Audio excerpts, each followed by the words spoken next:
Anope ya magana phone na kwa bede bagana Montie so na Monday. And now 16th June the year 2025. Ya da twedi aponya kopa so wabo ya ho ba de na acha yen. Ya tena se awurade weekend nyina ya koye. Wodi ya so aso ya kwade taban ne so. E de akwa aba bedu asundue ma na ya sedan kuto ne de be ma ho. Aye yi kuto ne de be ma another fresh working week.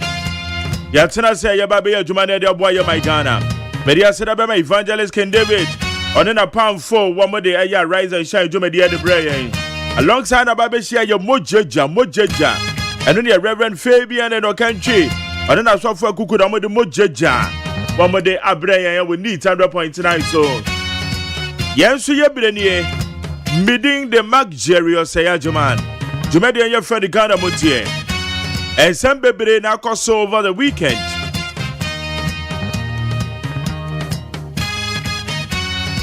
And Kwadani Beko School, Mr. Why she says on maybe.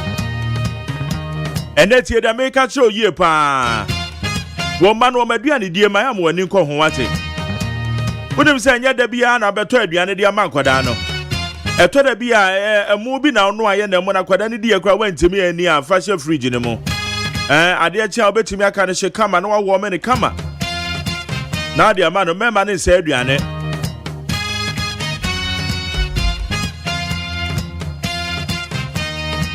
Beba try chira kwada kwan papa say on say aduane keke. Oza wa sorry afa na e kokowura ne kra ma we esu e bia na enra ne nuane ne bi o house to me preserve ne kama. Ade achi ya no asa bonija wa bo me no. Na kwada watimi anya no wadi no de school. From school bags no in fact weekend e nsu atotopa. Eti wan twe ni abetwe na school bag na nwo. Akwada ne uniform no betwe na nwo. Afen na je say wani be kwan ho ara akopa yon bi ye dia toto so editi na mesi e wo ha ekola ni school uniform ni mema na nye baako bomadi at least ondi kura be mienu miensa dia na ye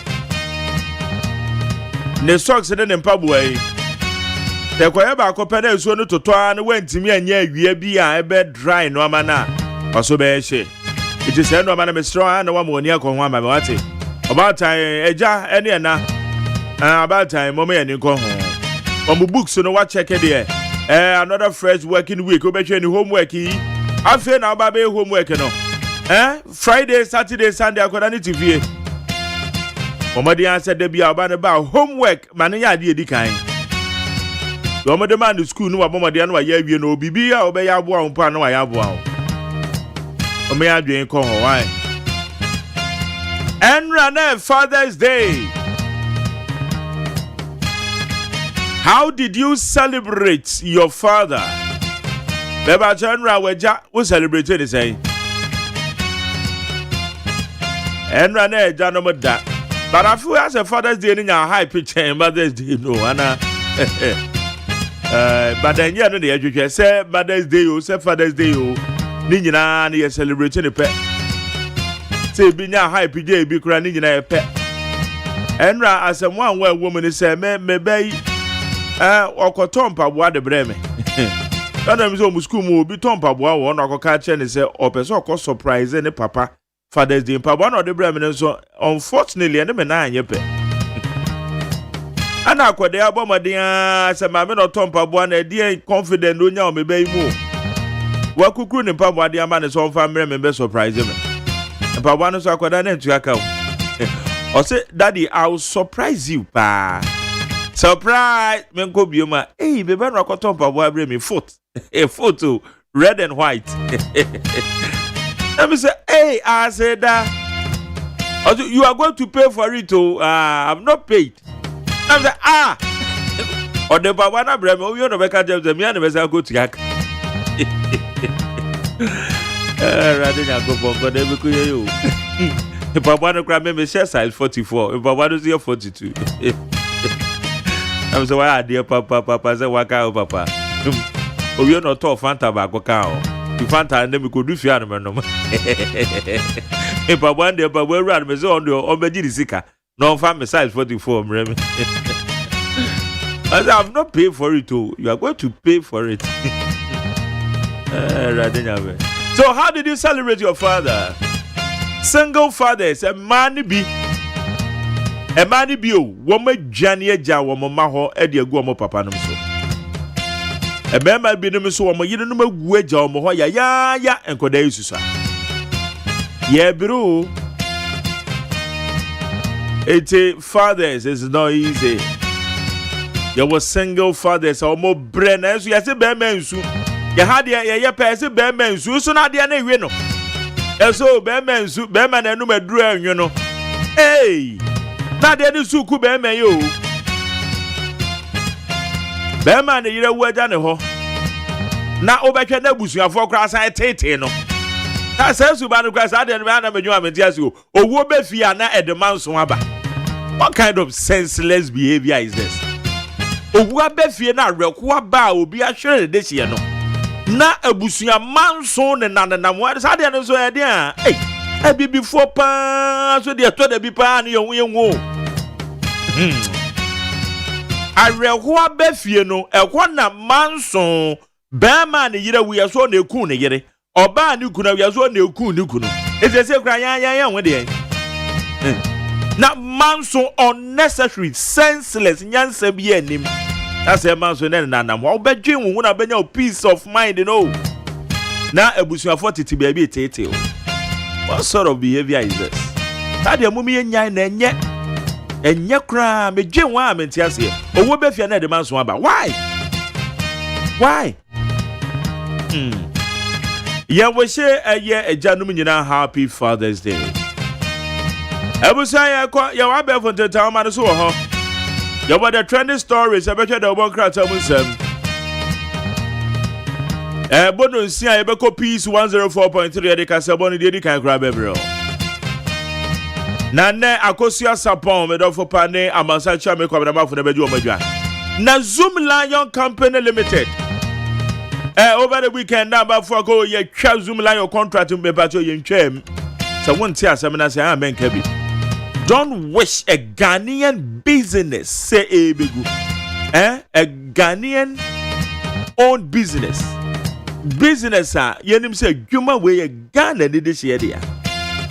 I can't go and then go. And I have Bonnie Ben. I can't be a Juma Bono. I dear men wish him, my town for crada. Will be your time, a par men which is send a Juma El Mono. Debbie. It is Zoom Lion Company Limited. One more the clarities we have. And I don't pay you, baby, won't come on. Now said they are Friday and the crowd many Amasancha make up the mouth for a cannon. It's a ye baby a beamo. A summer go to a coso, get the munchum or get the baby. Higher neat 100.9. Yabakwa Bear Fontaine Town Manus Yadia said, peacefmonline.com, citynewsroom.com, myjoyonline.com. Check out Ghana.com *FMGH Class FM Online. O madaro madedia be for the town madisui. Yede nsama hodo yede bro would neat 100.9. Yanko anyone yenhwe said the answer na ese. GRA postponed implementation of energy sector levy. The Ghana Revenue Authority has announced a postponement of the implementation of the tariff interpretation order, which was intended to operationalize aspects of the Energy Sector Levies Amendment Act 2025, Act 1141. Abusia ene 16th June. Enane da na kaye besha siena eye from ngobuo no. Said the anhyehyene and aban de call eye mrahye bedwefie under the certificate of urgency. Na ke the one city eba beto some of the petroleum products in so. Nanso abane etena se hwem no ma hu say world market, crude oil world market no. Apegem anything that be ameka say. Hwe from go say yede ya manyo sem no. From go unpredictable. World market a bit to perform pa na from go born eba from. Pejema you don't have that control. Inti aya the form go ya manyo sama de bia na beka say no say ne say form go no bo na say ekosoro a don't tell me say President Mahama na all too full mo there bi o say me position I consistent form go bo international market na akosoro from 61 barrel per barrel. And should to cost $72 per barrel. It's young cost. Ebe cost another ban is a buying to control buying or what. The only thing I buy the bet me I say you know. A mobile say a buying be control the exchange rate. Said the yes says you can do so poor and cockra from gonema. Yet also me no say a two be added as on a buying be decided so be ye free ho. And no pet. These are the two major things a buying bit to swa. From no control. So apart from that, world market kosura. Baza wine control ben na wo. Etiene world market ne kosuro. It is also from go bo kosura. Men from so bo embeka say aban na ma from go bo kosuro. Exchange rate ni mom na e sha aban ne say obetima ye the year sadia ebetima control the prices. These are the realities on the ground whether you like it or yes. It will from go bo no. Sadia enwame koso international shocks ene de akeka woni nti amafam go bo no e mu san peja ene nti aban na suspend the implementation of energy sector levy na yesakre mo no. Energy Ministry says suspension of fuel levy due to Iran-Israel tensions soaring oil prices. The Ministry of Energy and Green Transition has confirmed the suspension of the implementation of the Energy Sector Levies Amendment Act 2025 Act 1141, which was set to introduce additional charges of 1 cedi on petrol and diesel and 20 pesos on liquefied petroleum gas. Abusia, the entire abina suspend the implementation of SAR 1 cedi in a 200 kedebeto so ne say, and yes, we was suspending, and they said from Wobono. Anam eye entokwasembia ekoso between Iran and Israel. Iran and Israel. Menteme ho asene wa aman na hodo o masori eti o mo ho nti. Ama eno na eka ho bia ma fam go bo na koso nti na ban no was suspended. This one say in external shocks etimi affect aban bi ana oman bi ohihie ya pesa wo ye. Eti we Iran any Israel tension na ababeto omuntamunti na akobanisa. Free SHS inclusion greatest opportunity we've been given private schools. Private second cycle schools have expressed overwhelming joy following their inclusion in the government free senior high school program, describing it as a long-awaited breakthrough for the sector. Yenu anama kran for a woman be secondary schools, second cycle schools, and senior high schools. I want ankran sem. Woman from a conference of heads of private second cycle schools, chops. The woman say woman ya jon papa. Say abenye do woman ba beka ho. Say woman so ankran woman private school see. Woman so woman be free senior high school debo. It's no so the ababe tuja in here. Mahama, we will build a public university in Savannah region. President John Dramani Mahama has reaffirmed his administration's commitment to expanding access to higher education by announcing the establishment of a public university in the Savannah region. Abusiambe Pacho, Ghana man penny ne say His Excellency John Dramani Mahama. Odiatu just say Eyade suku pong emu odu enumanyam wom obesi el Savannah region and sana we free ade so into Savannah region we dey matter den we dey kan no sense sudua say obehwe say eye university suku pong ebepie mo el Savannah region. Full levy implementation date to be announced when indicators are favorable. Energy Minister or Ministry. The Ministry of Energy and Green Transition says the new fuel levy under the Energy Sector Levies Amendment Act 2025 Act 1141 will only take effect when market conditions are deemed favorable. Etwana abandoned the babeto aye from also no ana petroleum products be so na ye from wo ne aye jaframa ni ade so no. Abandoned say eye nyame pa indicators no ebo no tutoto ye na ebo no ejinejine ye ase de eba form na sabere no na ode beba iti for na ne de enim da aban ne de beba. Stop the chaos, scrap the doomsday tax minority to government. The minority caucus in parliament has launched a scathing attack on Mahama-led administration over what it describes as a shameful retreat on the controversial Energy Sector Levies Amendment Act 2025, popularly known as Doomsday Levy, following its indefinite suspension by the Ghana Revenue Authority. Ebusa minority force ya by dango da drain na sa etu we ye free where you free ho. You from the turn crown one amane and runs out the fair kuntu na say page back na the beto mrashe bejefio say under the certificate of agency. Dom kuma de sa ban ni free ho. And yes I was suspended no say and the dango da do bi keke. Say mo. Yo, makayate. Ghana vulnerable to global oil crisis as strategic buffers run dry. OPEC. The executive director of the Chamber of Petroleum Consumers, Dan Kanamo, has called for urgent reforms in Ghana's energy strategy to reduce the country's exposure to global oil price shocks amid Israel-Iran tensions over oil prices.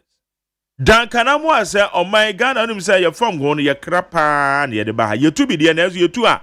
A swanning in the quaman on it. Na eno no ka say ne wish Iran. Iran ne Israel. Tension about beto muntem enam so ma from going to say yakwako ibibia owo. Wiase edwaman so. Enuti Ghana Yang kurani nyina no emu ehwe nti ese yetimi epe kwan fufuro bi a yebetimi anya fam ngo na yedi aso man mu Kopek and omode sensem we omode atudwa. Trump administration considered adding Ghana 35 others to travel ban list. Hey Brad Trumpy. The United States is considering restricting entry to citizens of an additional 36 countries in what would be a significant expansion of the travel ban announced by the Trump administration early this month, according to a State Department memo reviewed by the Washington Post. When him say, Amaya Kodwa, Donald Trump, U.S. man penning, His Excellency Donald Trump, Opeso de Oshe, Edetu Say, and ya de umbetimi akwakwaje nkrata bia ba o manimo no Ghana or the year ka ho nti ese wa ma benchmarks bi si yantimi meet sa benchmarks in the Ghana enso e beka ho bi na che se e be den so so wu ko US Donald Trump. Okay, we are not aligned with any political party.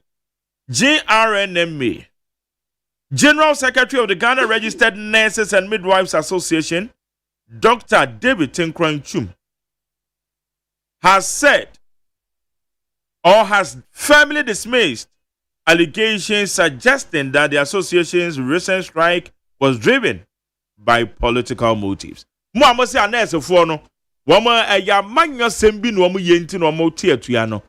Woman say munya sensem ne keka ho. Na yes anetie. Woman no mo nyesa mama nyosem na mo yo mo nyebi. Ade ni nko ya mo nim se nko yie. Eni tu no mo tietua. Yedi asede ma peacefmonline.com, citynewsroom.com, myjoyonline.com, check out ghana.com, starfmgh class fmonline.com. Akosia sapon me do for power trust. Yedi do bon krata mo nsem no. Ebrel. Agos mache. Me do for me joso. Fie boko. Ya odo. That's if you boko nyame adom hu e mo bode aba. That's Enije wo ho. Enije wo be ne ye won kwa na wa de. Won say omo enije ana yesu ani agi. Ti pacho. Bibia de din. E de nyanko pass. Say odi acheye. Sure. Ene juada enkrata no nso dodo na register. Bebre. Oma ba pa. Oma ba, who say do Mondays in the Mondays and Fridays, how much time ba more. Okay. Ejako sia kwa ni mani atwa krata na be. Yo abusia for da bon krata no, ne mo boso no na ye de ebremo. said ye ene eye adwade aka sima kakra bi na ye ko peace ni akwakofa kasebo no aba na ansa na no ye hwe na ye mfa da ubon krata no moboso no emra tew na yafe yenko yenim ewo sa kwan no so eti da ubon krata no be the kind daily graphic da ubon krata na aba daily graphic da ubon krata no e dia anope wo dia aba enie abusuafo wo dia to animu ha se a wo kire we eye osoafo a wono na hwe nkita hodie ewo mampanyi atena ye eno oche se ye kan omanyi ye media no a wo mo hwe se wo mo ho be ha wo mo osikasam eti minister yi wo de adesrede ato emrahye bedwafo anim se de be ya eto ye be yi de free nsentro adwuma no se de esi etie afei ma me fa asemba ko de aba wo se zoom lion wachirechiremu ewo YEA wo mo contract ja wonum ewo Professor Ama hen wono so kire se ye wa hyeda ye hwehwemu wo de nioma makomako enum bi na ato ho a ye betimi hede aso galamse mu eno ye daily graphic de a wo de aba mame emfa the Ghanaian point the obokrata no wo se IGP any pomap womo abo aposifo a womo police hospital adwumayefo no wabo mabaso nanu ya nursefo no call strike no womo ya adwuma papa esese nko womo bo asojafo no so abaso womo so anko na womo kra do mbe da akọ na wo kire se womo ya adwuma saa krankra tu krankran ti na wa choku afei the Ghanaian point the obokrata eno de aba ora brand champion wo ka kire MPP members no say womo nka womo humom womo ma womo hum so na womo fa omani ensisu se womo nyini na womo ahyehye amanyokuo na na gina na so bio eti ne the Ghanaian point the obokrata de awo de aba eno che se gift oware mensa wonam NSS so ghost names no eno no de collateral e de kwaje 30 million Ghana cedis se wo ADB loan no ehon nsensem eti ano ho asem wo de aba afei watch say Zoom Lion chairman oda ha en wo kasa ai wo mo mabiem so obi pese onu am ya competition a wo mo entumi emmemesia no e wo ba bia eno nti eno so ho asem e wo aha wa kire woni YEA nsensem no emum ma me fa Ghanaian Times da obokrata Ghanaian Times da obokrata e bo amane wo se Zoom Lion wa kire mu YEA contract no se de ho asem esitie no mo matu mo wasi wo se bibi o mbeye bia no be mo ada ho fan enya de a wo mo be se obi ano kwan se mo obi ankonya hwehwemu bia na wo kire se 7 Laura SHS student enhia fa wo mo e wo black voter no so ara hosem 5 bodies no mahunu mienu na aka ne de wo mo hwehwe ne ba bia wonum ehunum anesefo ene midwifefo no say ye kasa ye ide wo mo strike no wo mo say wo mo atwentwen so eti wo mo san kọ a wo mo akọ adwuma ena afei one Ghana fuel levy na ye de ato so no so and to me ama me ye adwuma sa brempanifo kire se wo mo so atwentwen so ameno ho asem wo de aba ma me fa Ghanaian publisher da ubokrata no wo si YEA contract no aspa Zoom Lion na wo chirechiremu e wo ho etene Ghanaian publisher e de ho asem aba na wo se minority edom kuma no e na wo mo akeka bi di akire eye drum so levy na wo mo atwentwen so no e no akeka bi akire wo mama edom kuma ne de no wo de aba beto animu na Israel any Iran entokwa muasa peja bio na anu adade de esi na wotwe wie ye de na anu odin na mampanyi mahama kire se anhwe yi a ebetumi e de oil prices akosoro ye fa ngo ho nsem no ama Ghanaian publisher abomu amane wa ha ma me fa the new publisher and watch say edom kuma no ka kire aban se e ma mo ntwentwen sa one Ghana levy no so muntwam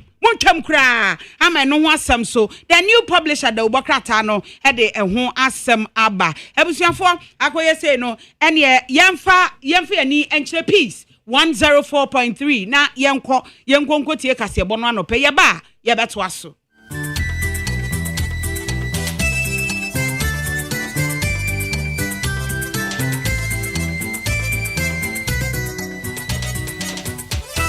abo nunsia Ahaya Peace 104.3 FM. Okay, 101.7 neat. 100.9. Yawa ship house wabeka junction akra hello 101.5 we dum kumase. O my ma ye mamu nyina chi ebredu sen sama ya boa no ye mai mu ne nkrofo amanso ye de somo se peace anopa no nsia kase e free peace fm so e won kran hanom and radio station se bro ha aduonum so Ghana ne amono ne e live for hot digital radio so London Unity Radio Worcester Massachusetts Kaseboy e live peace 104.3 FM and a peace FM online or Facebook YouTube e despite media and somewhere denam ene anope no e bi ene say Oswafo no na hwekwa adwuma ensam so de atodwa ese wo mo de hihye ahodo bebre ena eba ebeboa amakwa adwuma akonanim Mrashebejafo akanfo anesefo ewa atua no a wo mo atwe asensen no ho Sanso ena deputy ranking member on energy committee so e de atodwa se okon ya asori wo Israel ena fa Iran entem no se ni manimu ye yentwaso na emu kotre ekogin haniade a ene omayi ye ho bekere yen pa na esukufo enson na ahwere wo nkwa a wo free Laura Senior High School na no memenda adani a wo twa asuo de akobokina faso na bonto no edenchi ya ede ohaw abayeko amonone asede Israel ene Iran ensem no esi ekro no ye de ho ensem ebeka ho abusua wei ene nsanka ya hodo ene aboabo no anopai yesi nkonwa ede besomo ye de asede ne kabia ma First Atlantic Bank, we a bank sonko woman nam abefo kwantempo so ena womo edi womo juma abusuafo ope enei sa obetena wo fie agigi adam na wona o bank edinkita ho a First Atlantic Bank womo no ma ben ewu pa esanse eba Digital Bank of the Year womo agisa basobodie emprono atoato so a na chese wombo mo moden refreshingly different ene na bodni menua eye people experience into so bra na ebejodie Midimafo Herbal Center enie Midimafo Herbal Center se wode semode abre adehye won krane ne mpotamo womo ababe si womo echeche ewo enkran ha sei womo ne babia se mayira ye wopoku ase ho ene womo akobo mo sesen menua Dr. Time da so se men kanche wa no pay se de yade ne tie bia to anamo ne fa bedan no wo the time beto so wo the time to so a time no so pepepe a yade no ebebuna ketem afi nipadua no atimi ade ho fra wo mo 0244 774 282 and a 050 072 7215 yeah what this way chocolate drink and pay you here e so hwenwa ku adaroma and obo echidom me de kase bono abesom akenkan for me mame biama kwa for me nana ya FM nedu afi kase bono mu ensemnim na no ye oman manim sem se anesefo ye wo oman Ghana muti atuate no na ye busumi juni ri de toso mienu ede banom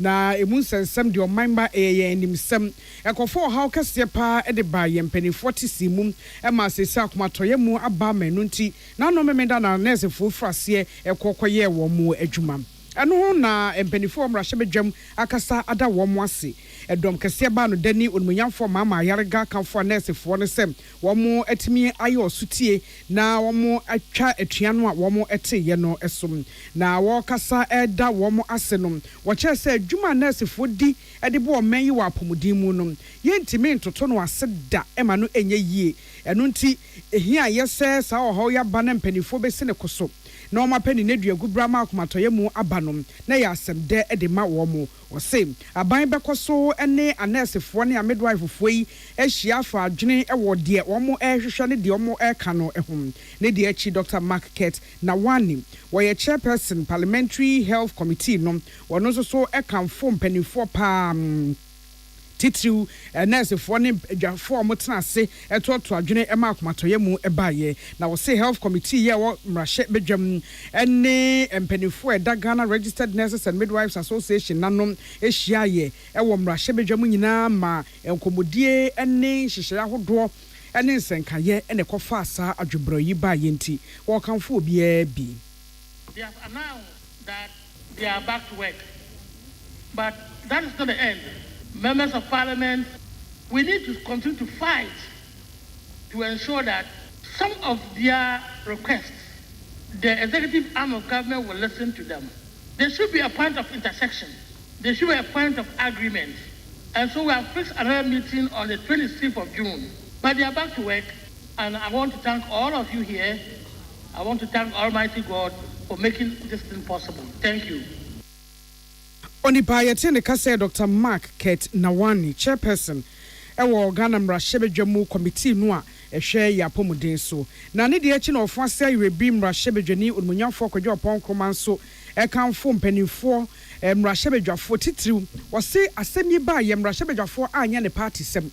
Wɔn yɛ no ɔman asɛm enti ankɔyɛ NDC ne MPP ɛka ho bi ne ehu saa ekitahodie papa no a ɛkɔɔ so no na wɔkafo amanyɔfoɔ mmarahyɛbadwafoɔ na wɔsan so ɛda anɛsefoɔ titi wɔn mpanimfoɔ ase na wasrɛ aban sɛm emuayɛ bɔkɔɔ ɛsanka abufuo nti aban kɔ so ne wɔn nsi nkonnwa na wɔn toɔto adwenea na emre papa ɛbɛba. I also want to in particular commend Parliament. Parliament is often thought of as a house for debate and legislation and oversight. But it is refreshing to see that in turbulent times, when it appears sometimes that the traditional actors are having difficulties, Parliament also has the capacity to intervene and to create that safe space for negotiation and resolution of difficult matters. But it is refreshing to see that in times of difficulty like this, Parliament can intervene and create that space that allows for some discussions and for people to fall back. Ofonsa Irebi Mmarahyɛbadwani onumunyamfo Kwadwo Ɔpɔnkoma ne ene eti n'akyi. Yɛnsa ntwerɛfo ɛto nkrafim Mmarahyɛbadwam Emmanuel Akoli ene William Gentu Amaneboni.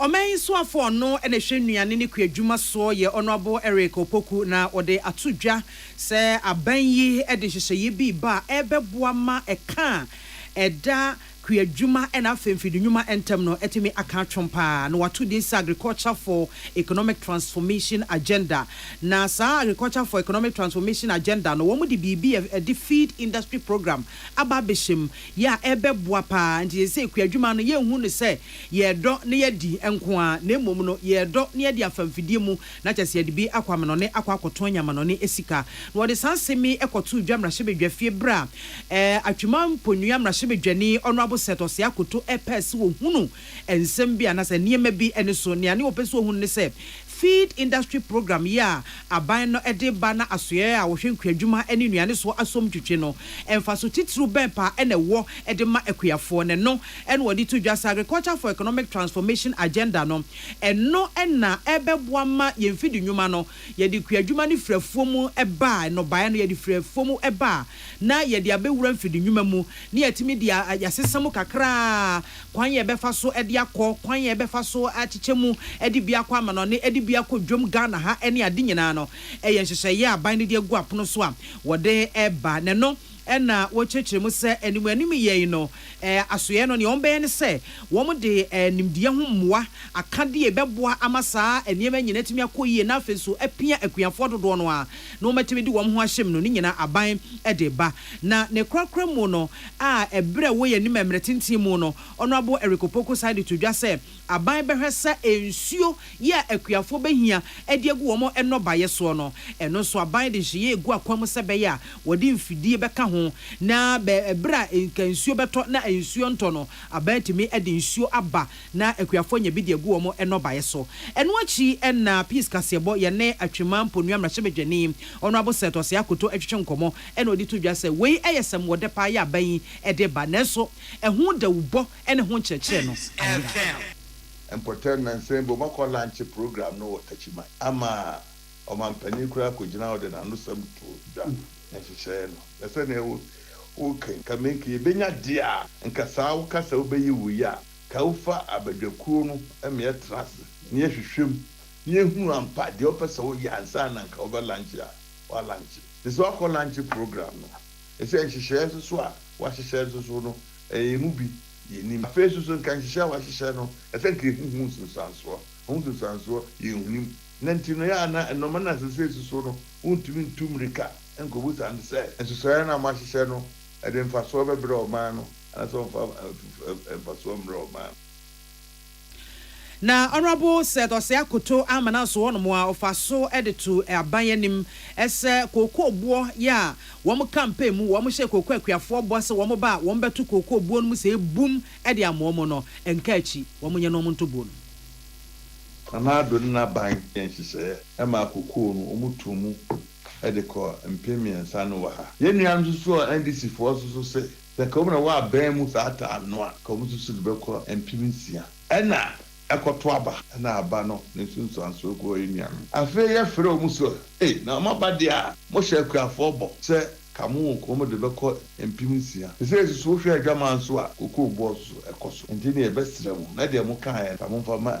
kokoo akuafoɔ deɛ bɛteɛ ne sɛ deɛ di gan kɔmɛtii na ɔmo ahyehyɛhyɛ ɛboɔ ne adeɛ no ɔmo ntumi nkyɛ ɛnhyia nti ɛboɔ no ɔmo ntumi fa ma yɛn deɛ ɛtɔ so bio ɔmo yɛ nhyehyɛeɛ na nhyehyɛ ɔmo yɛ no ɔmo de boɔ no bɛba afiwei bosome ɛtɔ so ɛnwɔtwe nti si anim ayɛ deɛ ɔmo ntumi mfa boɔ no ɛma akua Ene awoti ye honorable set Osei Akoto ya oye atwemamponu mrashebedwene William Gento ena Emmanuel Akoli yen central for tunkrefi mrashebedwefie ne bo ansemi anobae Nano memenda sem ye bi esi ewo Ghana ene Burkina Faso hye no eso Black Volta no eso na krobi ya eben dikpe ena eno no na chese wo firi ho a wo kɔ Burkina Faso asukufo edu ya womo Laura Senior High School emu enson ekowu ya memenda no anopa na ye bibi asukufo yi eka school no cadet omo ka cadet fo ho na womo cadet training no omo normal anopa apomutene de friend jogging bi ewie ye no na asukufo emu be se du se yen transuo ye ya bedu ha de yen transuo ni yankɔ Burkina mra aya ne se ye di agoro ena bonto bi esinhye ne so nkwada ehwirihwiri tena mu wo mu hwiri tena mu wo mu anru ensuo no baabi ena subonto no edenchiye adofo jeme enipa du no miensa ena etimi yi wo mu ano mo ye atiasefo enson yetimi yi wo mu enum mpodie yetimi yi wo mu ntem na mienu aka ho no ekwanim kakra ansa ena otimi ayi won yeyi wo mu awie ye no na chese kana na o me frati asefo memu enipa nso no efiri mu no emu enum 5 eye maya ena mienu eye ememu a nadmofo posifo ene Ghana Education Service fo nyina akọ ewo asemi ehom enam so ama osofo hwe ye nwomesua so onumunyafo Haruna Idrisu watubofo ama wakọ sede eniema AC ekro na nuachi na abofo otu ye soafo abedi kira wo hwe ye nwomesua so Dr. Clement Abbas Apak ejina soafo anamu ma abusua ne hyeden eka chom se omo nkosepa e wasem ya esie hom ebra wo ma abusuafo ne hyeden no na ebrekro no asukufo no a wo ma firi mu no wo mfefo asukufo ene school ni nyina so wo ma won hyeden na wo se nwomesua soafo no munyafo Haruna Idrisu Akacha Director General Ghana Education Services se Woni regional directors and district directors of education in Shia, woman headmaster in Shia, many mu ye na womo emfa ehwo adwen toto ne masaba ya ehunahunu enko hunu ni mprenu eso wei eye asoye hwe nwomesua so asem a wode apie dwama so afa bedi kire ensa ehase na brekro no ano mrashe bedwani ya wo ho munyafo bedzeden ono ye Laura mrashe bedwani wono nso so de krata apie dwa abema abusua ne hyeden ama sukufo ene omanfo ye wo dikpe ene ne potam ho nyina so hyeden wasem ya abai ehom na wo ma wo mo hyeden yi na wo de kokobo kakra nso so to so se ebredu se asukufo ehu se won hyebre kita won sem na sabim preduas asabia nyado wo kra free fie ko school na wo school na kwan bi bate se ye ko jogging wo kaka det ho na wo na wo free wa wo pem ye bibia ye ma wo ho kwan a wo de won kwa to esan mu wo de awofo ebre ato esan mu wo akasa so school no awo mu no so wo de omo ato ahoyere mu eti wo srem rante ne mababa wonam weso pa won chew se eya wonya hwe yi pa e wo de omu ye nyina mu efri se enkwada yi ko jogging ni wie ye no sa wo mu an free wo mu pem ni obi an ka se mo ko jogging wie a mu ntwa suo na mo nko Burkina Faso wo mu an na free wo mu pem ya wie jogging dia ha na jogging dia ba bedru dia ene yentra subonto so ne yenkɔ Burkina mre na akɔ wie saa we no eti wo sra school for say won fa won hyebre enhye won akasa nsem na wo tu na mo bia won hu se de wo yei ne how ne nsunsuanso ete sen na wo man kohye wo ya ya te se de wo man kohye e ma batan ensuru mu ante se de na no memenda asia ye ka sei enkrofo nsa eda so gu wonti abatan ye kura wo mo yam isan asem ya ye ho enti Yentu akasiabo no eso deputy ranking member Oda Energy Committee so sign so ye Fija Kwabre North Mrashebedweni Honorable Collins Adumako Mensa and wade atu dwachem se entokwa asore wo Iran and Israel minor entem no se animu ye mpanyimfo ampe bibia anka nhwa amma kom ya amma komanto yem na adwobre amma na ekoti nkensen dia ene o my Ghana ye ho bekere ye papa se asono mienu ko a esre ene wo mu huna mane na wode sansemi atu dwabra na wo kirikiri mu nsunsuanso bone a saa amman yi mienu ewo mede esi wo mo entokwa ne betimi ede abebe wiwi o my Ghana eso na wo kirese Ghana ye fa ngo ebo no ya na ye hwe amano ne de so ne ye de ahweyen ye bo a ye de ebeje ewa ha ena ye fa ngo ebo no so ena kirese de esi kasem ne adwadie bobere no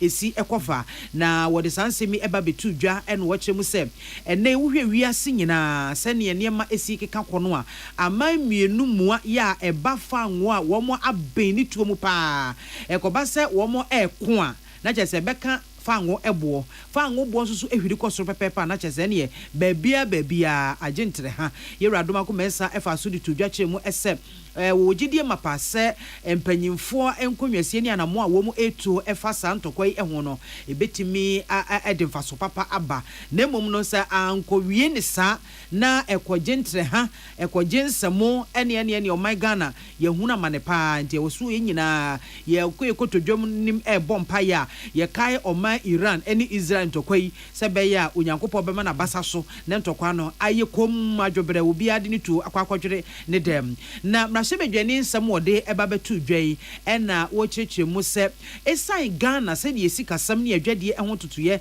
esitie ye nheda enni bibia ye de soso ye humu ye dwadie ne ye esi kasam ehon tutuye no akwakoye ne ho se bia ne ebekoso amanone no eno ne bekire se de ye nsoso no ye tutu ye niema afa nti na nsan ye ya dollar yi na ho ode no tumi se eba fom na city no epeja na chese Ghana ye ho ye den pa e wosikasem ne adwadie mu edi se ekoba se bia ntokwai ya hwa nso ano na afa ekogensem ye ne Ghana ye ho bekire ye mpa ebema asetena mu ayeden bema fa anwobo ahwiri akosoro na se si anugusu a ye kase no energy sector shortfall and afa debt repayment levy no a aban ekokofa ba ya ne ese ne na ehya se aye adwuma ban atwa sensem no onu de ogidie se bia enu nti santokwa ne nti na ama aban etwentwen ne nase kakra isansa hweye na wo mkogitum na fenzo no amano ne fa ngobo ko hwiri ko eyi ye ne ai sai sutro mienu ebema my Ghana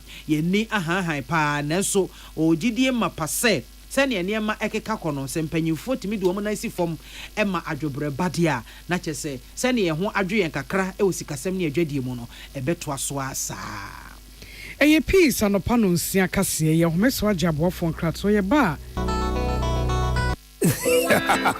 What be some plumber? A damn pipe no the boy Jumano. I know say DPS pipe nkwan on fam mo adwuma bribia o. Esan gidia menya wo DPS pipe munti. Me mfani agrokra o. Enti frɛ 0543 662 727. Pomachina kwan was Spintex Road. Coca-Cola chiriwa. DPS pipe. Gidia ashenso die. DPS pipe. Pipe nyina hene. Amanfo dia moka kire Freddy's Corner wo home appliances ho no or dia ba Freddy's Corner Home Appliances Center. Home appliances a eye papa bia ebi wo ho Brands Ben, Media, Samsung, Kaiware, TCL, TV, air conditioner, freezers, fridges, water dispensers and dia kekeka ho. Nia ubenya good warranty dia. Ko Freddy's Corner Home Appliances wo kokomemle. CCTV a eboama monitor of properties any business at anywhere in the world. CCTV ani da ho. Ewo detector, clear pictures, Wi-Fi connector. Utimi connect ma wo phone. Na wa monitor baby a wo wiase bia. Freddy's Corner Home Appliances abeka Freddy's Corner edwosu ahodo a oton phones ene ehun accessories no ho. Fresh 0544 959195 ana 020 7937323 ana so brakoko memle City Light in Chehwa. Na ye can discounts ene achadia. Ubetiasie. Freddy's Corner, home of authentic home appliances, phones, and its accessories. Herbal and Alternative Medical Hospital Bena Black History and the War America, China, Africa, ne Ghana and Penifua Bonabaso say, or say a real moment for Tiapopa. Amen Scientific Hospital. I had a sabia, or one Fidian was so, Yawudaswa, and Fidian Chiro Yadi, Nanua Sanso Sao Yadi. Amen, a expert or one croyaria, one run when nam.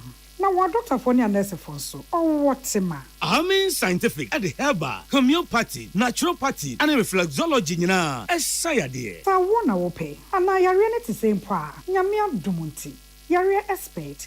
Amen Scientific Ebebwama inshallah what toll. Now on sweat the dance said the Ghana Fonia brochure for be dear dance no. Accra, Amen Scientific Ewa Dome, Obersnet Flats, and Alashibinso, our Clagon, Eben Shaman Road, Underbridge Ope. Our Krabata P. Frey, not sure dear Ben 0245 275254 Anna 020-722-9505. Amen Scientific Herbal and Alternative Medical Hospital. Allow Shafi, Yamini Yaresafo. Said you bet me a check in a farmer APC in Sunti, and why yen Sakuma. Uti Paiwa, Fakina farmer Akuma APC, Kake Hawa, Akuma APC. Sisiarie, what person no pemuna ya fever, and now when I'm here. Emubia kina farmer Akuma APC, Ebeye Friho.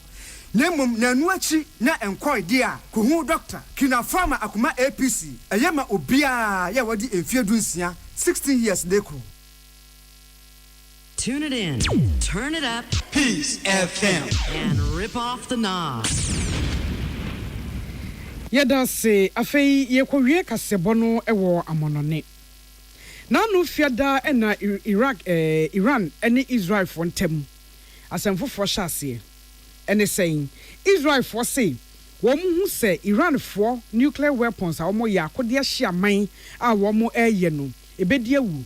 Na se wo mu jai Iran for mo koso eye sa akode no a na ene e ba be hye wo matamfo kutupa wo mu Israel for twitwa wiase enti wo mo soma akode efa wiem ene kokopie Iran man no mu ba bia wo mo akode yi ye no ene asojafo mpanifo na afei enimdifo obronifo mo scientists abode mu nyansapefo a wo mo yehwehwemu de boa Iran ewo saa akode ne eyemu no wo mo koto hye bi eso a ekowiase wo mo kum mpanifo be se num eka Iran fo wo mo akode adwesio ne bebre nso eguye na Iran ka se ono wonyae manenka wo be memuaye Iran e ka so be bemuaye no kra so sa ka se ni muaye ne nye Israel fo pe eso no de beko wodi bi bekọ America for so wo mu se na America mampani Donald Trump abeka se wo mu nka ho onim se Israel for kwa akodi sa dwuma no na se America for ebo Israel chidom de bi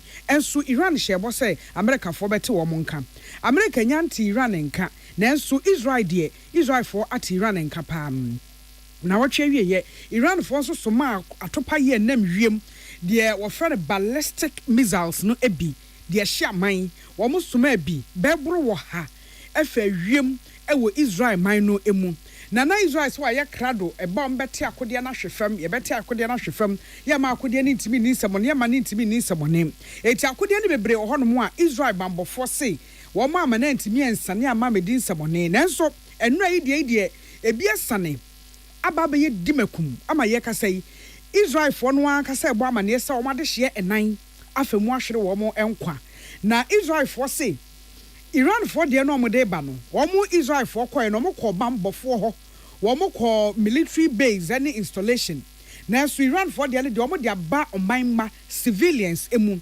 enti Hafiz Halifa na afei so Tel Aviv ho na Iran fo atopa ye ne bie sane a efie ba akokora de enya bansoro tententen dentia eka no ama ebi ahyedwere be ewo Israel man no emu na Israel say eye no kre Iran fo aba nanso omo Israel fo ne ye de omo ntibi da ne atopa ye nam wiem won be koso aye de se e de abo ma de hye ho ban na wiase momo nkanfo wo mu Israel fo se de Iran e ye betimi ahye aman wo mu Israel fo anya akokoduro ene wo mu de fe so se wo mu betimi abubu Iran fo apre ye ka se ye Iran mine mu so wo mu mpanimfo atwotwo wuro no chief of Armed Forces Intelligence Unit Israel fo akode na no kwesi adan nre ye akoka no amono wafam ahwere ne nkwa Iran apomden aso ye na ebo amane se ebesi se ye kasei enipa henu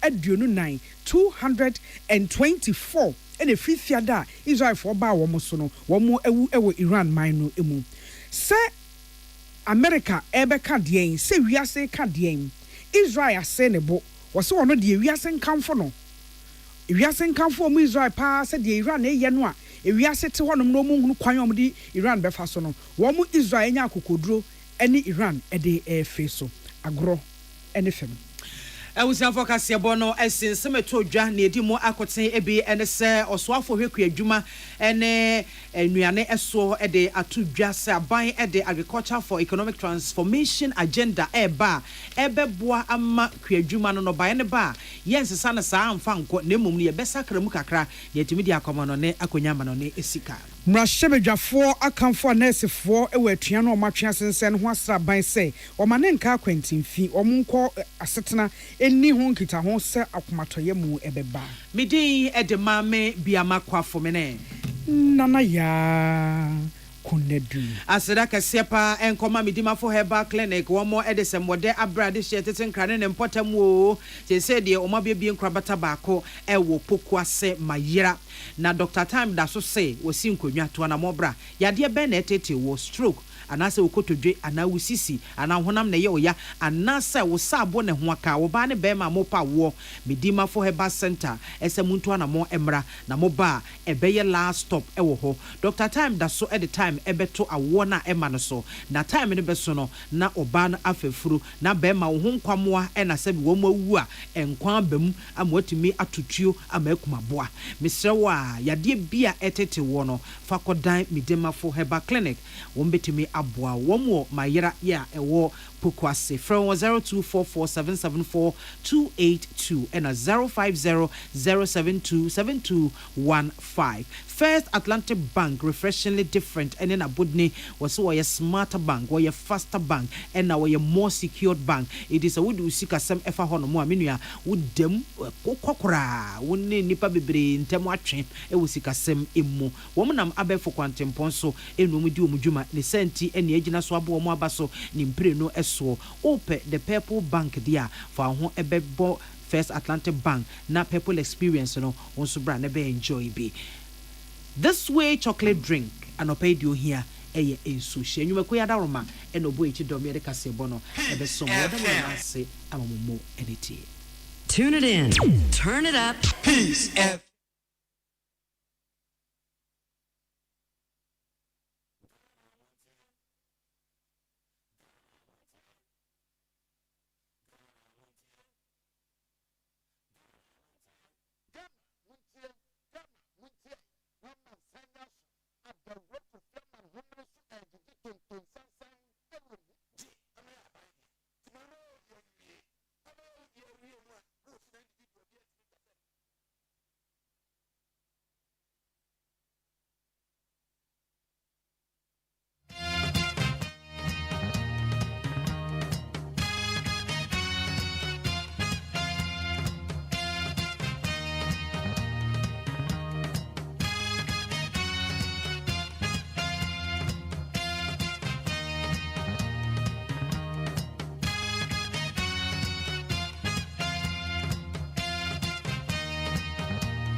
Yamo akwa bede bandit 100.9 so Ghana Montie so ne ya crossover ya copies 104.3 ya de kasia body de kan kra na de abro na Monday and then 16 June bosom na pem usika na kakra da anasa ashe awe da bi anhye awe za de na beto ma na awe ese ye die ya bi no me ko se o na watwe so eye aeroplane a ekote hweye ewo India a trend papa na manfo bi nso di videos ni bi fra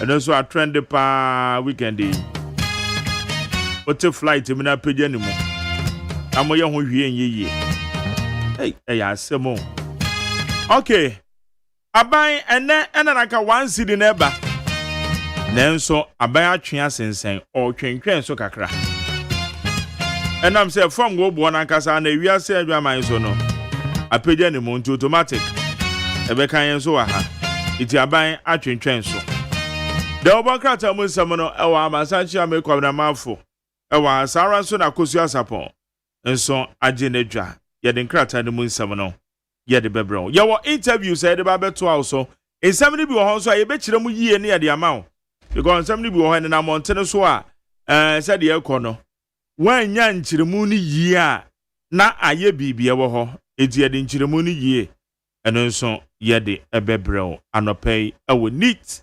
100.9 midin ede Jerry OSEI AGYEMAN agos asapon ajenedwa agos mache Ejo so a good na ye Monday Jack awo weekend they also kofu wiem shen ko deep kakra when the utum say ekodi yeah na ye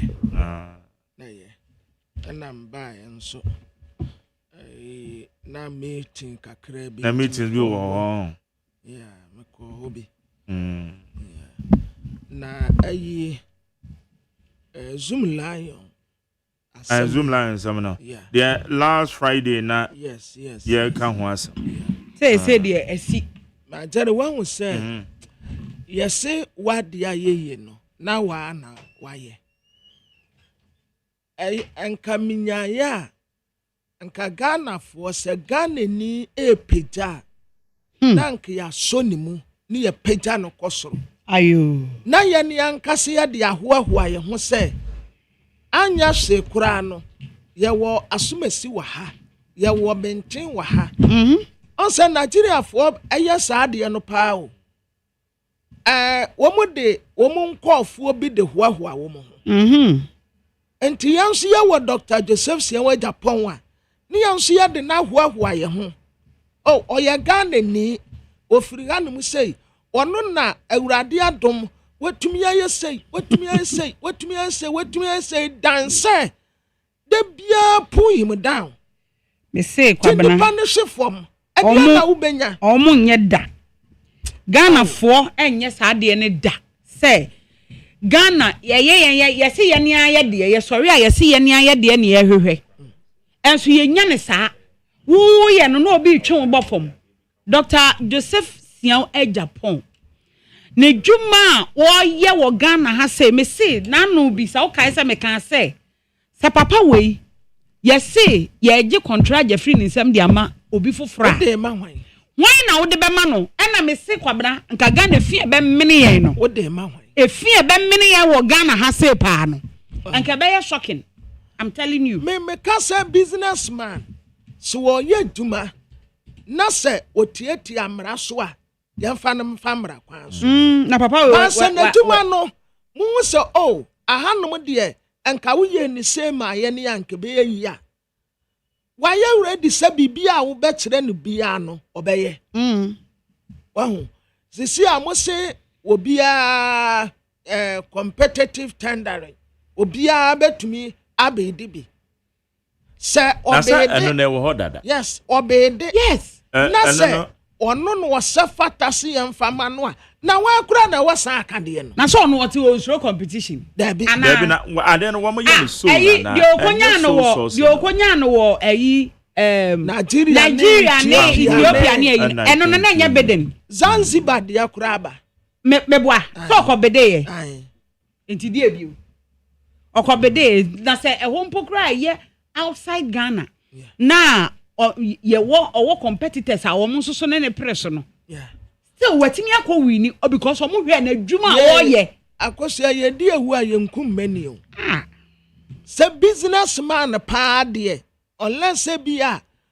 ba sa wo di businessman bi na ni onyam betiti fom ana sa obegu ni hu fi pa de so wayam fom so afine ba so onyam fo and na wo be establish business no and na fom o and na from how many years na papa we abaye adwuma o Ghana ha sei enipa dodo sen na wa employ o Ghana ha aban ko aban ba still zoom lion any aban no onu obi aye adwuma for the past 19 years yes aban eba aban ko zoom lion any sa for the year adwuma na omampanyen krata na Manase Azure etro koma na omampanyen reply no omampanyen anka obabi ase we terminate zoom lion Debbie your kind say zoom lion contract na woman end enti renew contract end a eno nkyere se ye terminate ejese contract na ba na wie ye naturally contract na mu no kra na ba na wie ye March ni mu and now we extend in a March 2024 and now we extend in 6 months and they be drew September. It is September anymore and they koba say contract na be but still na zoom la no year juma no and na yente ye ho ase say even though zoom lion for no one say sa bad publicity no they are still enjoying the bad publicity no.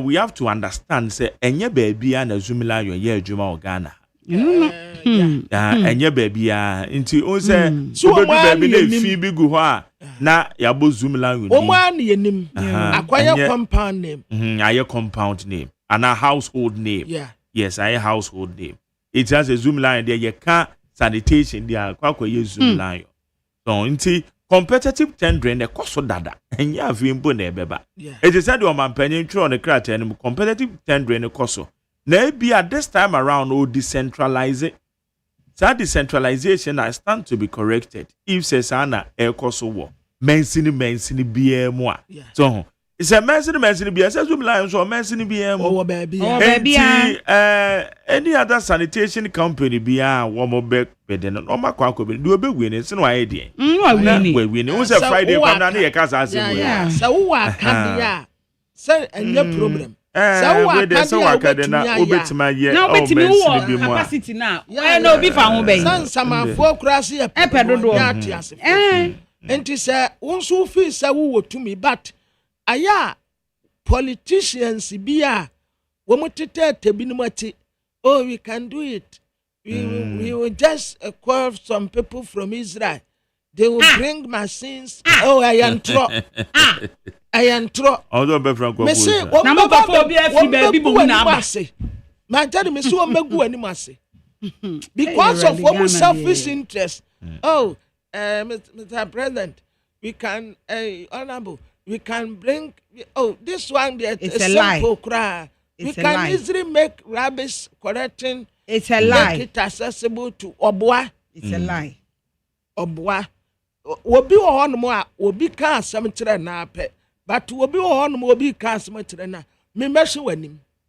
ene wa wo yobia wo digina wo se ubetumi ya ada na hun create bibi fofo na wo bi de ne yenjema enti kwala de wo nse ne akosia dia ye ka nyina ne se wo adwuma ne bi ho menye wadwen se ukugu onyonko de Debbie na ye de ono ne de na ma Ghana ye pesa de no do sa suban no Ghana ye pesa de no na enye papa no ye pesa de no enye papa iti menye wadwen se wo kwakwa kogu onyonko adwuma na wo mo de na adwuma na ma no no de onkogu buana na mbom de wo mu ne se zoom line ye na adwuma also we sanitation company bi also we wajuma bidding competitive bidding obia be kwa bidding omo ko bidding a de obe win no na gwawine no waye adwuma no mensini bia mu womo ya womo bie saa tender na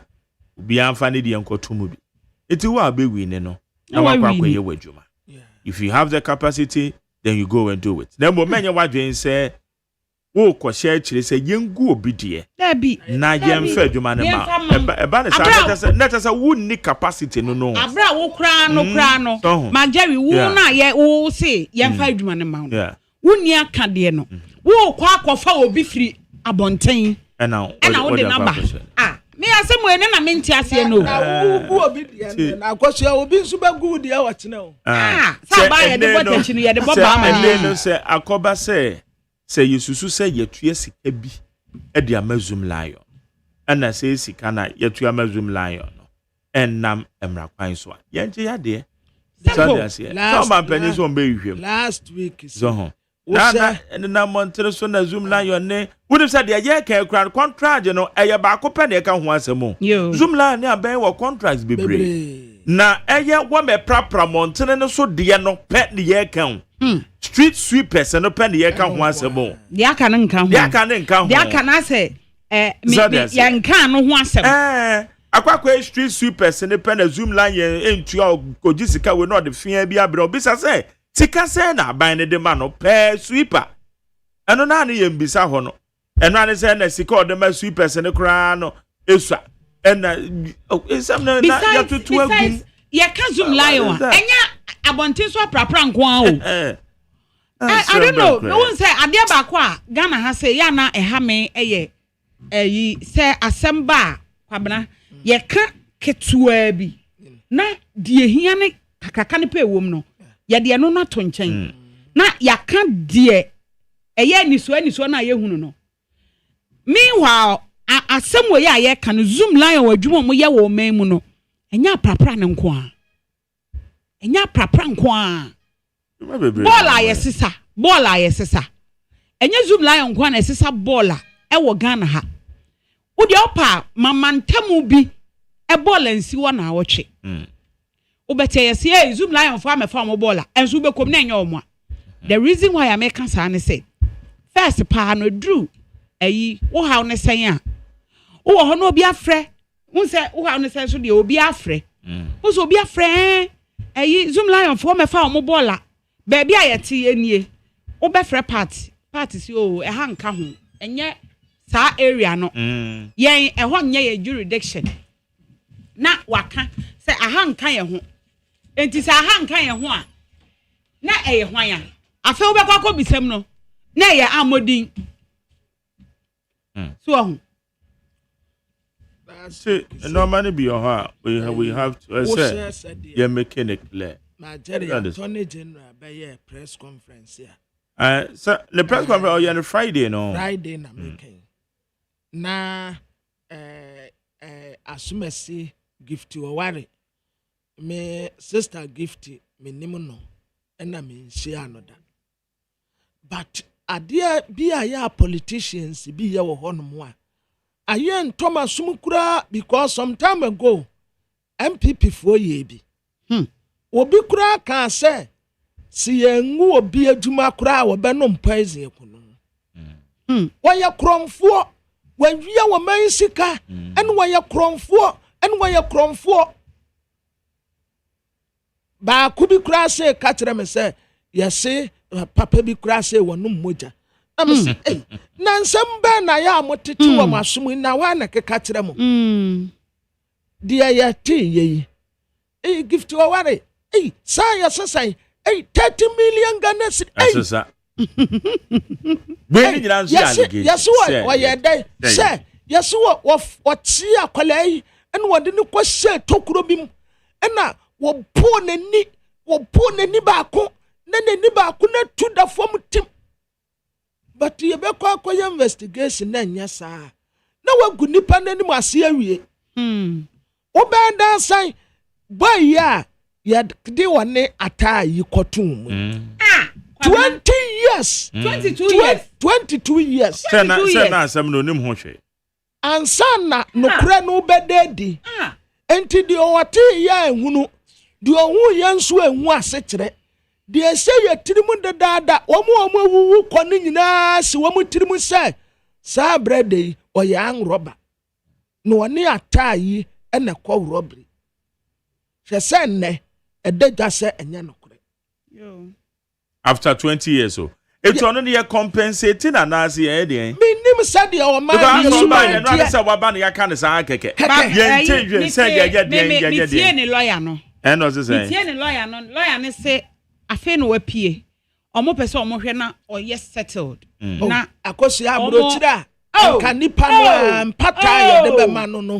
Want to be ninye because you wasting the life. Wasting his life. That's saying the life in the keke. Oh, enna give to awale. Enna sana tell what to the aba. Give to awale. Saya see Sika yesi wedi. Wani Mustafa Yusuf. Hey, sana wa ye kromfo papa. Hey, ni ase so ba besi betumi awia. Ni akanso se ni nyina kopie court. Na court no kase wanya mfumsuo bia na Attorney General waye no papa na waye no bone. Enti what to be say there be a press conference here. We dey say they won't be betu they say alleged say it is court na ekoba say court no say na adanse bia akrankoba ho na asem ni nipa na anye we say woni ogugula give to worry ebia give to a worry blows 30 million and na wo ba bia era de yakofo aya se wo say process na fam yakodru court to say ampa ade na wo ye no hana na wom yabua no fo but it's alleged na sisi wo bitirimu so sana say urei say nwatia media say wadi wo man sika accountability wo bebu akonta wo bibia wadi wo man 1 cedi wo bebu akonta but nipa no akonta ebuo na esese wo bu no say wan fa process no so na wo begu nipa majadi metiwe wa ho obi betumi aka masem bi atere wo a ansha wo begye di oh me hu kwabena mafo unu wahe adan wo bi se wo konhu mi baby na me te drinking sport ena ema ba ya 7 eta me hu asia se wonni mi a wo begye di me ensai ebi nka ma no da drinking sport me nkwatena ho me kopedan me kopedan wo ho ade akura me mpepie kura ne ntontom ebeka me enti woye me dan me mpie but would you afane se obi nimme yesi ampo yakoto no na wabu no wada fam na ye na wo se papa bi woni papa bi kwatena ba bi ai maya bi tiwa joy daddy almost say joy daddy almost say kwabna manfo ba ko say obepe me no kra me man fi me ai mo se me bentina ntoku ati mitumi tina wa mebofo wa sada opeso wa sere no ho na mimi hu say asem no nso nya no kore enya no kore say so far yeah Canada and the other time na hwe instance of Pabene Dubois unso so the press conference oba ba ye obeka kire ye okay say papa waka what next how far okay no akwa kwesise me na ya me hu ne saa and mostly no okasa with emotions which I said you okasa no sanity e da bia nyesa una hu ne saa sanity orafo ni bi discourse sasa we dey maka ho asema wa aya wanum na discourse na ba press conference meka no ha Friday no say I'm expecting Attorney General what to make us how dey see yen you ɔman sika na mo se nipa bi afa edi ana wo ma refund mention their name to us adenti na wo mo de asie adan wo mo de professional me expect man take adan wo mo de wo ya cover wo ti ase ye ni ha na o ka say one onu ka no ye soja ni ana retired soja bi a wakoto omakoto asase ewo ho baabi 37 area mu ho side ho na wa return asase no back ana omo be kan ye so eno ka ora so eno sata no ni monyamfo okuje to ablakwa ne be kan ye say omo ne papa ne kan ye no wate ase ama wa return document ni bibia de ama wo mo and omo be kan ntade ntina we no omo meka ade ntina omo meka because yes microphobia refund sika and I want to me dey na why na refund sika adan na sankofo and dem cover wo ye ntimi ma omudin sisi ade so bi the lesson ba anu mom ni ade anka ehia yin yes enye de amohwehwe mu no gift wa wadi tem nese wo tem kura ma tension ni so but enyi se wo tem pe na be ka sen gift wa na tem pe me woni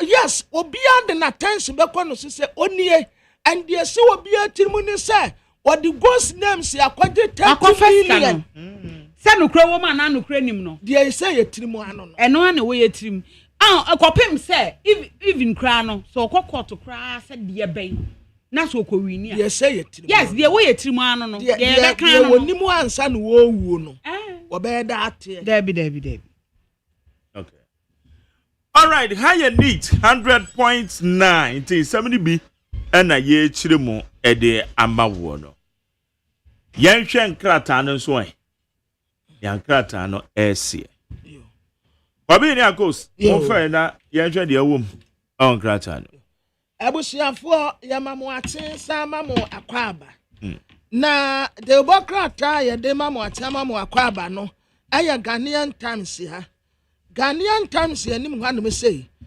Dr. Joseph Siawe Japan and what I say we are so wodi ya ne yebo edom nso ani sane oso ntakrate na zumla ya koye tumeku a omubu mra so papa pa womu de mra ya duma womu mfa mra ni mu ntutu fom sade ade ne te sa pepepe en womu ye na bra zumla ya any youth temperament agency contract ya womu ye no ensese ne mra da ho no sa pepepe no womu di ya duma de besin ne womu mfa ba kokura ni mu ntutu fom sabre yasi yemiem na so obi amepribi no problem zumlanya ya ready se ba bia mo so mo mpribi ano omo ebe present se omo wagidie se omo akade ya ba bia wo besoma wo mu no omo betumi akọ His Excellency John Dramani Mahama wadi ni mfoni abatu de bokrata Ghanaian Times enim wanum sei no what say one Ghana cedis fuel levy no a yade to so no wo ma suspend answer wo ma suspend for now wo ma ate asan black voter aye esutade a eye tuntum first na sa na magine yeme say ya ka say black voter minim say nsuo ne ye tuntum entitam a ya ka say Moses ene ne dom cha epokoko resi no na minim sa epo no ya red ena ebi cranten so sa de bebo nyum bia na nyum no emu nsam we o se Mose na ne dom wodu pokoko na ano ena epo ne ntanche na ayetum ena ne mfimfin na ayeko Moses bayeden small chat no ho popo no the puman or the can a pokokon or the can nano na onye no dom wo femunya na walkon about that ponkon na what the way kuricha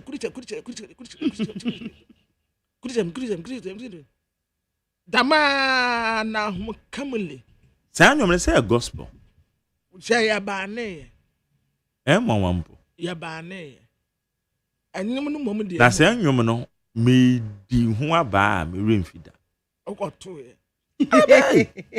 na me just asem me kra me kokan na me kra yebo me no mante ase o ebi kentel say ma wa ba no do na fa boma mo kwandem ana me ko say manenka flowers kokko no me kwandem eno a me kokan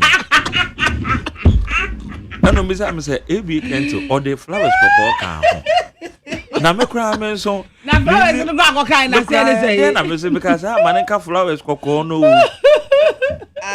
dia me kan ye ni o tale maybe a media na sa resi no a Mose mu fam no ewa he ewo kuro beso ani Egypt ana majani aya normal pukoko ya fam de bia ya ana Bible no be ya no sa na rade ya go sa Jerry sa resi na da he so for dame kwahwehwe ana o chirechirem na fiti sa time wa punu pa ye mu mpa bio ada be sa be na ese ade wo wadi domanim a wo go twapo abasan kasa sa ebisi na ye hu se sa asem no esi ye no ampa bi ebi asipen history say repeating no but edi besi ne bibia say repeating one say ye kan kire ye ne a ne yate ena eno ane ya kan sa di besi ne books no wo kan wo say Bible ane ye wo na associate books bia o kan Bible na no ko read this books na no so chire wo ntimi chire ebisi bia Gulf of Soiree wona na pokoko no na eda bi chire ba wo say na menu mi no ne ye ni honti you and I were not and say ji akenkan na be kind sa na ho ba bia eda nti kwabra sanity ebi kra say na eye we eye snow we say snow etime to ama insuo dane ice block nti afi ebi kra say say yes snow so no mo kofa I just say some no basa but anyway okay can books and the ancient books me my Jeremy you sure say sa asem ni nyina be ye Africa asem wo be ye Africa asem ena wo mu ayira ye history eni bebi a ye free ena akwaya te say ye draw bonsamo a ne ya draw no black ye draw Angela ne ya draw no white when wo soro abofo a wo ye tuntum da dabi debia wo mu anye a ye draw bonsam jemu a no wo mu gum nyina ye tuntumfo na a black water ya se tragedy bi esi ewo so ema nipa me enso senior high school student yo ensuo na fa wo mu body si a wo mu hu ya munum wa ya 5 ena 2 ayira ba 2 no kura think say ye hunu wo mu nurses ena midwives afedi wo mu so wo mu besa akwadwuma enti so far minim so wo mu course wo mu sa wo mu ko almost started Saturday me na wo mu asam nka ya gyengyena almost started Saturday na appeal court a wada say NHC wo mu re-enter boni taki adamalate ewo wo mu register no mu minim ade a wo mu so wo mu mfanya de Kumasi Asante Kotoko ena golden cake fo enra kansie no ko na wiye no na Kotoko agi cap no a sisia de wo mu na FA MTN FA cap no wo mu ye winners ena Gold Stars nso ena 2024-2025 Ghana Premier League no wo mu na ye champions so a ya kan ni wo mu Mamenfa Daily Graphic de Ubokrata no na Daily Graphic de Ubokrata no anopeyi ena oche se oswafo a won ehwe nkita hudie so ewo mampanyi atena ye wode adesrede atomra hye bedwafo anim se yiti se media state media womo eche se ompese womo de womo ho na sikasɛm a etimi ma wɔn yɛ wɔn ho ɛkyerɛ wɔn wɔ saa kwan so no wɔn yɛ relief ɛwɔ mu ɛno nti wɔn stress tax exemption yɛnyi wɔn mfiri ɛtoɔ ahodoɔ no mu na wɔn ntumi ɛnde wɔn ho wɔn adwuma ɛne wɔn nneɛma a wɔyɛ ho afei daily graphic bɔ amaneɛ sɛ zoom lion wa clarify ɔkyerɛ sɛ wɔne YEA contract no yɛntwam mepamocho yɛntwam mepamocho yɛntwam na mmom ɛbrɛ no so yɛ contract no emfie dodo a wɔde to so no ɛso pɛpɛpɛpɛpɛ okay ɛna aban ne ka sɛ on renew bio all right maya kwa aban no so ne yɛne honorable Kojo Opon Kroma ɔfo ase ayere bi mmrahye bedwani but ɔyɛ ranking member ɛwɔ ɛyɛ the economic committee ɛwɔ Ghana mmrahye bedwafi yɛne no ɛni nkɔmɔ honorable Mache there you saying nyankopa do bɔkɔ na so ɛ nyame adomo ma me wishi wo ne unianom nyinaa mbrante a wɔ studio hɔ belated Father's Day that's a no I die ti o sɛ apapafo nyinaa ɔmo yɛ ɔmo adwuma sɛ fata sɛ apapafo no yɛ kae wɔm enti anɔpɛ ma me mfa akonya so na me wishi wo ne unianom a wɔ studios ne wɔtiefo nyinaa ɛyɛ apapafo ne mpo maamefo a ɔmo yɛ papafo adwuma happy belated Father's Day. Yo, that's a papa na wo kan na eye mitwi experts no ma che se ye ka no ejanom ene enanom aha ejanom ne enanom sa ne correction but that's a pa good ne that's right okay anope ye frewa edikan aben ene na ke ye hwe anim se 1 Ghana cedi eye to aban ne de ba mrahye bedwafi under the certificate of agency ye penentem akoba se da bi o ma twentwen so anam Israel ene Iran tensions ababeto o muntamuntra bana dom kuma mokra de na mo se sanka ban ni nyimfiri won kra ba se na ban na hwe indicators awatwentwen so no eno na enye yeah mami mun kompon kwache kakra na yanko fa asem no be fi e de bae edikan be na wotwe ene na kakra ni na NDC aban ede eto foforo 8% to hanti chemu wotwe ebe to petrol ni diesel so obia ukoto petrol ni diesel a wotia kawi no be se tua % to sududu 8% tax ama aban de bae no na nko try aka se odi kutua kabi na ye kyerɛkyerɛ mu ma ɛda di pepe se enye no kwesa aban ne de kwa kutua ka na emom de aban ne ye ne se opesika ɛde egu budget ne mu na ba ne se ohia ska de akoto fango ɛde ayɛ ma ahodo a otimenye ska de akoye na eno ne yɛtwe aban adwindina so se edi kan kwan ofa so de ba parliament no wamfa ekwan pa so anajo esumu biada wa mo bia kokko no de be share parliament certificate of agency na because onim sa de a oye no Ghana fo hu a Ghana fo be bisa no that question so wadada nkofo eno nti no oye could de be share parliament anajo no de certificate of agency e pass ye kan e kra no mo say enye no kra na agent okay na almost aka ho say it's a say petrol boy ba for maintain omo dey wait to so a obi akra ehu and also ya tara tram say nye no kra wo dey to so a ne bo be kosoro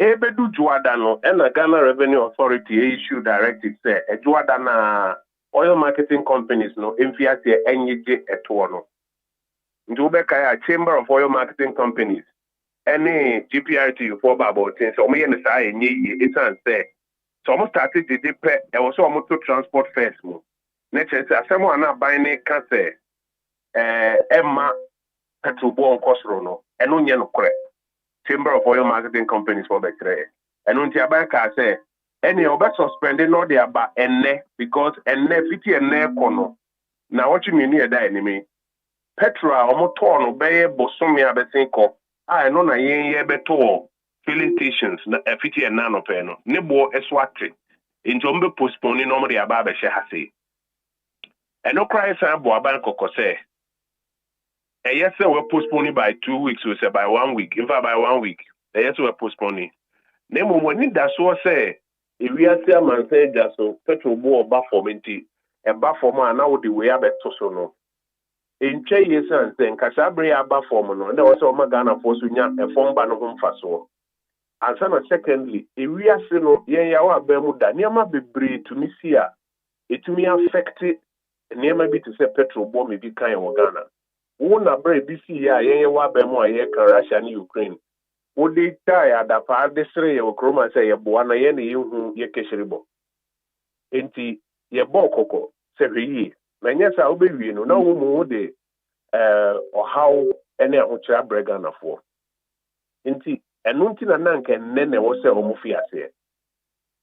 And then answer and Iran any Iraq for feed to Iran ne Israel for feed to Kwasi. Enti afraid the NDC abana no I say. And no crescent to quite to miss you baby money affected Ghana economy no. I feel no one who say that one chair the way and say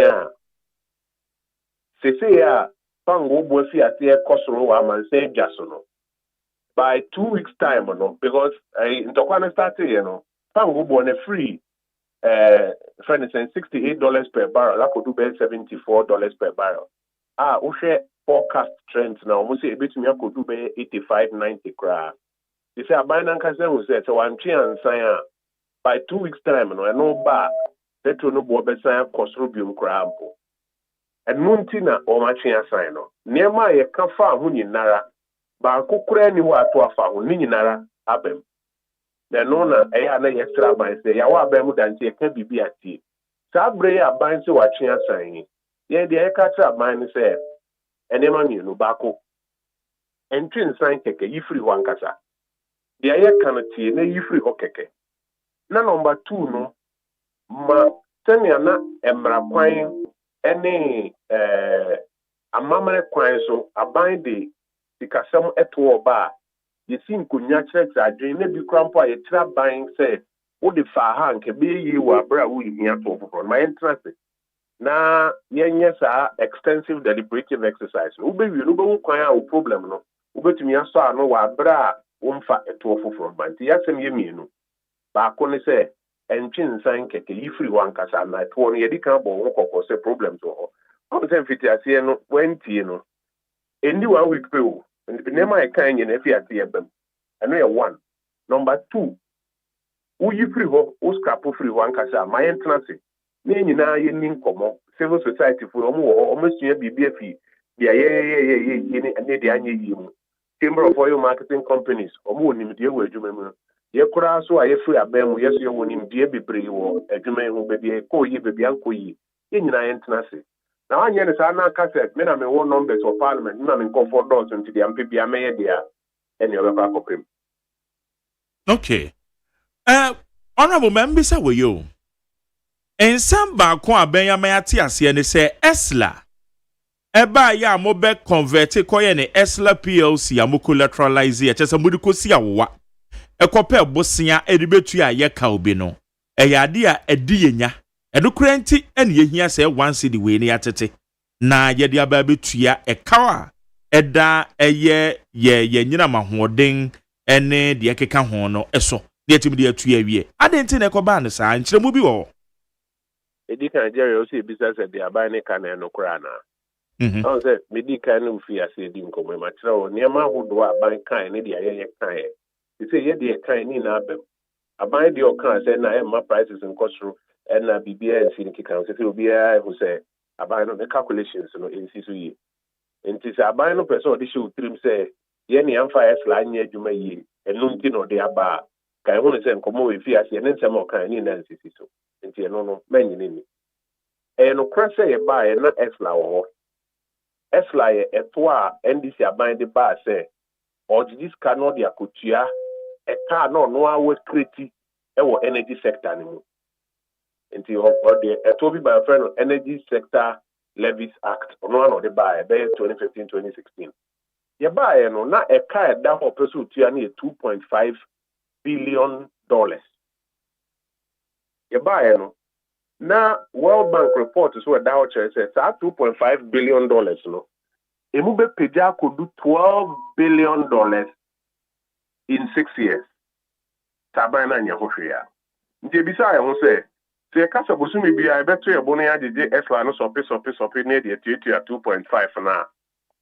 Ebe yi ana because I know the end say e ka do be for could do 12 billion. Nti ampa de esla no ekosi awa. Ene ye create esla PLC ni eji sikapuduo ni eji ye no. Ye de mu 70% etua eka no bi. Nti wo se eka no na wo se could do 12 billion no. By the time I hear abem, I could do 12 billion. It could do 3.1 pe. Ebi also no, ye disikano emu 20%. Eye enyuma hodo ewo wonoma enua enyinamkanea edi found for maso edi bibro fie. Ye no retrofitting of logistics war energy sector no. That brand ye program be no doom CC. What you no problem say opani bi tare wire no san wire for. Why is na the capacity yenketo ano afina ye de akese esesa na madum so no ne ade no ansa ya mabio e na 10% na aka no ye de bi ye fan wo ne nkeka ho ne ade fie bia ne de ho report ba parliament emfie wotwe no want that say NDC aban anasa NDC dom kuma na wo parliament abre no omo kan say report ne ba ye ye say ye nyusu ska na mfanya adwuma de bi ensida Yewie no 2024 ye close Esla PLC no. Emma say ya ban saka ne Esla. Enti NDC enomo abem no makofa to fofraba. No mo enhu kwan on bechirim no mbe ka kire say ye ne yentua Esla kana pa cho ka kire ne say nye no kure. Because e ka no 2.5 na epeja ko 12. Esla sika ne de ye adwuma Emma eso tifi 12 bedu 3.1. Ya mfa to fofraba.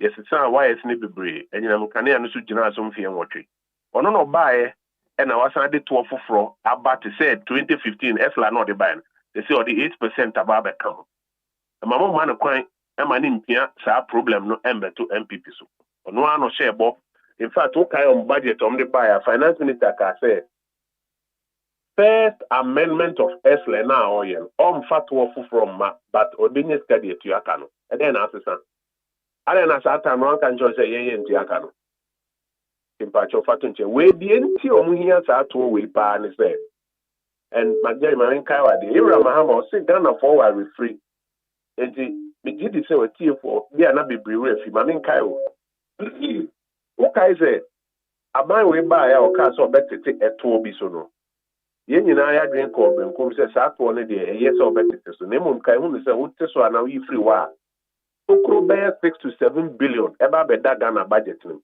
okay yeah okay asama finance minister ka kire o ka kire say owo nyansa kwan ya obefa so e de atua sa tokoro nyansa kwan ne den o say VAT refund account abrebia obi atua to a 6% e de to hono obe reduce sa withholding no from 6% to 4%. Na 2% never can. And not be tia sa to crew. Okay, sa no. Yeah, well, we remember very well. Yeah, Kaipa. Emma, omo lecturers here na omayo omo say neutrals here na sa na adwuma na omo pay.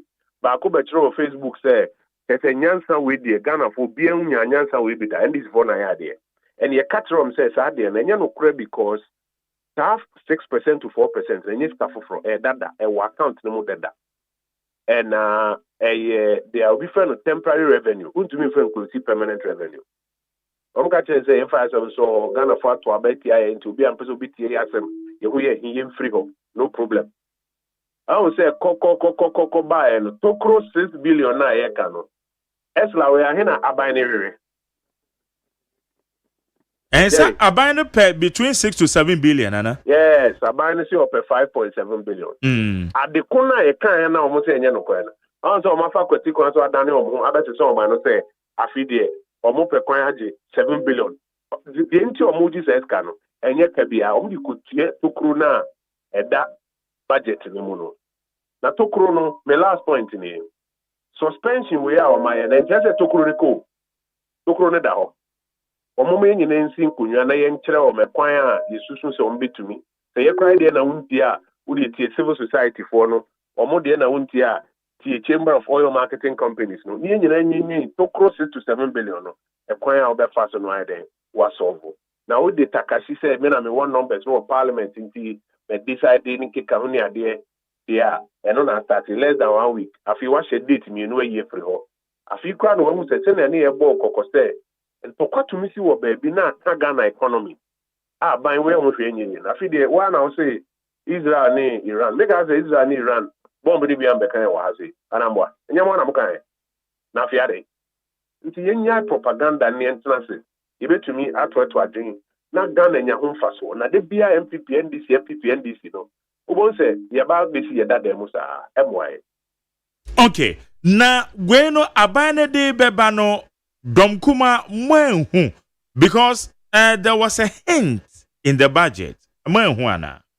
Pepacho Debbie hint in the budget no the oma ye no your friend is saying April no the consolidated man April no kan o budget ni mo ye man no we odiba no NDC for MPs no kra wan kan kire o but honorable sir which ha or say Mr. Speaker with this budget I will also be seeking to review of the following acts to support the policies of government aimed at stabilizing the economy and promoting inclusive growth. Na no na sa obobo act ne so anobebo eye IV no Energy Sector Levies Act 2015. Me say no oye no deda why deda wabama ya no man no parliament just before parliament ever rise no. Okay. The first no now call Energy Sector Levies Act na who on to say to who Sanitation and Pollution levy in County Adina. I'm son of Parliament, sorry last time. No, the Awokan ALD can born who our budget. No, or the Bama consolidated man. Ya no da. Afternoon, I call break by where we say 6 billion near Kayan still at that budget. No, or the Esla for 8% we are back.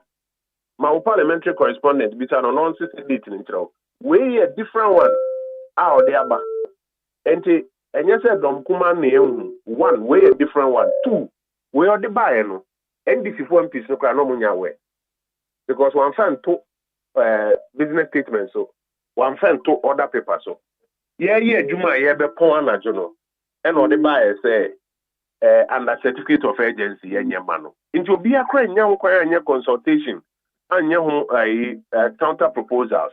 And non a Chamber of Oil Marketing Companies, if you are there complaining, say, one consulting.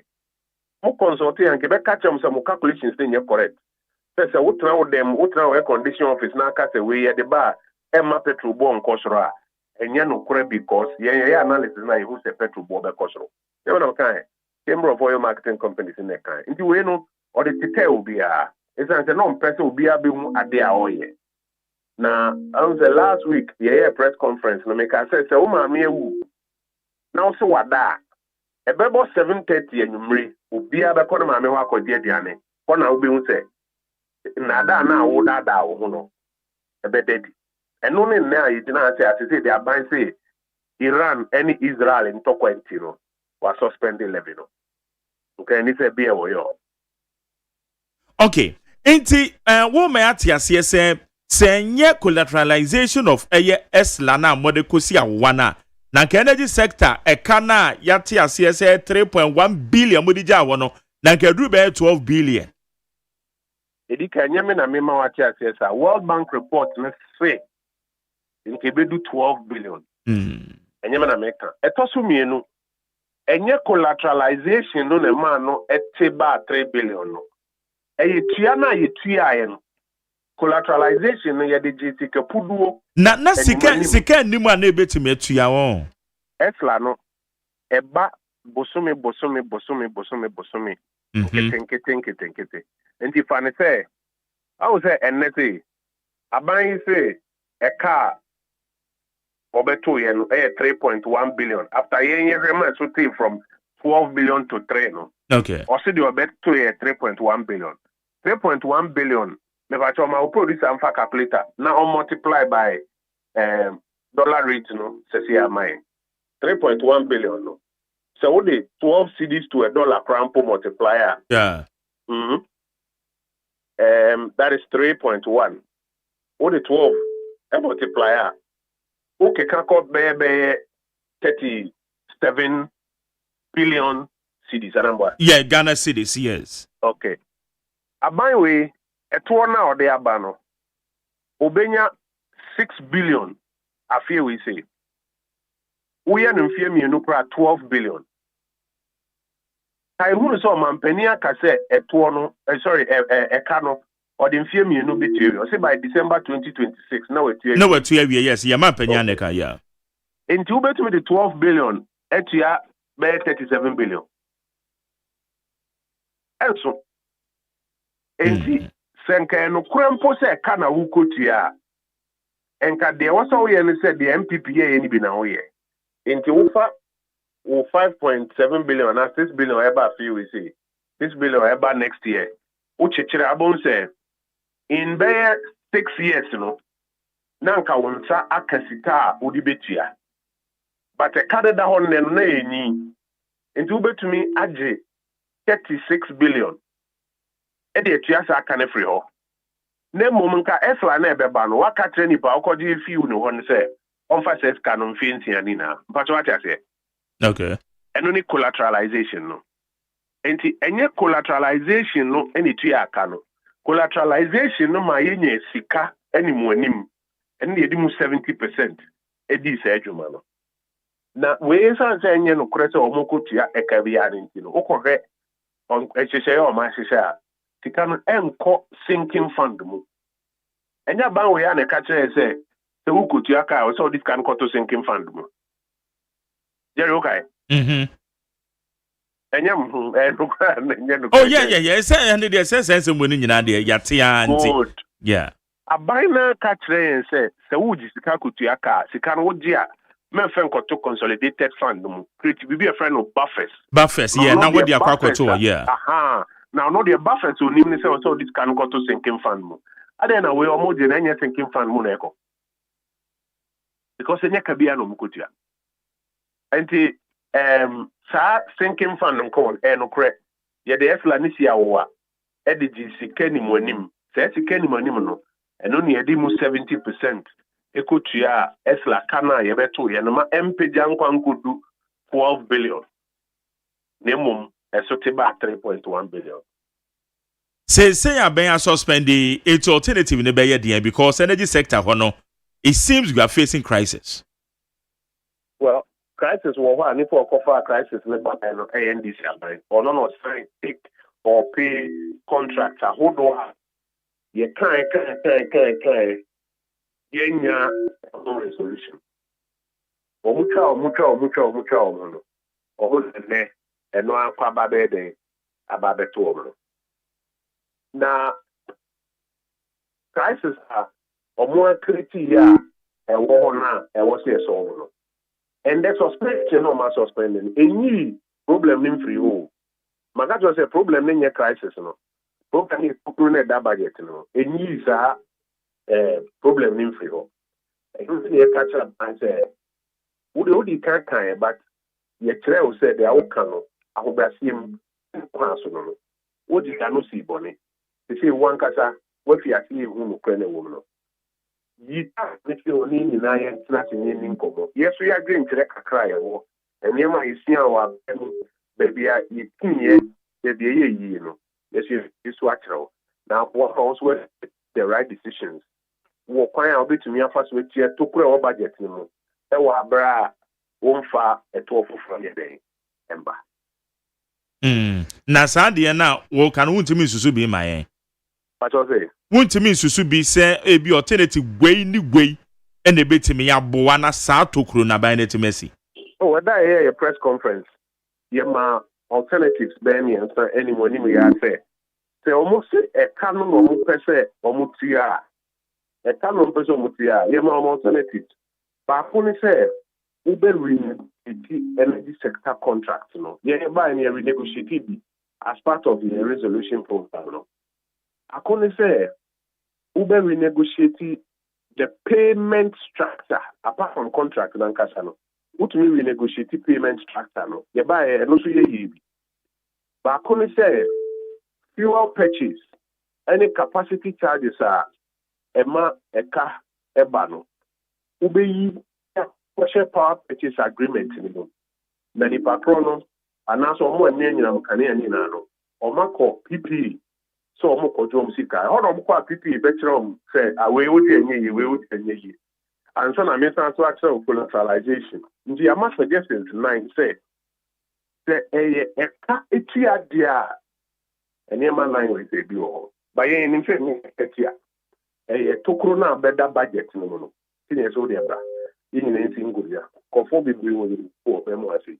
Ubi had an agenda near to me answer our questions. Yes, you was suggestions. Yes, you bet me a boy. Okay, but as I made down honorable, 2 questions na boamio. Number 1, review of ASR power purchasing agreements, mobile and mujebi. Enti sankamaya na ko ya adenti na huhia say yebesan ya call for review. Then number 2, looking at the economic gains are being especially with the exchange rates, and also no ebetimi kwambe so be fa so impact the economy na abua na yetimenya esomfa so bi. So here energy sector contracts are hold well. And you na to me a negotiative because obi I am on a contract the day there only maybe a hold it there. Who can say who se sign a contract anymore on tiers and 10 times are. Into yet to me renegotiate be. No crying any nanny to me we. Okay. See the air can say they are canon and only you might be Minia John Jina Pocrampo can say obey. Opa ko back na ko hwe ni speeches tama na omo put to me no omo ka say ye ba on be renegotiate bebre and I say omo mba on be renegotiate bebre afi u ba ya what guy renegotiation is all the to beto Ghana for NGS can go to renegotiation editing me ankasa me kai say da ba ko ye call Washington ye meeting bi o IMF it was na me Ghana for bi o ho na me frɛ say na mo ye na wa say almost a part of renegotiation of energy sector contracts maybe. Almost mama companies na yamom sa contract no. Now komo pe obi kra from Ghana buy man be participate because the car company no koji a plant buy no koji o IFC. It is something to renegotiate here. Now some come back to IFC. Na nkomo here Ghana company for bi kra mpo wo mo ti me kra me nsan bet na meeting ni mo. Negotiations na nafom. I don't hear Jumadin was a buying a fair no ye. Yen ni na e was a buying with man ni ko. Aka you see o let me at rom say mo hwe ana mo ntumi nya sa negotiation no enwie. Number 2 dollar na ho den aba fom enye Ghana nko wiase nyina na dollar na ho den aba fom. Ana e boyen ansa na ne mebi so MPP aban fi ase to say a gold purchase program. And now buying the gold board say omo hwesonye any aban we yanka so buy we Ghana dollar be $1 billion they are intervening on the market ni na boa ma yesidi na ho de gina but one can no kwena the propaganda ni di we ni mo obeda da o say time na e ka say enema bi tumi si wa brutri na affect Ghana economy then si for say nyampa o afine no omo say Israel ni Iran to kwado omo suru say be ma petrol bo akosoro Adia bakwa aboama Ghana dollar no anase Ghana cedi na ho de pega nema ekoso amansenja so between China and America nte no no se wo Ghana ban no nheda nya hohwe asem na esi ama ahodo nyina mo currencies pega aboyen na mo ye na wo se bisa ho se eden de bitumi ayema Ghana cedi no na ho de akoso reporting boni for sustainability of the appreciation of the currency. A honor was a buying man and equal. Nanyama who do a better currency, no, stabilizing on a sustainable basis, no. Cabine to me, I Magana for Okay. Honorable, you better said, but suggestion be our the map buying a say, only a 20 free walk run, alternatives are available. Mekaya ebra mo wa ben mo levy hon komo tin ye kan say sabre no opposition for chere say munyi free alternatives are available but mo na mo wa ben mo na munim said ye tie and na motor so na mo implement e-levy. Don't you think say applicable in the same vein? Say woman the wa bem no mo nim say do mo de koho ansa na se tokuro bi da ho a wo mo de akwa akosi. Mamen kan ye mami en samfa ho me that's no question. Edikan enya no question obi wa bem a ono no nim na woni abem a woni. Isan say your parliament will come has say report ikura ban nyina or the report no ba parliament. Enti Obakaya Sabreno, Union, the report no by parliament or Omodo Mosco, that's almost what I didn't say be our matter. In the Yano Crest, Omono Moa Bemuna, only. And I said the last time, when I in or Momo in the Rietisa, Union information. Number 2, e-levy. Na abayin here, Sikase. To Ejuma 4, you bet to me as some salaries are no any puntu juma, you bet to me ama puntu juma atwaso. Since any started project ni be brave. Now so I hope to call by no. Sika editia contractor for no let's can why thing. Into ye de eto buyer na say wo a wo pese wo send this car na say wo a wo be send this car. Wo bet you 1% ama buy no cry ye nya for fi mu say so we send na they know 100 cities are on to 11 bi. Yam fanti to be a ye bo hu de ko around the country. E magana for e kire o madwin na do na mpe. If you yet so free 1.75 it do 1%. You go through the whole process. You know men this before Sabren. Almost say aban ni bibia mwa o nti se o ko send u sika ni se utia. E man ko fu ye ni ade ni na. And no more buy no. Almost be 8%. Yet they are 1%. Be 8%. And no matter they are quite to petrol so. Economics money will be a friend of cascading effect. I did be over we was so if you do say. E-levy, not any cascading effect, 100% cascading effect. Say the e-levy bar or china kwa ebrukra ebrubu obe kosro. It's a tax now the bar was no. Ama ebrubu kosro form. There be nentisa. Nemo petrol they all the totos wa the dia bo obe kosro because of 100% cascading effect. Obe foka one foka abiane wudi no be foka na ba. Once a petrol bo obe kosro no, transmission mechanism is such that ebeke dia. It yen yasemo aye kan say in fact, enkonko to petrol so ebio because already no, uhe petrol hona, the autia can almost 30% of it a toward that. Those are the two to subium, not as a no. Ebema bibia boa kosroa. To Rebecca say you are overburdening the Ghanaian. The Tosumiansa. So we see a tuona all this ya de ya. Any you bet me at or choir bet me a solve a problem no. So say a car. And I would this car could ya there. You bet me at or choir who bet to me a solve a problem who are brow in the talk. So the count person yet can could ya name taxes now we no not to grab that budget. Now we have the points were close here. And no see a bit me amount suggestions there was outside all. The next our Bemuna on Nimina Ubinim, abandoning Aya Womuda, Yenin in Senate. Now, see, guys are MPP, NDC, say MPP forces, NDC forces.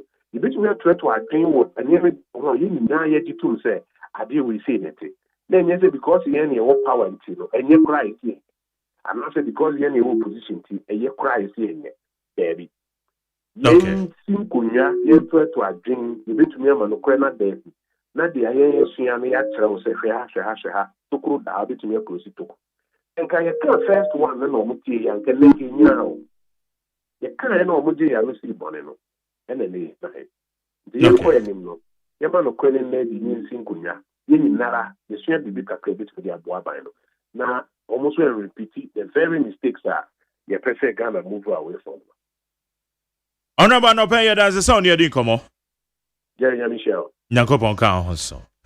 Yene honorable Kwadwo Opon Kroma oye mrashe bedwani ofuase agiribi.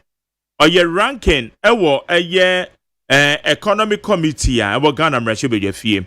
Ono ne yene didi nkomo no nti di omu chemre say abai suspension of eye Energy Sector Levy Act Amendment. No. ESLA 1 Ghana cedi no on liter of fuel and our petroleum products be no. Abinding you free ho because alternatives are available. And abai no one more cast one the bar and ya dear yakura ye be hu. Abdullah Sakra baby I will be a Michelle pa Abdullah Sakra. Oh, on no pen on me calculation wa has 1 + 1 is 0. And no also was sending message. What the greetings said if you are Attorney General home breme. It's Abdullah. We'll see the greetings from McJerry to you. Sakra. Michelle papa. Michelle nano pay. It's ne abina suspended. Abdullah suspension indication say 1 + 1 is not 0. But 1 + 1 is 2. Okay. For our 25 0201162 0201162 Amasacha me kwa namafo. Eni akoso sapon. Ena menu omo edi dwumen. Bamrani akos moyemfa enkrata ne yenko enimo. Yenhwe de o. Na me wo daily graphic so. Okay. Enti daily graphic na Zoom Lion afede wa cheche nsem one wa yiye entem contract no wa cheche mu ho. Na Professor Ama ena wode enioma makomako enum bi a element bi makomako enum a wode agu apono so se anka Ghana ye fa anka galamsey wo hoyi anka ebefiri ho ka galamsey ebefiri ho eti daily graphic ene ensam ni bi a wode aka wono kotoko ena omo edi enkunim wo FA Cup nim eno so ho asem e wo the daily graphic the ubokrata nim abusiafo the ubokrata me de eto amoso eye the ubokrata your friend say Ghanaian point na Ghanaian point enim ha ode gift our mensa nimfoni abetoa Attorney General na bebo ya mane Attorney General atrese ghost names ya na ewo national service one no one wo create ye and wo use sa ghost names no ede kwaje bosia ewo ADB na bosia wo kwaje ye 30 million Ghana cedis and wo kwaje di free ADB for ntan na asem yi eya Attorney General ana ebo ya mane na Ghanaian point anim ha wode ononyamfo Brian na champion foni abetoa oyamra sebetani ma de se wo abetifi MPP amanyoko se wo mu bie kwa to no se obi a wo pepa se ogina ne yeto no so aba na wotu franka no ma amanyoko na kwanya bia ononyamfo Brian na champion obekobi na wotra se wakon sandi akura mpo na se party na kuru ye nimu a enkonkosi aga omu pa omu nkofa Yesu Kristo no omu maya no flag bearer ma MPP amanyoko se unity ina fasen wo party nimu a enkonkosi aga enti wo sre woso akura kwato ne asrewa wo sre MPP amanyoko manyina se ensuna buro na sunu dokono ensuna bi baba na sunu fuse na ba Yusuf ni Salifu womu nyina ayefu enti MPP fo nka womu hummom na womu nya baako enti temument me ho ase asomasi no obenti we gina ha no emua party no baabi a party gina sisi akwakoye crossover asase womu yiri womu ka womu bom ya baako sade be ya nkunimdie ebetumi akọ ede ama party no de obokrata yanim ha Ena wode Alexander Kwame na afenyamake wode ne mfoni ababetoa na watra se minority fo na ekatra ban se energy levy eya 11 cedis no a wode atoto to so no enka wonte ni nyina nsan enne esanse enya ade a ebeboa Ghana fo na mpanso aband wose ayoyo wetie wonu mo pepepe enti wache asan na Ghanaian point the Bokrata anenim ha Inspector General of Police your friend no Christian tete yohono na Christian yohono ɔna akosia wɔka se wɔtɛ sɛ naano ya ɛyi nursefoɔ ɛne midwifefoɔ ɛte yɛtuan oh na asɛm no ɛden but IDP kyerɛ sɛ IDP na poma ɛna wɔbɔ police hospital staffs no wɔbɔ wɔn mu aba so wɔso wɔn mu yɛ adeɛ papapapapapapa IDP sɛ ne mmeranteɛ no yɛ adeɛ dabi whether we are police ni ana we are civilian ah we are adwuma wɔ hɔ no ɔmo nyina obi ani hɔ a ɔkɔ baabi ɔmo nyina to aso yɛ adwuma sɛ deɛ ɛsɛ sɛ wɔn ɛyɛ no enti IDP Christian Tetoyo no ɛna poma before na ɛbɔ police hospital stars wɔbɔ wɔn mu aba so sɛ wɔn yɛ adeɛ paa ɛbragye RNM efuo kɔ strike wɔn gyina wɔn nan so yɛ adwuma paa na adwuma a wɔn yɛ no ɛsɔ n'ani nti wɔbɔ wɔn mu aba so sɛ wɔn nkɔ so nyiri wɔn ho na wɔn nyɛ adwuma Ghana Armed Forces for wɔn nso mo yɛ adeɛ 37 military hospital. Oh, Pabna, what him say? Na me come say na me catch our show say for bare 2 weeks. Yeah. Me di wa ko ne aba. Yes. Wokɔ hɔ a enipa ba. Ahomache. Oh. Ahomache. Doctor na ye kohunu ye hu na ahomache. But we no bɛkɔ no ahomache no wa mantam a. Okay. Kwabra so mo ma me na ya kwan so de ehun se esofa sese pa de se wo drive wo car e de afa ye your friend is saying Kumasi amasaman se de kono kwabra ja pressure ema kwantuo ni ya basa wo ba uduru ba unim say na better so befa kofro dia o kwasi bunsu jansi uko Kumasi na uko better yeah of late one am use ekwan ne de se me drive pa dia but nana ya akona do wa ma no so em se kwan no so ache extremely enti yanya traffic watch e wa ha ya ke ma che Majori ya eja o na anopei ede na ekoso yi ewo ya kwan yi so anopei de madane mo traffic warden hey ye ba ahomate no ye hu se aka akra no wadru di Georgia motor no we dey free all that motor station traffic lights then they kwa penkwa there's a long track track no who say I say who's the track na yeah and no na asai wo bridge no overhead na say ho overhead na say as nanim na chia kwa right ho no exactly and the amaka link me easy access so aka one lane and the second lane you have to maneuver before you can go and the maybe free office back to Amasaman no me kono you say enya bete traffic na chia babedru Tantra Hills amnanuma wo de ko Taifa Junction hey eti so we driver who uses our route no enano pay ya we can only encourage you say me fa highway no not saying say a service road need them and them but at least alubenya other alternative yeah because traffic no after 7:20 na maybe what Taifa Taifa Junction no and na traffic no akwakodu and then the feel when I make what about Amasaman no the udu White House baby of anko ekwanfofo no ene dada ni ebomu no White House ho edeba eba besti of anko barrier no eso ankasa so traffic na chi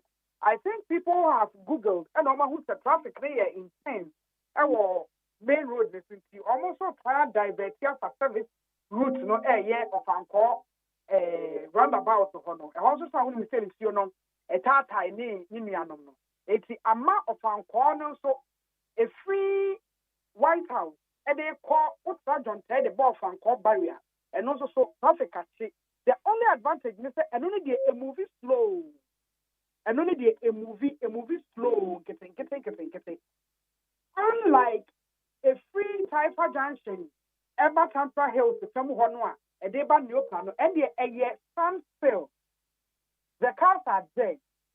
They can't move. We can only tell people more drivers how finance one to pay say. To open some there. Find an alternative route. Alternative route, a beer. So free type and ever and me fat mile 7 quino. So over 4 Christian village quino. There's over now they about the sea Achimota, yeah. Joko Remo, Eko Kofa Domi Kunka. Utimi Kofa Kunka Hono. Now the court. And as if we are my summon and so make our show system may ya wa. Who are my summon stretch now for 3 junction quino. First on it to a quino. Na koko si ablikuma kwanu na odi akwa kosi awoshi na odi apala pass na woko anya sa na so be di traffic ne so a anya on to so be yi car na free o betumi yi track na free hono wo be di so anya 1 hour traffic asem enya 2 hour traffic asem so track ni free ho a and obi a wo use this aspect in tiase eti your traffic warden for this morning. I'm done. Thank you. Oh, okay. Na ya dia wo ken. Unse old Achimota station ho na nkasano. Yanom kra na ebebo no nan na yaduru ho no. No nan ubeduru ho no kra na ho no nye bete o. No nan ahomache no nan o.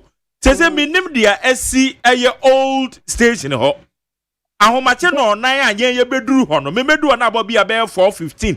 Aye bedu hono kra na ehwo no asede a ehwo na ye style bi na ka we asaya si hwo ne de na che se ebe ha adwen o ebe ha adwen de tie ne se on se ekwan no baby a wo de kola pass no ade de wo de ba di Georgia ho no traffic light baby a U-turn de wo no on se ehwo na ye very rough etutu basabasabi enti wo ba wanim Achimota old station you are using one lane help your car you have to use the outer lane. And yes, not I will say, over good straight out of car, ever to him. And really one factor. And I am not drivers, no. Acquiring your mobile. 80 or no, sir, can I say, Obidina, acquiring chair, then the page, and I was Jina inner lane or Jina middle lane now, on care whether you are matching. Said that I'm not police for my. It's no more sweat, Jina Honma or Fedipa. That time, into on care.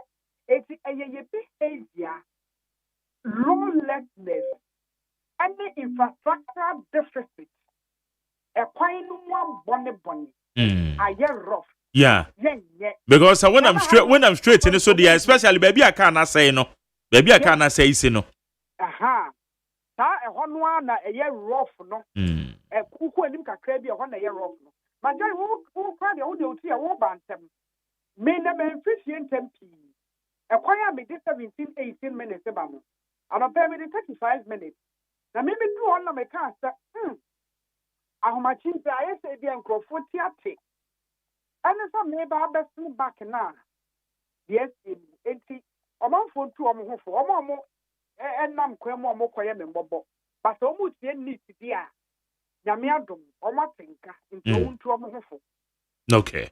Ye besre eye bambofo no so say mini wo mo ho the police for the omo U-turn so be a track na say the bi omu gina na okay but major we any police who pass the move yeah just say you told can be je kan de je kan you omu chifri ho you omu chifri ho that's the best solution yeah a better police station in better police station so there is a towing tracking be ho it's the best person of for say omo wan ashankafo ne mobile pe no omo nkoto mimi fear say for there be kotro BC ya no pay ebia na ono ye ni kosu okrom da bia wa beto sa traffic we say Majeri akoda be ye den samo okay yo nana ya also yeda se papa ene traffic information or the ama etiatifo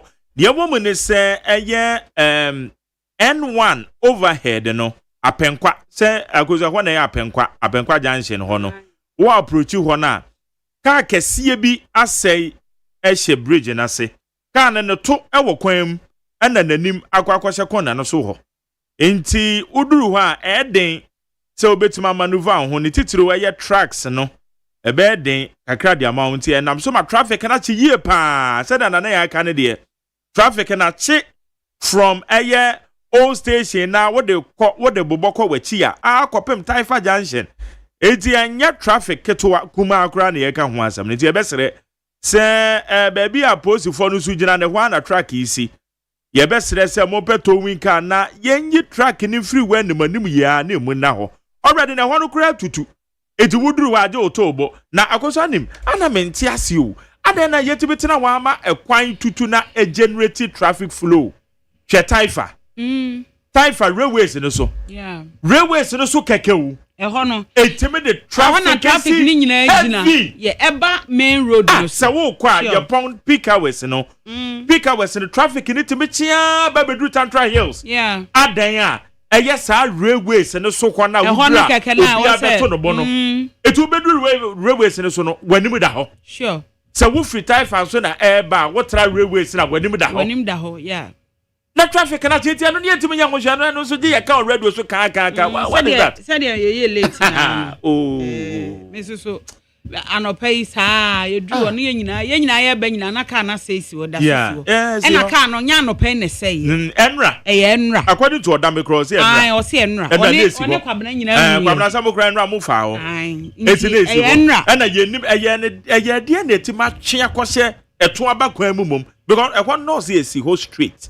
Osaka Wall Street krana na jemedo le na abesi emse na abesi mfimfin etina se wo mo force wa na ekokoshe saa ono wo mo emse the best solution is ebeto di free ho no is the best say wudru nkoko a enkoko ekwan ni nyina monchem se wo ka se wo form no wanhwe ni a ebebo base because ekwan na monchem ama wo de ka ketwa abobo oh, echa say nwanwa. Say abobo. Say abobo say amoamoa. Udru ka okudi a. Unim say ka okudi won sa na no so aye. Sa no so aye. Me dase. Etubo say wo ka na time ni kosi eha ne ha na ba bia amoa no e be hye mfimfin ho na. Echa say wanhwe ni anu akwakopa u base. Eh. Anu ma kitin bi ho ha ye betra ho a betra ho sa. Na the problems everywhere. Okay, it's a day more with the traffic in the especially more service lane so the will be to your utility be an over them. Yes, I did traffic and said yet here no I yes. Okay, young quay anymore. Bobby. Yo. Abusiafo de bokrata na manugu so ameka ho asem no. Aye the Ghanaian point. Na Ghanaian point anim ha ode Dr. Joseph Sewa Japan foni abetoa. Ono ye penipa wada zumlayo adwumako no ano ana wo ba mane wo trese woteburofo a wonsuro buroni de atie ne se eba no competitive tender na anya ade a zumlayo fo wo musuro se wo ma ye bia na me no kase zumlayo eko Ethiopia zumlayo eko Nigeria zumlayo eko Zanzibar Zumlayon kwa miamia wudu bebre ni nyina ye adwuma pa wo mu yentia se competitive tendering ya eni omo bi omo prato wo ena afei eba no adwuma yafo yi edie workers welfare ena sanitation goes wa ena da Zumlayon fo abem entisiase ebiem ato obi ambedi bia Zumlayon fo nso be famra kwa so na ne sefate bia no Omonso edi ayebia. The Ghanaian point de bokrata abomo amania no pay. Mama fa chronicle da bokrata amra. Chronicle da bokrata anopay na oche se dumso levy no JM wase waka de so sen no. Waka de so sen no kra. Dumso levy a wode ba ye neyi wo mo abo retreating. And I'm so madam Kumano or more ekasa, see a di home comocrano pay. A fair chronicle Abamania say, a quaya, a fasuo, a ma, enterprise, criminal enterprise, one far a year 548 million Ghana cedis, a free NSC. Etiano so ɛho asɛm aba ɛwɔ ha wei yɛ alleged ɛno nso ɛwɔ chronicle mu Zoom Lion ne YEA contract no ora sia Japan kyerɛ sɛ yɛntwam sɛdeɛ nkrɔfoɔ keka ne yɛntwam na mmom spy sɛdeɛ contract no ɛbra na ɛda so no ɛso yɛ no ɛna wɔn ansan renew bio ama ɛne chronicle da obokrata nso abomu amane na diamede to am so ɛyɛ the obokrata yɛ friend sɛ daily guide ya na daily guide yɛ nim ha ɛna wɔta sɛ Ghana Revenue Authority for dumso levy no omo freeze ansa enti Anthony Kwesi Sapon GR boss wa odano GR Anthony Kwesi Sapon chief good morning this morning from NE 10.9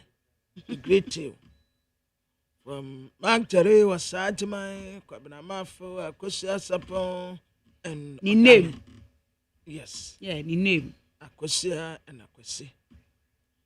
We greet you from Sepa Sabakantanson. And with a great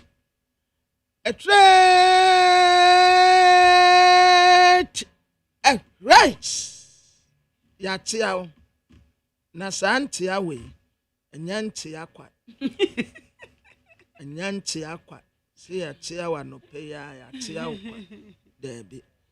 Anya say cried the other mammy receipt na ego bebre no o de activity bi mame de ba ya de na His Excellency John Dramani Mahama en was Ghana o how bia bekoso amanone no aya ebi eka yen so XNSA officials no yeso wo ma ye hot ska Attorney General ka ho asem so wo ma wia no so okeka ni nyina bomu a 548 million Ghana cedis.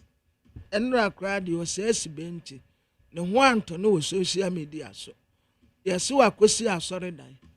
Ede ache asori bi. Ampan so asori dan ni si wonom fefe kama. Ya wo mu ye urade adwuma wo mu. Ene wo mu twa no papa. Ghana. Me say enra wo social media so papa.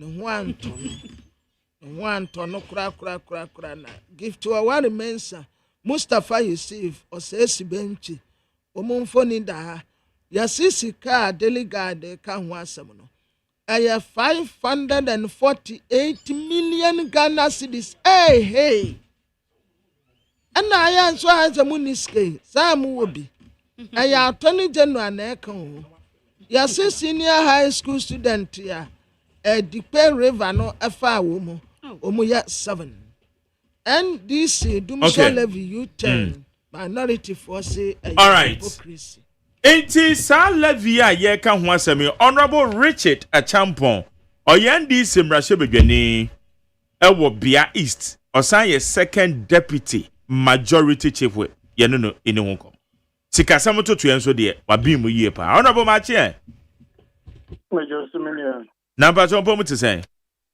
So, Namodia Che, Namonso, Nyanko Padomboko, Amia Domodia Che. Yadamia.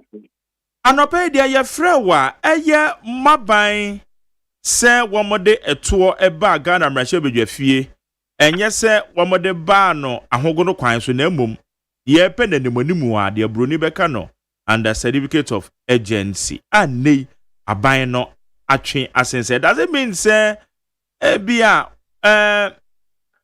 finance ministry ni apamfo am forecasting no magye e no mede sa bill no baaye se wo mede bepe eto 1 cedi ana Mene amame na asena menchia atieko oh so wo hihye na we implement mra no two different things enti osha na sebeja for the adwuma ne se ye be hihye mra no but buy na adwuma se implementation no ebe koso na ilanum beautiful na that I enforce say mra no be ye adwuma bawo kaya the person running here no industry prayers no raise the issue say yɛ ma ɔmo mmerɛ kakra na ɔmfa nyɛ calibration sɛdeɛ ɔmo mfidie na ɔmo de tɔn paango no ɔmo bɛtumi de saa wɔn mfidie na hyɛ mu because ɛfidie na ɔmo de yɛ adwuma ɛna aban yi so ɔho sɛ nneɛma a ɛresa akɔ so ɛwɔ adwama boɔ so no yɛ monitor ne kakra yɛhwɛ sɛ ɛbɛma paango boɔ no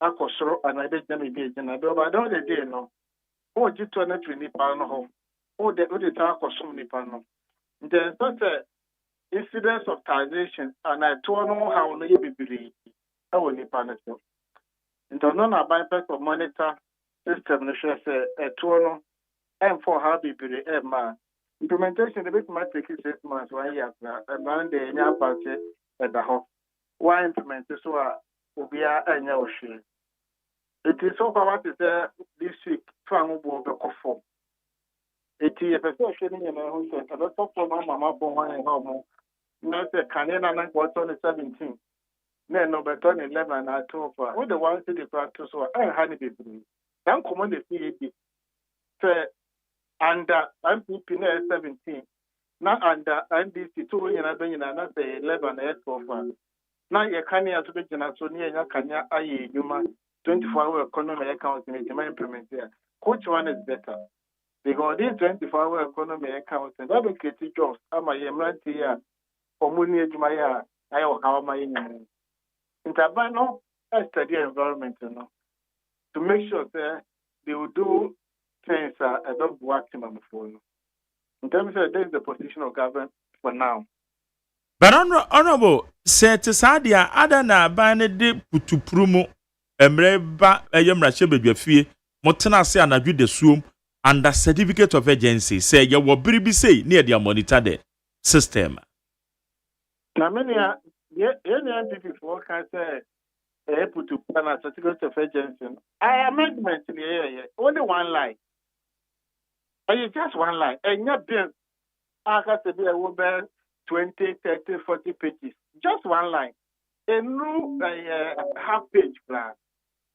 If you got to 2 days and 5 days higher than just one line. And yeah, and Maracata can be a passe amendment, only one line. Only say in the crop. Okay, constitution is one Article 106.13. Now can I order 160 now.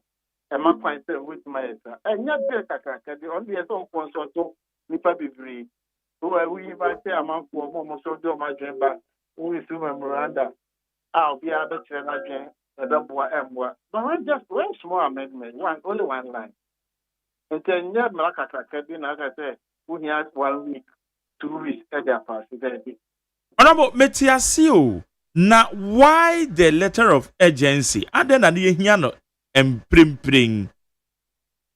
Na so anya ne na we ne kan. Obase o mra bebre o parliament wa matena so asore akwa ba still we da so da wo. Eti entina bibisa under what circumstance intina ne hia no she. There's a difference between a bill and amendment. Bill that abandoned by passing to law na. Ayem na fufu kra. And no language in the no, no, Wama drafting question. So, or the Mrebi ba, a consultant, come and actually Marano, or the Marane ba, I tell you to my ship for a consultant expert, and Mara Papa Bay, a bubble man, a GMO, one some the actor, a Sonia expert in that field, Momutation, which you know, said the bubble M1.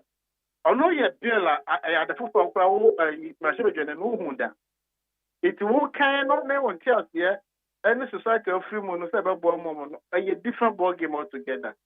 But when them running, I haven't that they are too.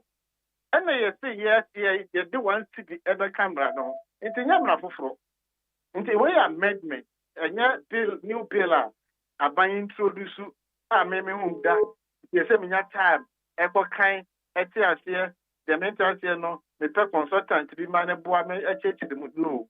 I am not it's just doing a small amendment to increase the numbers. It is a yap and as a politics na se me ameti me fee na me consultancy a and as I'm sorry na ka me the pen asesa 99 pesos no man 199 pesos asa ntenya nya dey difficult be about me some wo muti no ye nyan be kan bibiri ni Nchema de ama me nyina Matthias o. By point and person me establishing say for 2 consecutive periods and about a year say obey implement ya watching asensen. And now what she said there emrado beto parliament one said there can one life so now it wasn't easy. Our parliament and I do the swim and sana minority for work out and a majority for a G2 more. So it tells you say yeah in society but a passing through certain processes are a agent. And they are buying for 2 consecutive times are buying actually the implementation process na saying na abano to ne bone bia further consultation say course wa na na kenu na moa.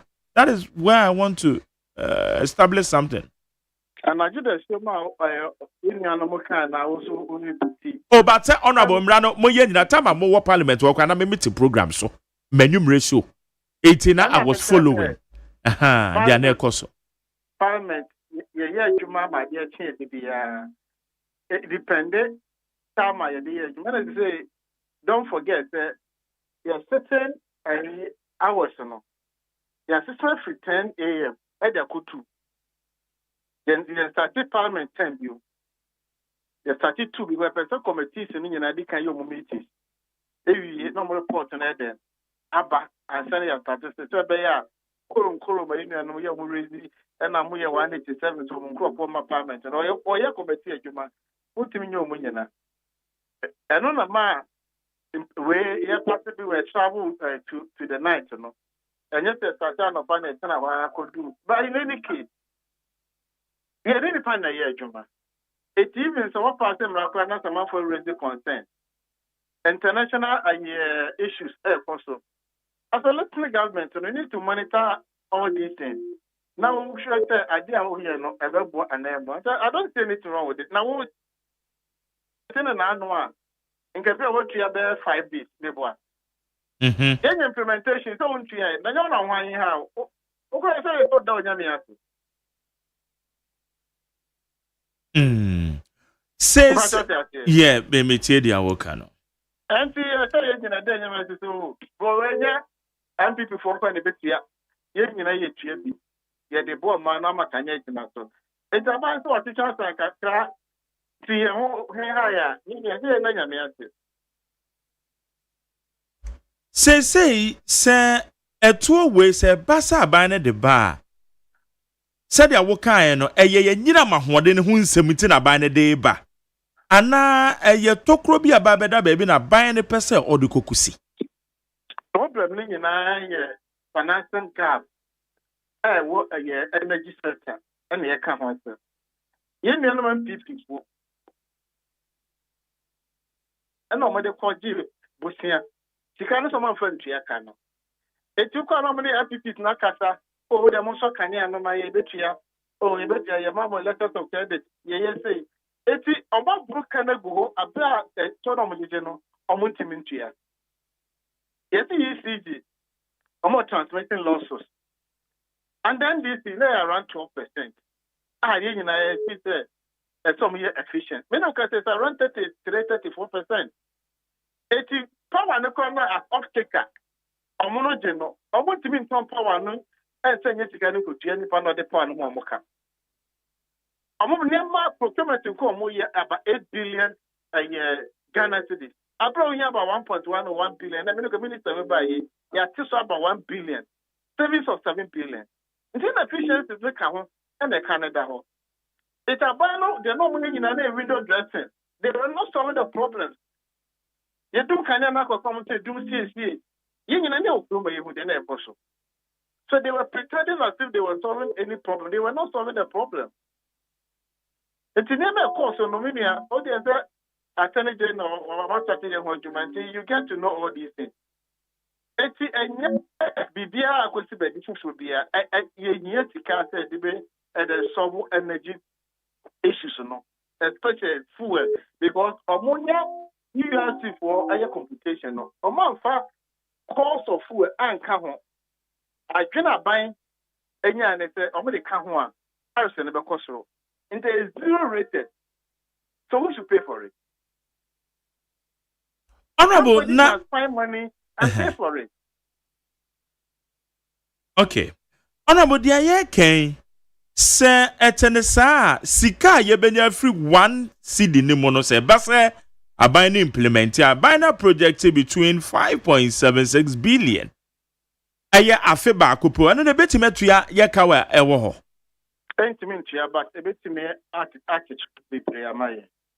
You also probably also home free one end.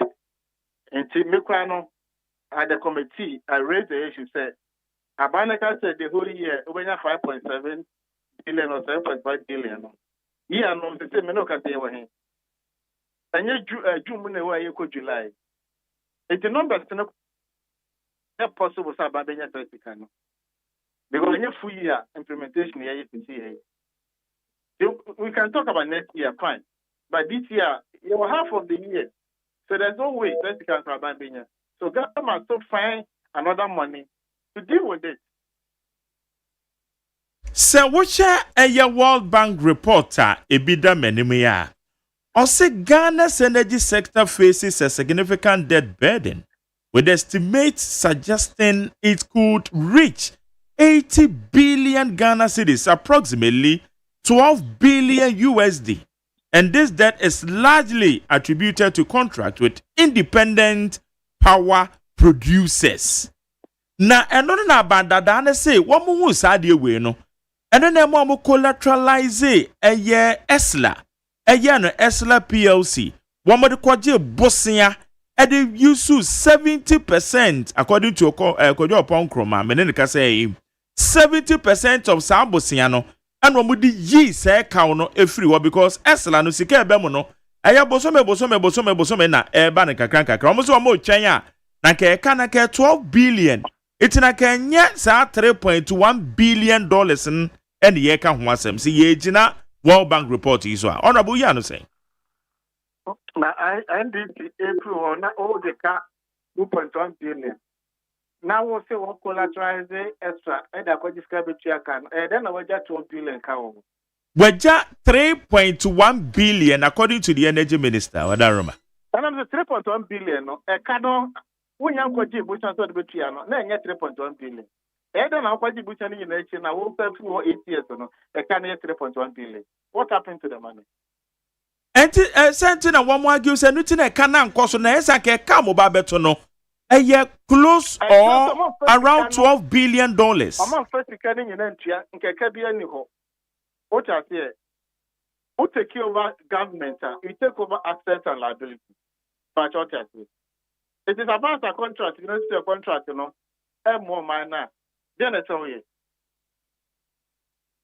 And yet, that contract, you know, running and a more upper machines in the Akusikum say, a more power. I didn't know what to do, say, what do you come on when I'm coming here? Review of Macasa more yet, and a contract, you know, a pay, blah, blah, blah, say. Mamuma one energy contractor take opinion. Investor don't know the Nefriba BC as a or producer cania, I'm a pen abeto, or power to. Now, loan of free bank, whether good theater. It's honorable. Obibe Bisa are you suggesting, say, every MPP also know? IPP so na yenda da bi no me de mam no mo man kane ani gina so within some period of time biana. Yes. And a woman to Yaka IPP for the common too. Who say they are business people? What do you project in Kobe there? And they are looking at the nation Ghana and yet NPP as a political party. Into them say party will come, party will go. Who delay payment cry that and so they can ticket. And sometimes they also show human face. Or do in a video now, you never do someone. They don't so much what Yanika. Into Monoso, or manage you can cry now, so what I was at the Canada. It's all the Betioka, yeah, you kept me, yeah, saa no mistake we dey try to now 8 years so when to resolve this issue. Now if I okay minia some people resolve energy crisis. And now we are can in anywhere. It is 2-3 months a year this buy no. And I didn't Canadian. But they want transit this and say. The problem be anyhow. Then and this is by year within a month or two. You will say that problem why you need to car Canadian also. You better no for the you try contract DM. So what was the issue? That's all you are so reason up for that. They cannot find it here and try me baby. Because the problem you are. I then I had a go to be a fiddy, you know be a fiddy. I don't know a power. I mean, Honorable, misleading all of us. Now, Obiso baby said, does it mean, sir, energy ministers were misleading because energy minister Mayete said there is no doom so. One may call it doom so, what doom so be and one mum.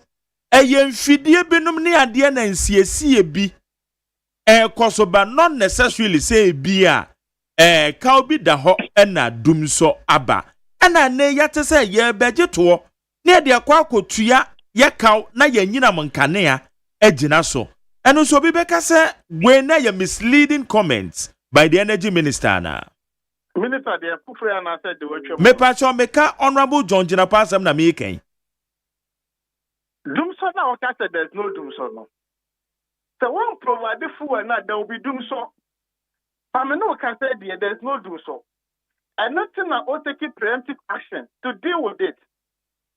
That's what I say. Also the food put on no. If you are within 5 days, food and the best. Only secure on account. Into so on yet to go say be obey me then appraise order. So and said there on one better no man another fool a power plant no. It is as we speak there is no doom so. But if we don't deal with it, there will be doom so. I some all can no. People also are transfer been a break it down. People are none of a message a many film constituency. Say mem do you be then obi ashe into a doom and my whole life. Well, no, you can't do anything about it. It's all for a coffee people now and an agent tomono. There is no doom so, but if you don't deal with the issue, there will be doom so. Honorable energy sector, wadarumo manushe sumunamo. Ayana samoa abemwa meka moa enye mo NDC for per general question na bibisa. Say amanyofo mo wa abemwa mo kamu nukre yie pa de chiro manfo. Honorable My name no krena o pese yes me can want to see it. The minimum na nobody can do come. Okay. Mame comment way and a statement by President John Dramani Mahama akase by early 2026 energy sector debt ni nyina will be settled. Person say akada wa $3.1 billion. O calculating out the Ghana sikama we are talking about 37.2 billion Ghana cedis. Yet the one cedi na fimuni nyina sika ye project say yes abeka 6 billion your friend is saying Ghana cedis. Na sa 6 billion Ghana cedis e besi den the estimate ya 37.2 billion Ghana cedis in by 2026. It will be analysis way ya obeka say ana bia no mampanyi anya briefing ye to no kan say yana. My friend catch us over to Boa and she no to manane na so. President in the Okan. Until you want to get to that bridge will cross it. Internet just say apart from say basa ye the once the be ye adwuma alternatives bi o kwanfo fro bi so wo hwa ye be pesika wo ho na ye dey solve problem no. And on there is certain agenda na you adwuma mama de banat. Oh really? Okay.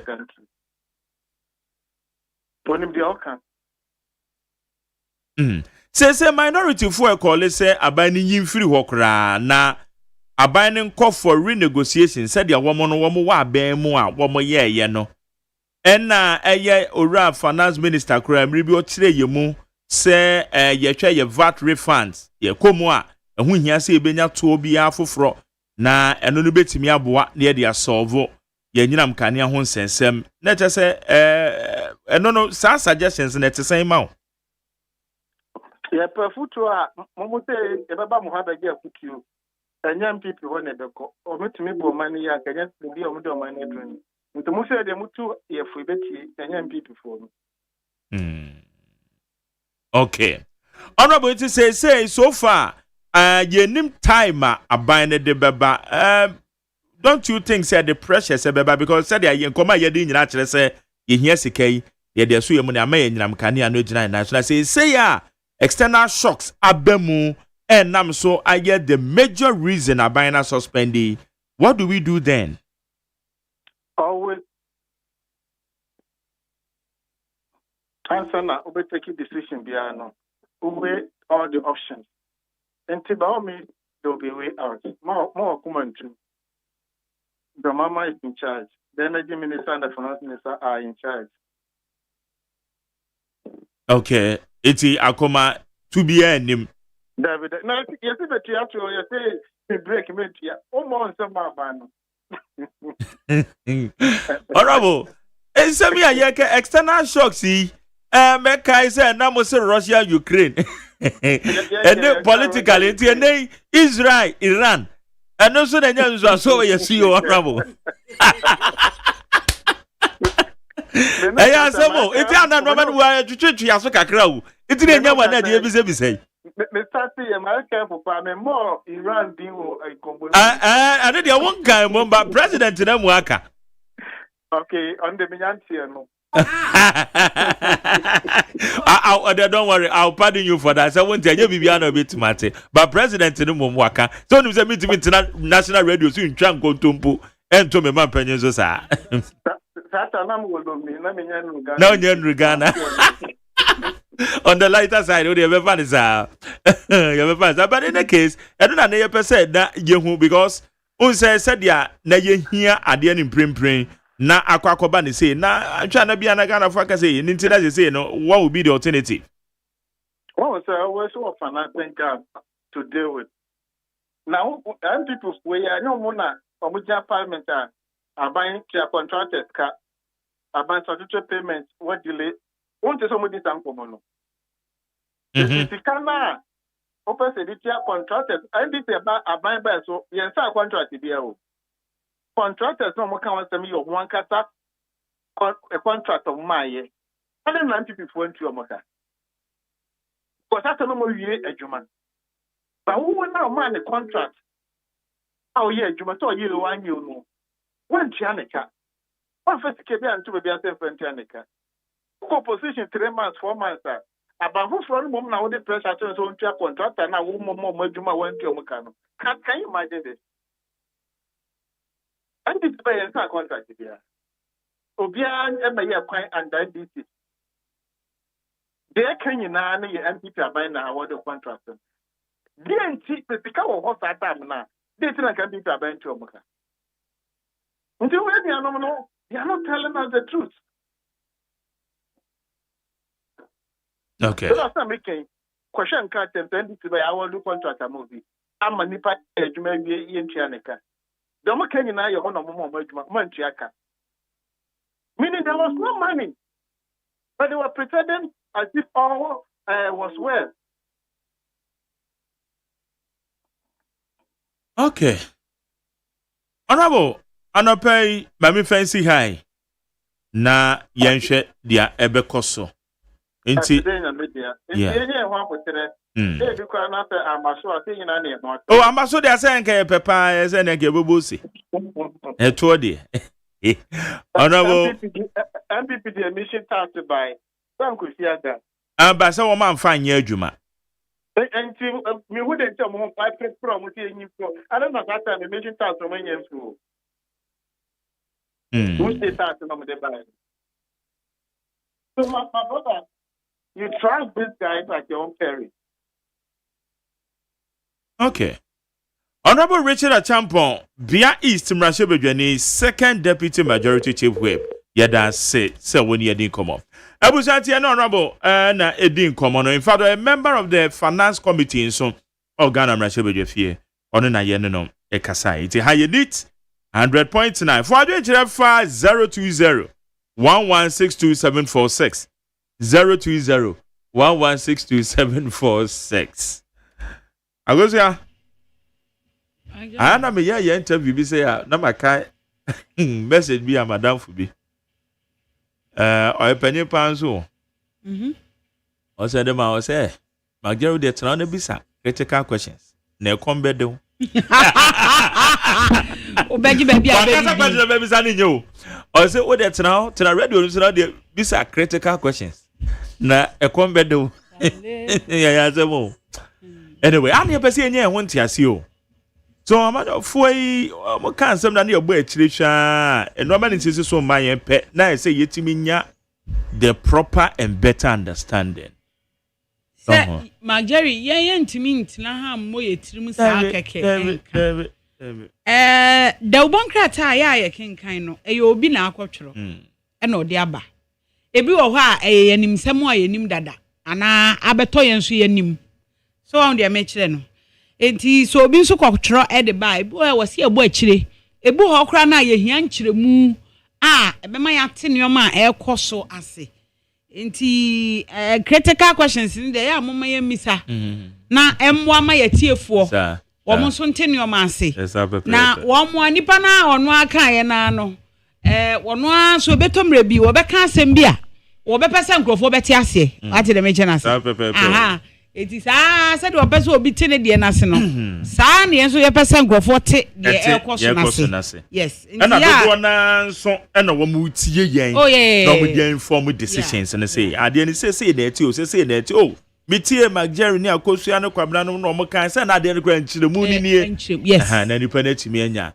Understand. Ya ya na ani no na ye bobo so de kire mu ne mu nkire mu pa ibu okra na ye betimi abekenkan onse Mageri stories ni bi wo ho a ye tumi ekenkan so na a follow short na ye wo better and further particulars it's no ye fra na ye bisa ho question eno ni en ho what you say iti agisi ye bisa na eja enti ase na ye adwuma iti na ekom de ebenya de ekom ne de omo timi ma ne de ye pa. Okay. All right. How you need 100.3 to be the Fred Ghana Montie. I goes and for akratwa so mama na. Mama fa the Ghanaian publisher. One say na o kan say president dey. Was say Iran, Israel ni Iran conflict no Mahama fear spike in oil prices. Eti man penye John Dramani Mahama and wo kan say CI dey osuro. Say dey Israel ni Iran for so starting to kwai dey. Anhwe ya na ma fan obo e wa adwaman so no apega yenim se Iran wo mo fi wo no bi wo mo ho nti so mo ba be ko de a na ene e be yire pa e wo sansem yi ama the Ghanaian publisher the Obokrata no wo de ho asem aba enimu ha na me de why contract ho asem no e na Zoom Lion wo ma clarify wo ma kire mu se contract no aspire ebre no so ye ntwam nti obi a obeka che say Zoom Lion de no san hwemu na ba ye na ma ye twam o mfa ngosi enye no kreda papa yi wo ba ye se de na anopa ne ye ka no wa ye na adwuma se de se se oye no na ye kan so anya aprapra no de ye hunu nko an de Zoom Lion wo ye e wo man mu eti the Ghanaian publisher the Obokrata no e de ho asem aba. Wacha se dom kuma no akasa e de afa dum so levy no U10 ho e na omo ka se we de ya ni wusam ti se be ya wo mu ntwam kura ko mu nyimfiri ho e na omo se ka se ase de wo mu hunu o mani so no nyoma o mu hu o mani so o mu hu o mani amemo no ama o mani so atan wo mu enti se be ya anka wo mu nyimpo emfamfiri ho ama eno ho asem e wa ha. National Lotteries Authority CKGL senka o ma meka o mo ho a anka o mu nim se o mu timi agina o mo na so besi sa abre yi a eti sa abre yi de CKGL ni ho a o ma dwuma mo ye no mbeto fom se ya tim ama eno ho asem no ode aba ewo de ubo krata yi mu anope me to aso de a mame fa the inquisitor ena the inquisitor nsem a wode eba ye nie wo se we ye sweetheart deal asama na ye ken ena the inquisitor de ase de wabo gift your remensa eni ni kunu wabo na senuam oso o mo atotrouble mu se ya pam scandal kese ena eno ewa ha sei ama wode ho asem aba wo the inquisitor anopai oni ni kunu eda ha sei mfonyini ena fe wacha se aban se dum so levy no wo mo anya mfa ama wo ma twe sensan ansa na ebre esem no wo mo ede ho asem ebeba eti the inquisitor de ho asem aba anopai zoom lion wa kirechire mu ewa ha se baby a omu gina omu ne wa ye contract na omu gina no wa ba be kirechire mu se CI the chief of staff was swear in maslog board foforo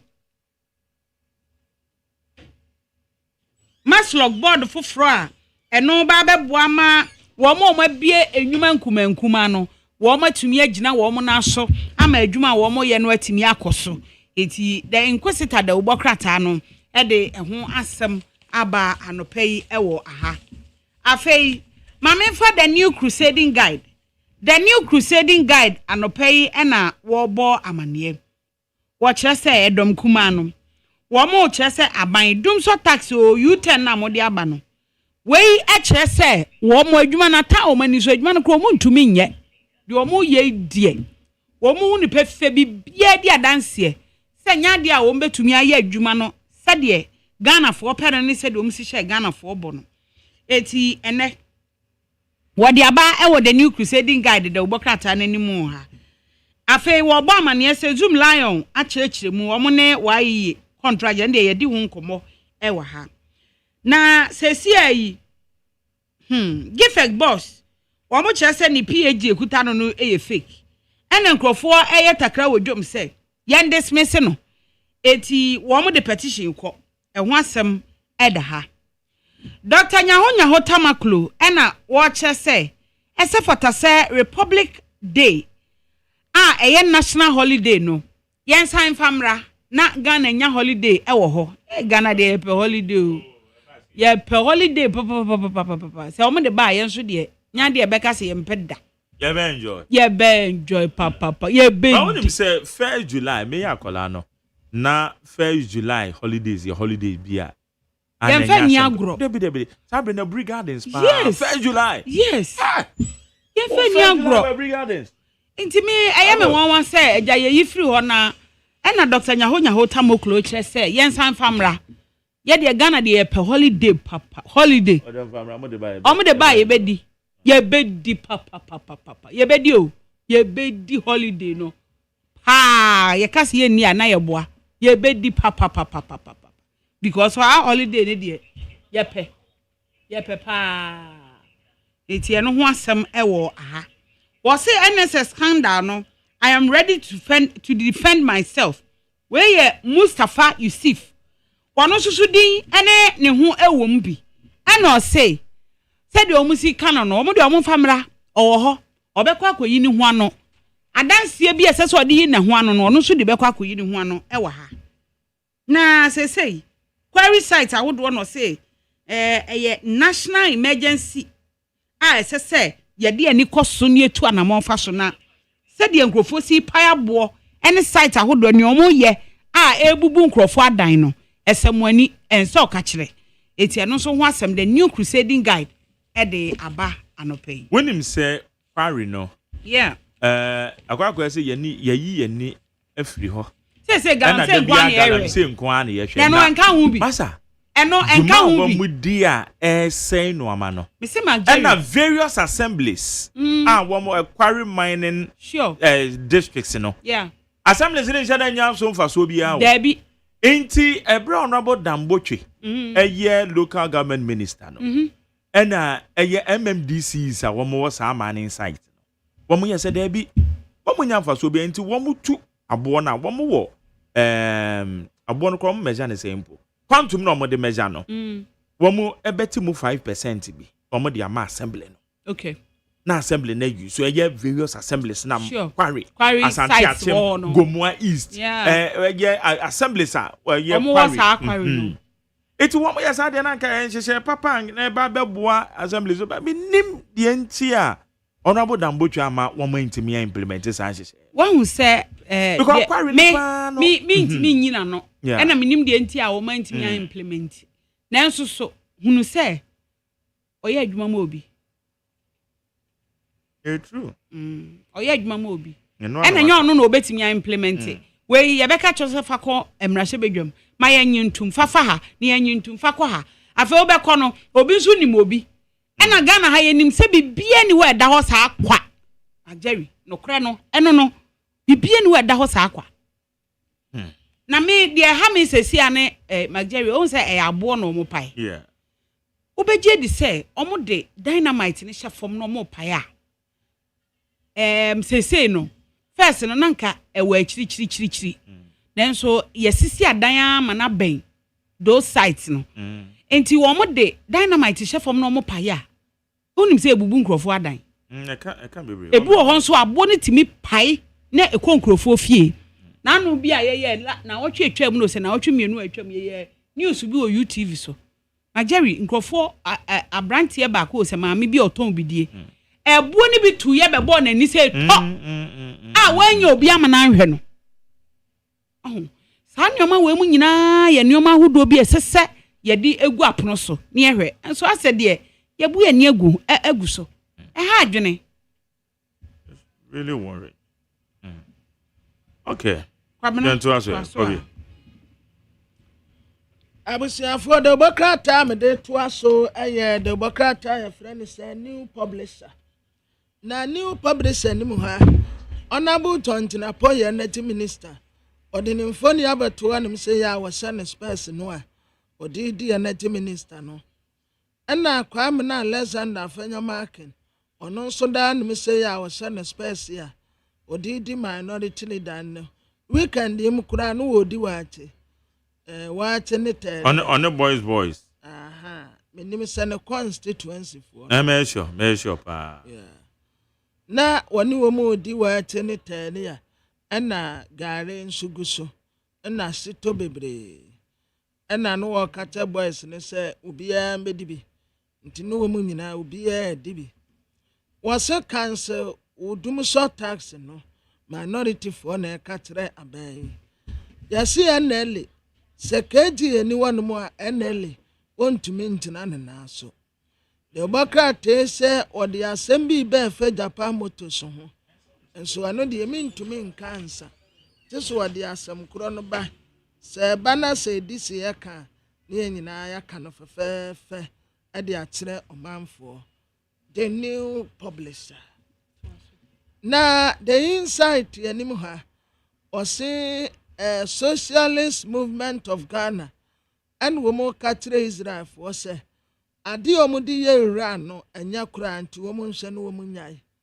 na Israeli Prime Minister Benjamin Netanyahu papa nso wache o metini di kura na misha satan kura na miko school ena mete se satan mpo na kwa mfosu ne papa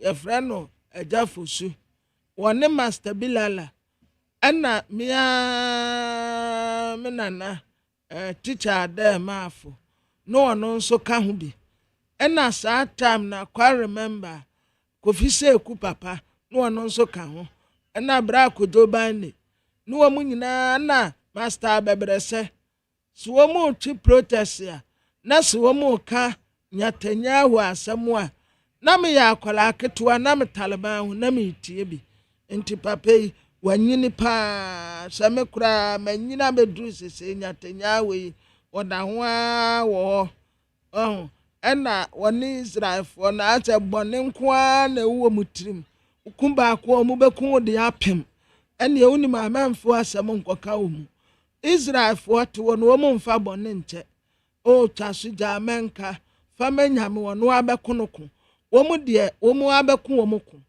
se wonnim na se hukum Israel ni ba ko a ye krado se wɔn bɛ pepa ukuro ne nyinaa firi hɔ nti sɛ ukun Israel ni 1 year wɔn 1:1 million uku baako wɔn bɛku 1 million uku edu wɔn bɛku 10 million ansa na wɔn akoma ato wɔn yam wɔn nya fama nyame jaama no fakyɛ 77 times 7 ewurade na abɛko no ko daabi wɔn de wɔn nya saa wɔn ade wɔko no bɛhyɛ wɔn nsam na wa wobɛhu sɛ yes wobɛhu sɛ yes waboa bere wanana na wobɛte adoma nkoma asɛm me ne wo ka sɛ wɔn ka sɛ wɔn bɛpepa Gaza ɛde efiri history mu a ekura yɛ frɛ ne sɛ Gaza exist bio ampa wɔn atumi aworɔbo ne nyinaa de efiri hɔ aka ketewa bi na Gaza eni wɔ bio wɔn ka so wɔn bɛkum nipa wɔn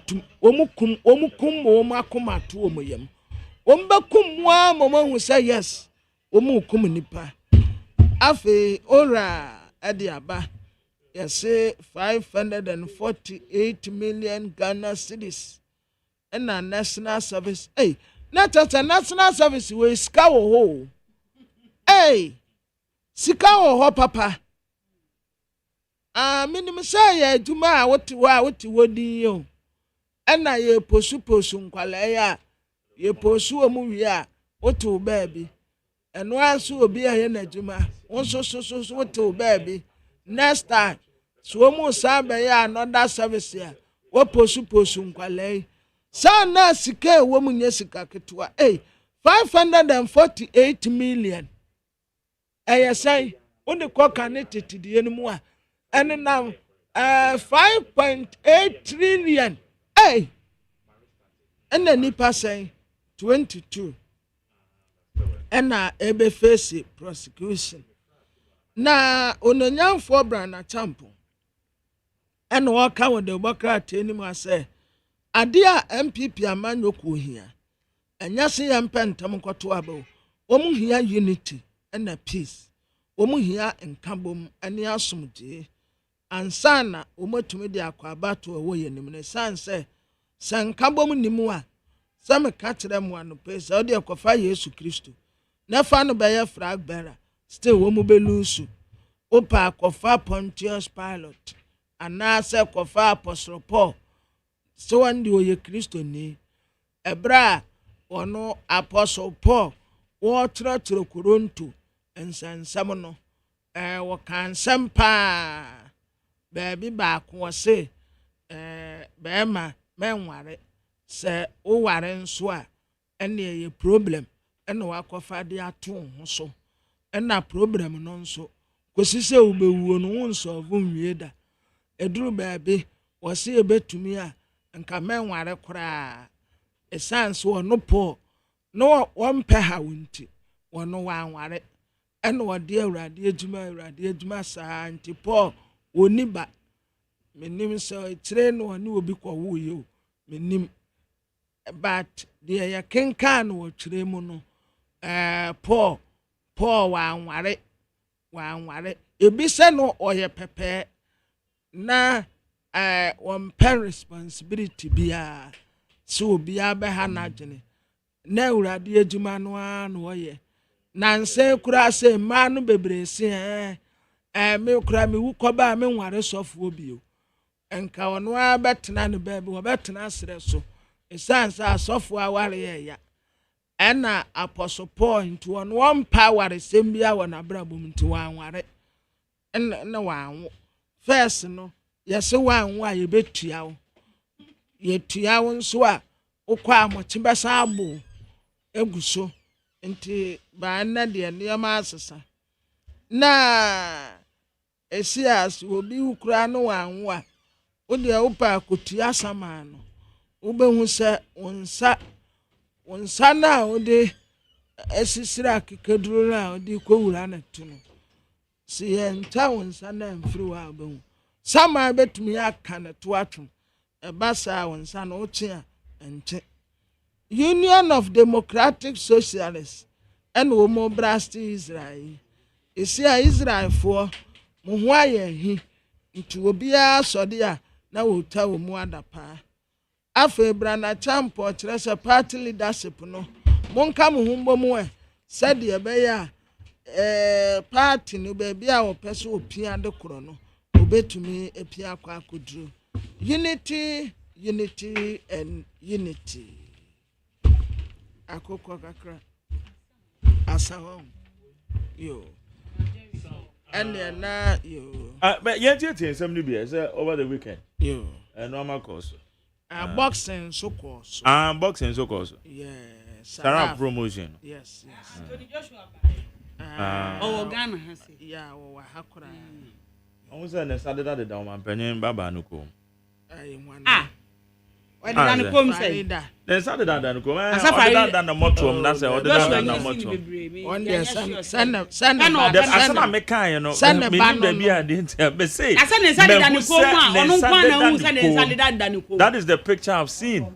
Ona me hu me too be hu ye but me ma nwene de wo na woni me di woni de amadwe akoda de na be afei na wo kasa ka de wo pesa wo ka no me hu se ne nsa deda ye ma mpanyen baba ne kom ono nkwa na ode ne nsa tutu ni kom wa so obi ya ne me hu ne picture o any other picture bi obi nsa da obi kom asanya na ba ka se bibi that na say the way o sika na dey asa o ka say na wo interpreting is how me na me interpret unim say Ghana ha say wo kan asama obi na tira asama and nipa na dwen wo fom do obeji na Sadia Majeri so kan no ne nsa deda ni kom Anthony Joshua na me so me hu say also owo Ghana na me so me hu say ne nsa deda ye man penye baba dia hu ye ke ma that is what me ndwe adwen boni bi anka ho nsa deda ni kom nsa deda ni kom na ye de oh me hu say ne nsa deda ni kom wo mote ho ani sa de dada no mu jira ni kom bi o ni sa ya pese me nyine se o se ni sa de dada ni kom e me nyine hwe ye twi e na wo me ba so wo na wo pese wo dwen dia wo bedwen Anthony Joshua no ya well disciplined boxer aye ti se obi ahia no ka se abaye ya wo me jira ma wo nka se me ma no abaye ya wo koi mi hu so ne nkrofo de dada oh na different plural plural say now ka se ne nsa de kan ba ko wo si dada ni kom oh na ne sa de dan kom na ye de nsa de dan kom eti ka se mi hu sa ne nsa dan kom na wo se me na me nyo man pani ne baba na oba mi me fa me san ko tu no go me de betu no go mo pa na wo ka se ne nsa de dan kom wo pesa o kire se mo na mo pesa mo dwe obia dia wo ka no e chi ka se na wo ka e de dada hwan kom enti wo ba ya so ya te me ba je me mu ba wo tu mi nka se e de dada e dan kom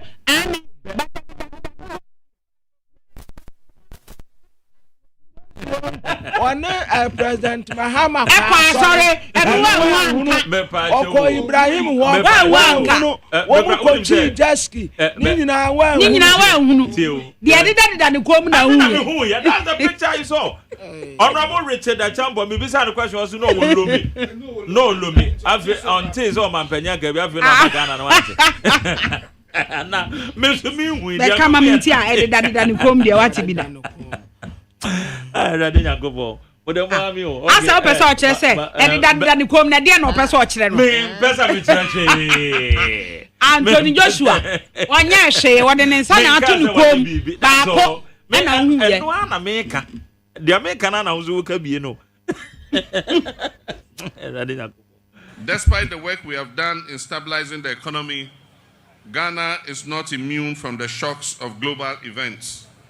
Recent events in the Middle East, which involve an exchange of missiles between Israel and Iran, have started to escalate crude oil prices dramatically. I've asked our Minister of Finance and Minister of Energy to keep a close eye on the development and model the possible impacts on our petroleum prices and prepare measures to protect the recent gains that we have made.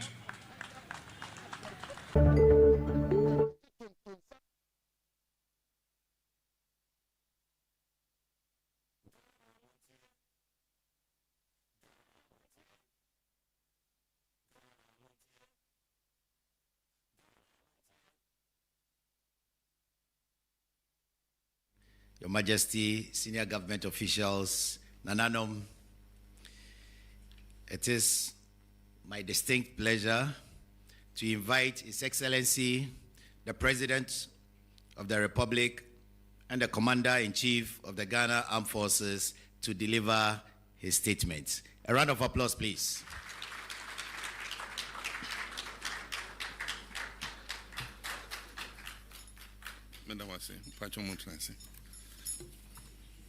Thank you very much. I have a prepared speech here, but before I read the speech, I'll make a few comments. I'll beg permission from Nana Otunfo to reveal a few personal things. Nana Wadaroma. I was a little boy growing up in Ringway Estate, Sosu. And my father's house was directly opposite Nana Eduhene's house. And so Nana Eduhene's children, Kojo Bochio, Kwame Nkrumah, and all of them were our friends. And Nana Eduhene's nephews that he was bringing up were Ato Ahoy and Kwamna Ahoy and all of them. And so they used to come on holidays from school and spend holidays there. And then there was another of Nana's children who used to come and spend holidays. We used to go and kweku. It turned out to be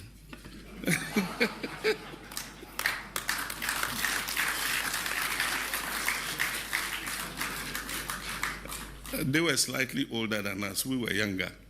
And so they used to send us to buy ice cream and all kinds of things for them.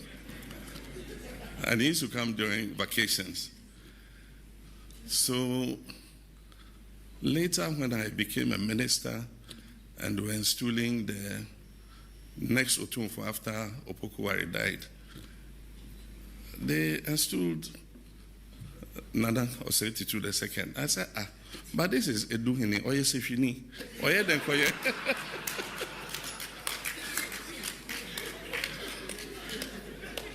Oye Denkoye Asante Hene, Sefi me di Asante Akunyana. Then Nana told me a story, and then it fitted the jigsaw puzzle together. Apparently, his uncle sent him to Nana Eduhene's palace to be groomed as a king. And that's why he used to come to Ringway on holiday, because Nana Eduhene was the one who was looking after him. So our relationship goes back to when I was a child. And so, of course, when he became the king of Asante, Meshia became my home, and he's been like an elder brother to me. We will also file charges against the following persons who are vendors on the marketplace on the central management system of the NSA in the Eastern, Greater Accra, and Ashanti regions. Isaac OSEI Agyemani, the owner of Stalwart Option Buy Ventures. Charles Ohomening, the owner of GH OHEC Ventures. Philomena Arthur, the owner of Brainwave Ventures. Rose Hamilton, the owner of Marine Ventures.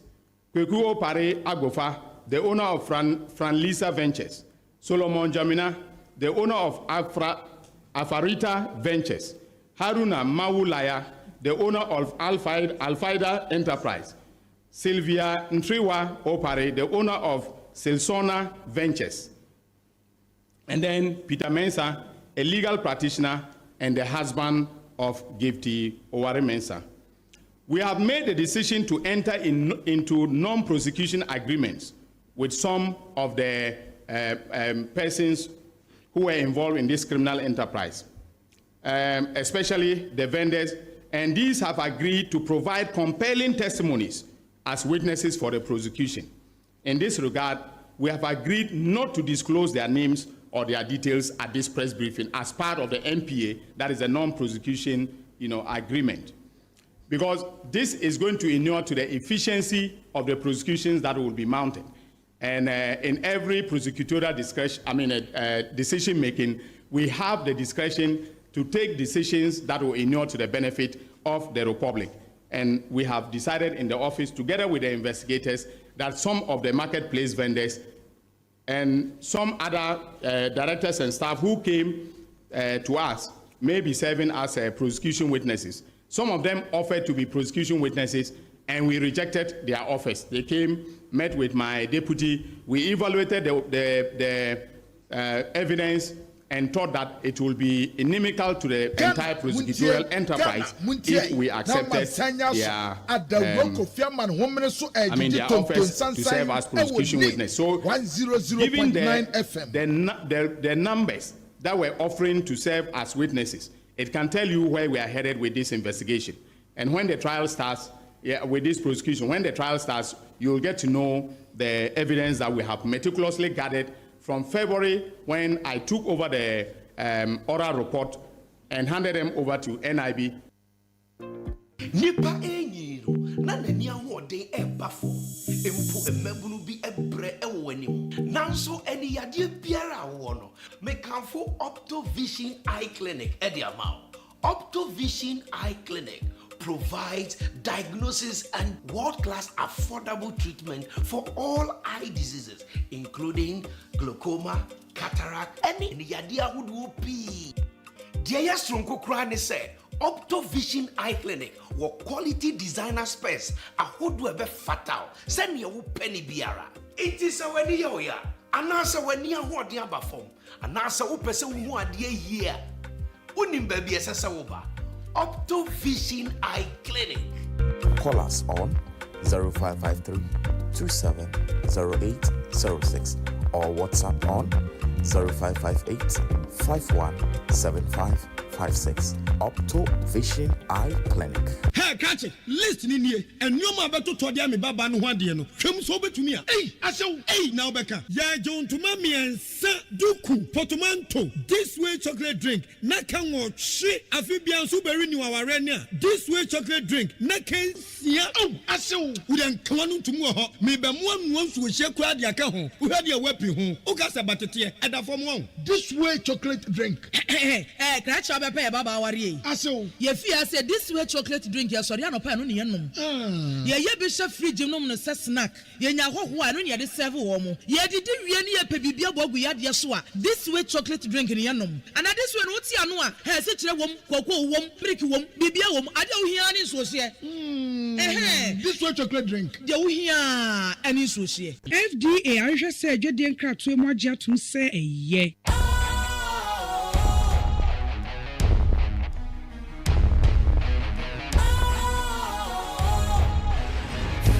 Cool, fresh and trendy with a new look.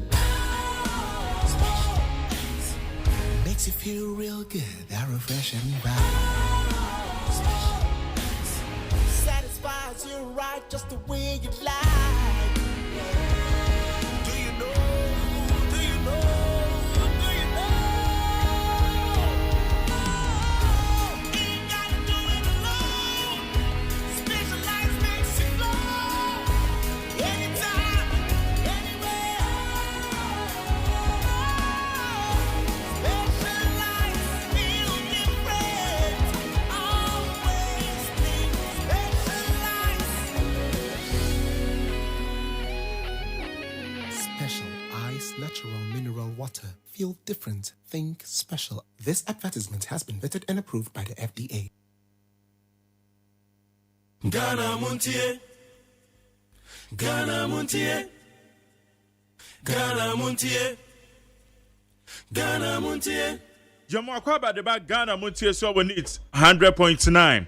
Abeja fono ha ye behwe nsemakodo a ekoso said wonim no over the weekend last Friday and Attorney General press statement kire pempenso a oral womo etimi aboabo anu amano ni titiru pa National Service Secretariat and the National Service Authority.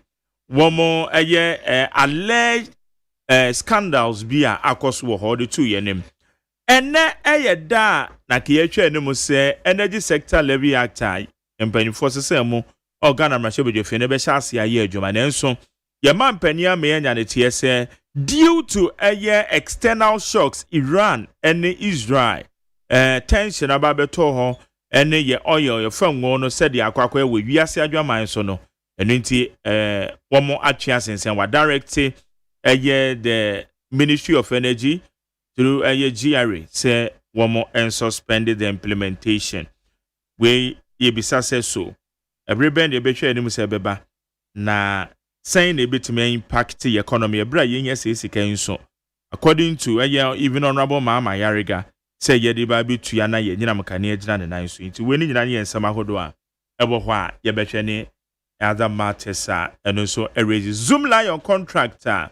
Nay, Baba Bichrimu say a contract in your contract will be terminated. Send po crate bianca, but a idea one more aye ready. Say, Obi de Susu say Bibinko ya. Oma bioma pono for any further investigations. Did you be home come on? Richard Eddie Fiama Sama said, listen to Lowa Pedu. Again, listen to lawyer Pedu. Is it Pegbu? And yet Pebu and Pebu. Who voted for Nanado in 2016 and 2020? So you mean lawyer Pegbu and Martin Pegbu? Asem na wokem. You prepared for over 40 years to become president, but you couldn't beat Muhammad just 1 year on corruption fight. Ghanaians must be thankful to God for making NDC and President Muhammad win the 2024 general elections. Else, all these national service alleged thieves will be away with over 548 million cedis. $30 million Temale Wale Road project will be lost. Else, $12 million Walugu Dam money will be enjoyed by some alleged thieves. The finance ministry bungalow sold to Asante Bediatio will be enjoyed by his family. If you are a true Ghanaian and you are not angry with the MPP thievery, then check your DNA. Richard Edifree Ama Saman. We said this and many more complicated projects are left abandoned, and these are the things you journalists should look for and expose politicians. Where project no. I think I will download it. Now share project across. We say good morning to you, Mark Jerry. Let's make Ghana a better place to live. The 2 terms for the presidency is not enough as compared to the Asian Tigers' rate of development if really Ghana want to develop. The mere rotation of political parties is not the answer. We need level-headed leaders, but not just political parties. I will humbly suggest, as far as any president can change Ghana for the better and is able to weed out corruption, that president should be allowed to contest the elections as many times as he can. But if he's not up to the task any longer, is corruption, then we have to vote that president out. Where Adolf Kumsen or the Free Accra. Alai Babasi will urge all Ghanaians to condemn the unwarranted barbaric Israel attacks on Iran, which has started pushing crude oil prices up. Alai Babasi, because me share who messages be na nay way by ya will try to say now. Why Mama Alai Baba? I'm telling you. I'm shocked. I mean, come away. I say Ghana for we should condemn the unwarranted barbaric Israel attacks on Iran, which has started pushing crude oil prices up and may definitely affect us. Even a nation can attack its rivals without being provoked in the name of self-defense. Can the world stand? Due to the support by US and its allies, Israel always acts with impunity. You will see how inhumane they were treating Palestine, the Palestinians with starvation, and the very people who suffered from the genocidal Holocaust and doing same. Hey, Alai Baba. Hey, some call message. Mame confirm message back to you. Because message is almost send the bar and I'm in delete you. Archives in now. Aha, Bakuni, Alai Baba. Alai Baba, that your message, dear mommy. Iran and Israel. Hey, basic Russia Ukraine war. And somehow trouble had you. Hey, Texas, any Syria callers. Yo, but that's what the inquiry. Where's the good morning, Mark Jerry? What did the NDC people say about Russia Ukraine war? So why are they saying Israel and Iran? Bossu and also Edia Banner.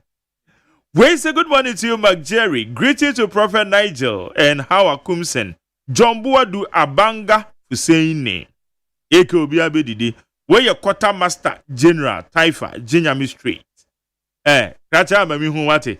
It's that Taifa me no ane show. Lamb taking Rashid also listen to you live in Techiman. Jerry, please send a special happy birthday to my adorable lady Fataya. Hey, Fataya Osman in Kintampo. Tell I wish her longevity. Okay, Fataya, my name is Mabodini. When some Jerry, please educate me. All these corrupt cases in previous administration. Where are institutions where are the institutions who are supposed to fight against them?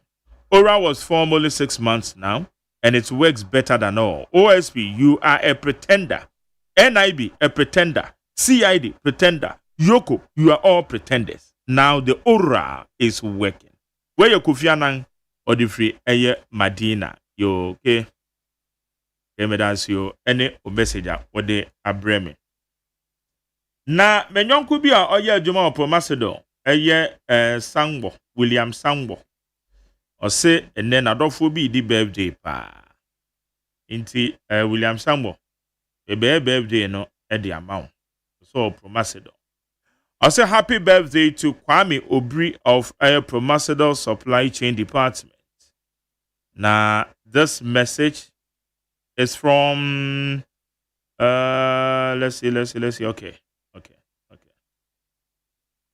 So happy birthday to Kwame Obri of Pro Macedon Supply Chain Department from Sharon Kweno, Deborah Akwete, and Angela Dakwa. All of Pro Macedon, they are wishing you happy birthday. So, Opanye Kwame Obri, Pro Macedon Supply Chain Department, where you big man, birthday na mami hunu so okay, can you try be remi? Happy birthday to you from your good friends, your brothers and sisters. They are wishing you happy birthday, especially from William Sangwo, and also Pro Macedon. They are wishing you happy birthday. God bless you. Right. Before we are not more about things, it is only this NDC Attorney General who has elected to prosecute people in the media rather than the competent court of jurisdiction. If this is the reset that they promised, then this will not get us anywhere. Charles Otten OT, incoming Assistant Secretary of Social. Gomez Adomipele 2 said, my MPP family, let's come together as one. Inshallah, MPP will bounce back stronger in 2028. Also, Bright Sylvie Kumi, or the first vice chairman of the MPP. Eric Wakubwadi said the God of Nanado and Baumia will disgrace President Mahama and his people one by one. Energy Minister fuel levy delay due to Iran-Israel conflict, rising oil prices, propaganda that brought JDM and his NDC into power will expose them when things were getting tough. Where Eric Wakubwadi. Okay, Sammy watches. Is it not outrageous to hear of President Mohammed's suspension of the D-levy? Now, is the NDC attributing the internal economic challenges to the Russia and Ukraine war? How are they perceiving Ghanaians? Does it not smack of mischief, hypocrisy, and inconsistencies? As for corruption, I do not condone any official who has misappropriated Ghanaian taxpayer money. So, if indeed the former NSS board has erred, let the law take its course. That's all. And no. Well, it's a good morning to you, Mark Jerry. My name is Okai from Center West District, precisely, Bantama. Parties should be mindful of their words and actions, and these past criticisms are now coming back to haunt them. Let's focus on constructive governance. Thank you. When say with the suspension of the levy, the Dumso levy, how are we going to find the money to purchase fuel, to fuel our plants? Okay. Now, Lebanon, it didn't do so levy. It didn't say energy sector. Maybe I'll get a food. And the one are there. Where so the micro minority and the disorganized MPP still have the temerity to criticize the one Ghana Cities energy levy after they used the ESLA fund for collateral and other dubious things. Now, why they can't say collateralize fund DBA and your papa? All right. Stephen Degbe, member of the NDC Communication Bureau. Steve, over. Match, I want to say. Yanko pardon me pa na muso e. Yanko pardon boko. Mamenka se me nije se menya kwan aba me chia me nuanum nyina omo etie Ghana fo nyina. Okay. Se we ndi so say MPP. So man da wakoma so nko ade over. Me chia no nti. Se ma me papa so tie e wa masama nti no. Nchia kese nko mo. Okay. Ya me waka no. Me da so ho. And Abubakar Yakubu. Now, Stephen, also this is the first time energy say also university for the first time. That's a part. The 2 year who Sanitation no memory be a will be and why a yeah, boys. Abubakar Yakubu. Yeah. Masa I want to say. Na me encha de okumienra. Yeah. And onyane yen. Omo madikan Yankopon hu no mobo. Yenso ayaka onkumien abre ye gidefo. Na Chamajeri mefa akwanya nsu na machia.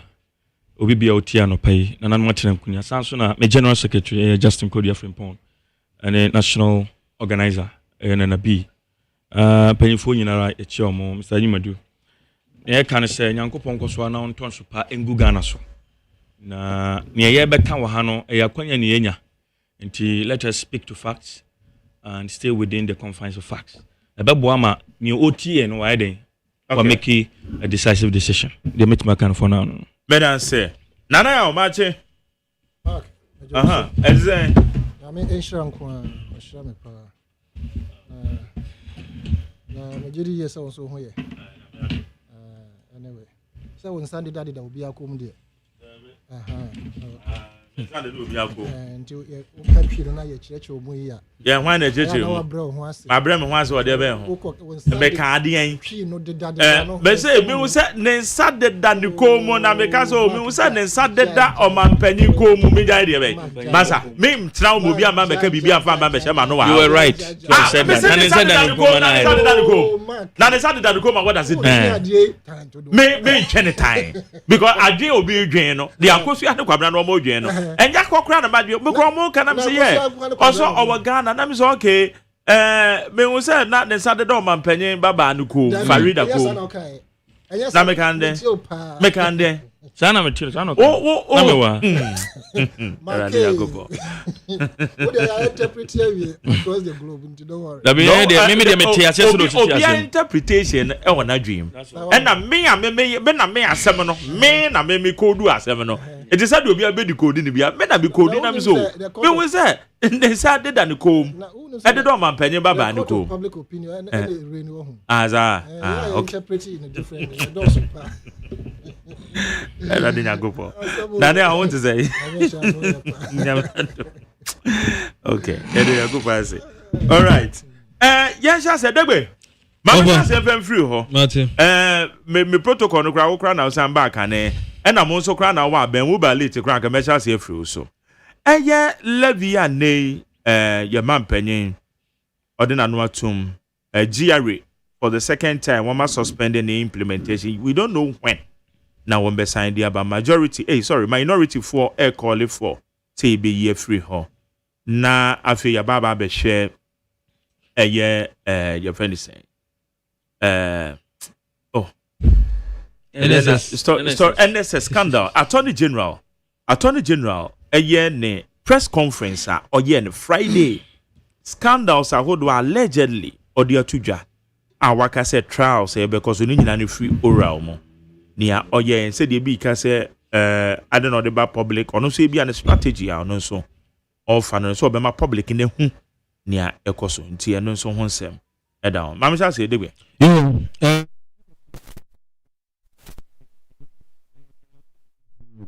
Nchaka tenkoma member of parliament e wa Masaman honorable Sedem Apenyo nchaka sie enkoma MC chairman one no me constituency chairman do MC chairman Desmond So 9 Ga West no so ya Masaman Ghana fo nyina se dem di kankan no me chia mu nyina yo o family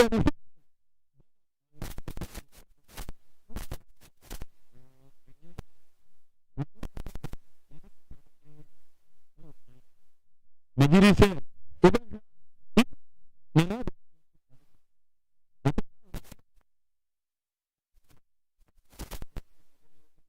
ɛde asrosɛm ne ade nyina na because one na yɛabrɛ any excuses no two na yɛsɛ nya ne nteɛ sɛ international institutions bi wɔte sɛ IMF World Bank mu ne ade a ɛtumi boa wohwɛ afi 2020 and 2021 for instance a World Bank president was a boss country director no kra bɛka kyerɛ ɛbɛ confirm wɔ ha na sɛ ne nyinaa akyi yɛnhyɛ da hu de yɛsika ne yɛ ne nyinaa akyi na yɛbɔ ka wɔ Bank of Ghana ne ade a ɛde citizens no bɛ complain bɛnna no ɛyɛ wia foforɔ na ɛbɔ adentina make us baby abefe bia some of us yɛwɔ grounds no yɛtie de ɛkɔ baby abefe bia no sɛ nyɛ sɛ wo see the stabilizer na ndɛ obi kɔ full throttle na ne cost of the otua no ɛso ate anaasɛ obi so kɔdwom otumi nya akukuduro ɛka sɛ o adentina monti nyɛma so yɛde anim sɛ fuel aba fam yɛde anim sɛ dollar no egyina ne ade because yɛyɛ na nka cedi ne yɛagye nsɛm ananka dollar no ho ɛyɛ nka ɛden anka nyɛma boɔ bɛkɔ soro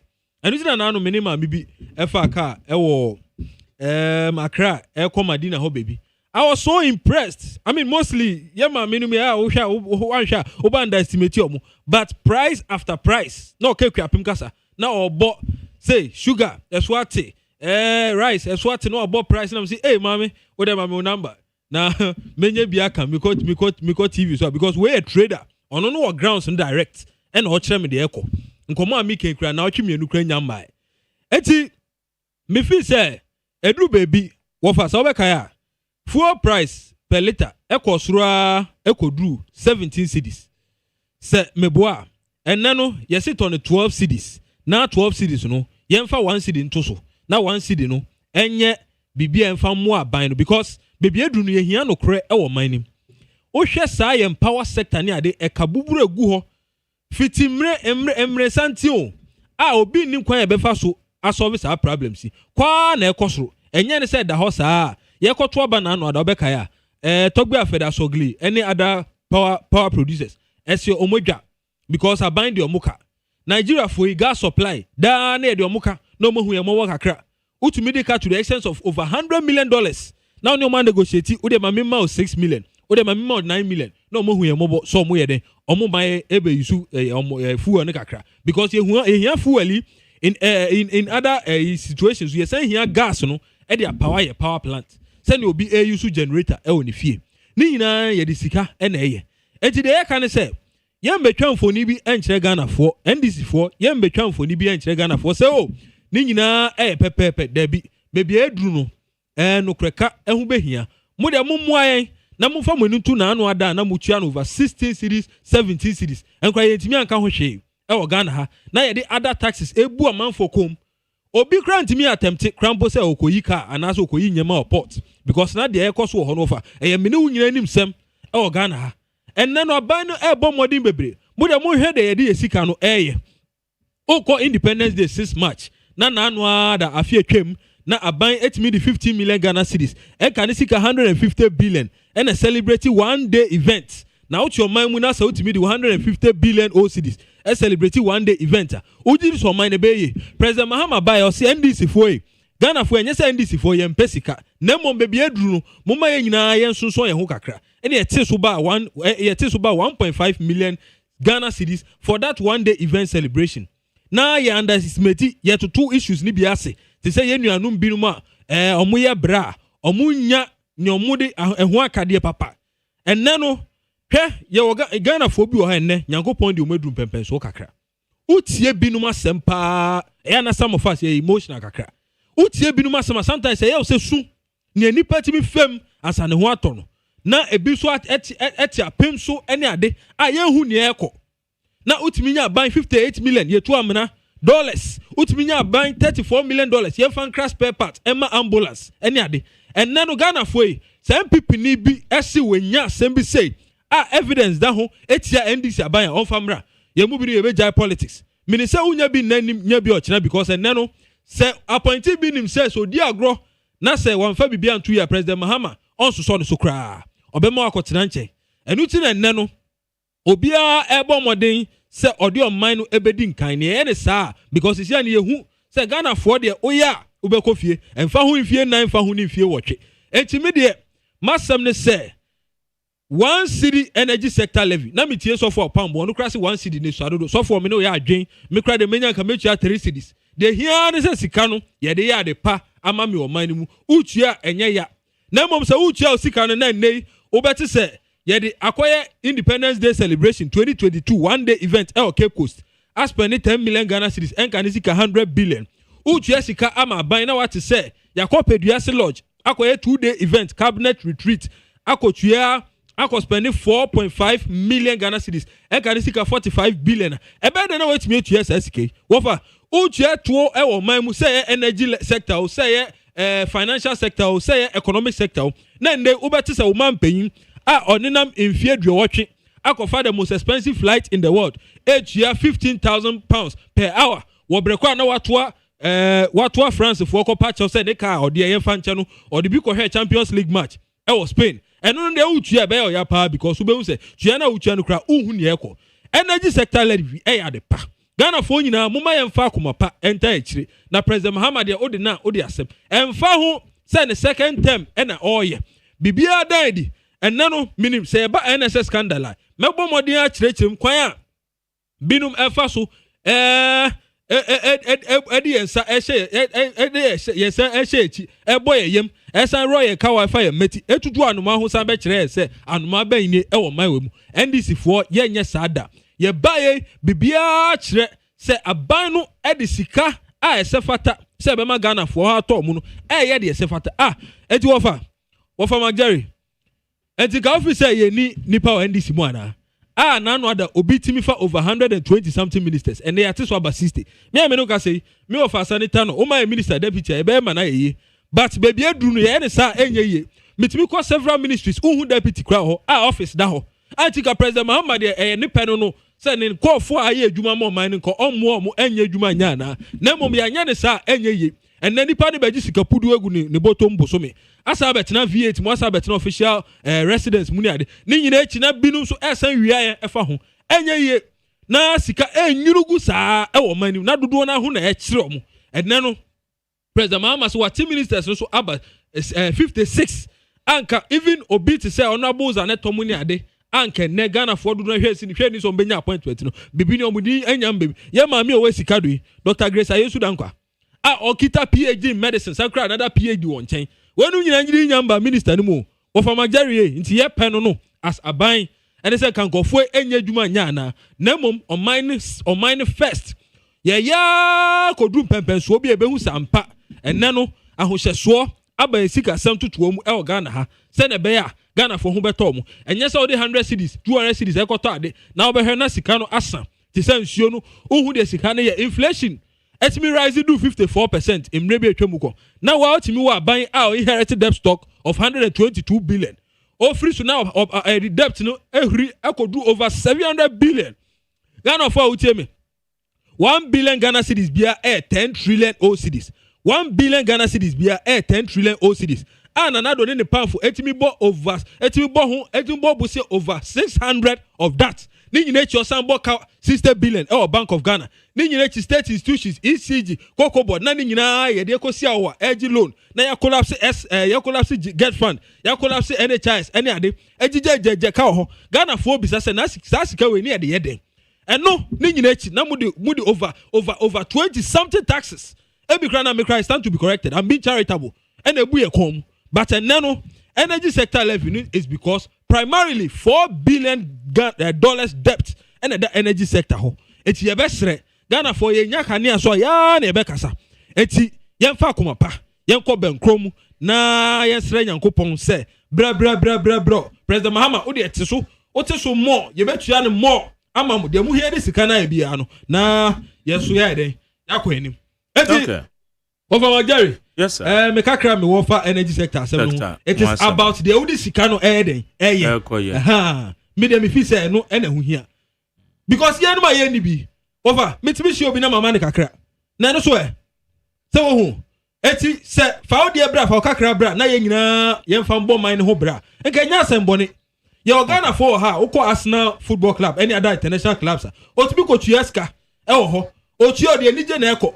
because at the end of the day be boy chira no de me di musika na ye ABCD enye ne say me di musika ekofa communications ministry say yemfa 1.5 million dollars bosumi bia mama eslo so bia wo bia me chiawo emfa monitor terrorist course e Ghana ha in the name of County JVG and now say yemfa musika no enko kra ambulance embra 78 million dollars e Kwame Nkrumah Ghana adudo na ti o man ni mo ho e kire mo na sika for left sika for right sika for ha and NSSD kra so over NSSD is okay me dem ni say me be pie na nya bi ni all right me da say me so me da say Yakubu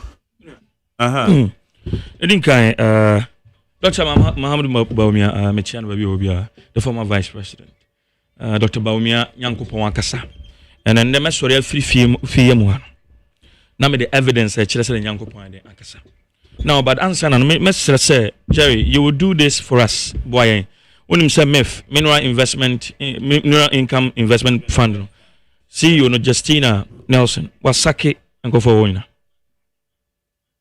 Wasake yes you can find out in there Aden Wasake saying Wasake director of finance was yes they had finance saying staff of about 40 and there bisa so more you can find out Aden yeah per kwanya the NDC for abechimenti o mo nyina nkofi this is no news so in Ghana Maritime Authority Adenta NDC Adenta woman organizer na ni kunu ewo ho ba mo susu so ye MPP ni nto mapam no and then Adenta woman organizer NDC onya adwuma ni kunu zo nya adwuma mo former MP of Adenta na beka asa asem sabe so we say o man na sorry thank you okano asempa and then betie that day okakra and then betie can we imagine no na neck se papai what in a di what validate you say the okana sir me obi nka asem sa na oh but at the end say papa no me validate say me hwe na oni adwuma num he's been sacked dey na me sake no NDC ni na be ka asem wi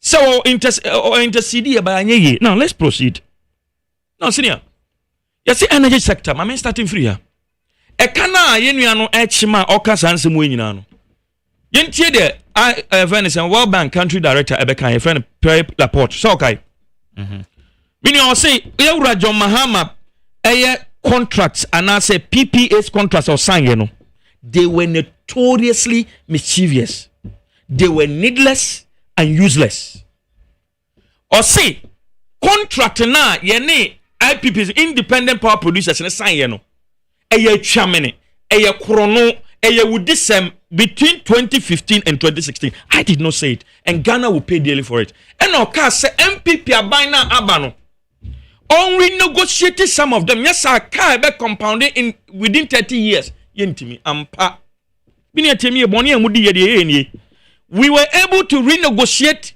6 power purchasing agreements 6 of them as save the country you can go online my job online report on the net even except ekan wasem a total of 13.2 billion anka Ghana be boss aka dollars within 30 years this is what we did for the country and yet you have the balls to come here and sit and insult now yes sorry no Ghana da ho ye be inherited 2.5 billion dollars our energy sector indeed Esla na ye collateralize ye edit defray the debt of the downstream petroleum activities nti 2.5 billion da ho na nu ya finance minister mo finance minister say Ghana de ka energy sector 3.1 billion contrary to 4 billion no it means the MPP only added $600 million these are facts you can check but so one who that's what now yeah the upper fair enough now ebio edien pa na sie oba what to light bill 14.75%. Oh, we are the IMF conditionality. I wonder what is wrong with the NDC. You say adjustment says it to one. It is either you increase it or you reduce it. And in March 2024, we reduce it by 6%. And even say light bill. And I call June we increase it by 6%. So that is adjustment. So momo betu move 14.75%. Yen misa se size kan no mo de den. Mutu so 4%. The energy sector 14.75% no. Also enso na mom obi koto fuel. 12 cities ebio on record. Yes, fuel coin finish. A buyer go. You don't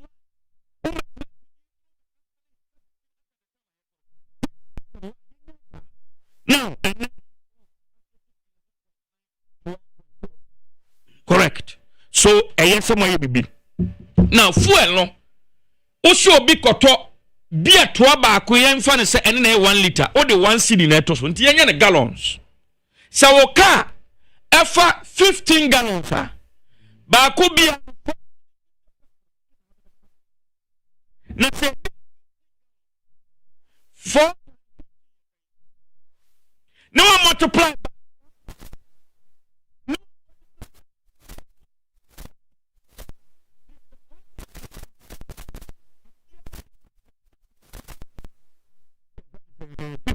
gallons, 15 gallons, by 1 year, no, that is 12 months, no, would no less than 8,300 edema in this buy for what? Or say doom so levy. Didn't doom so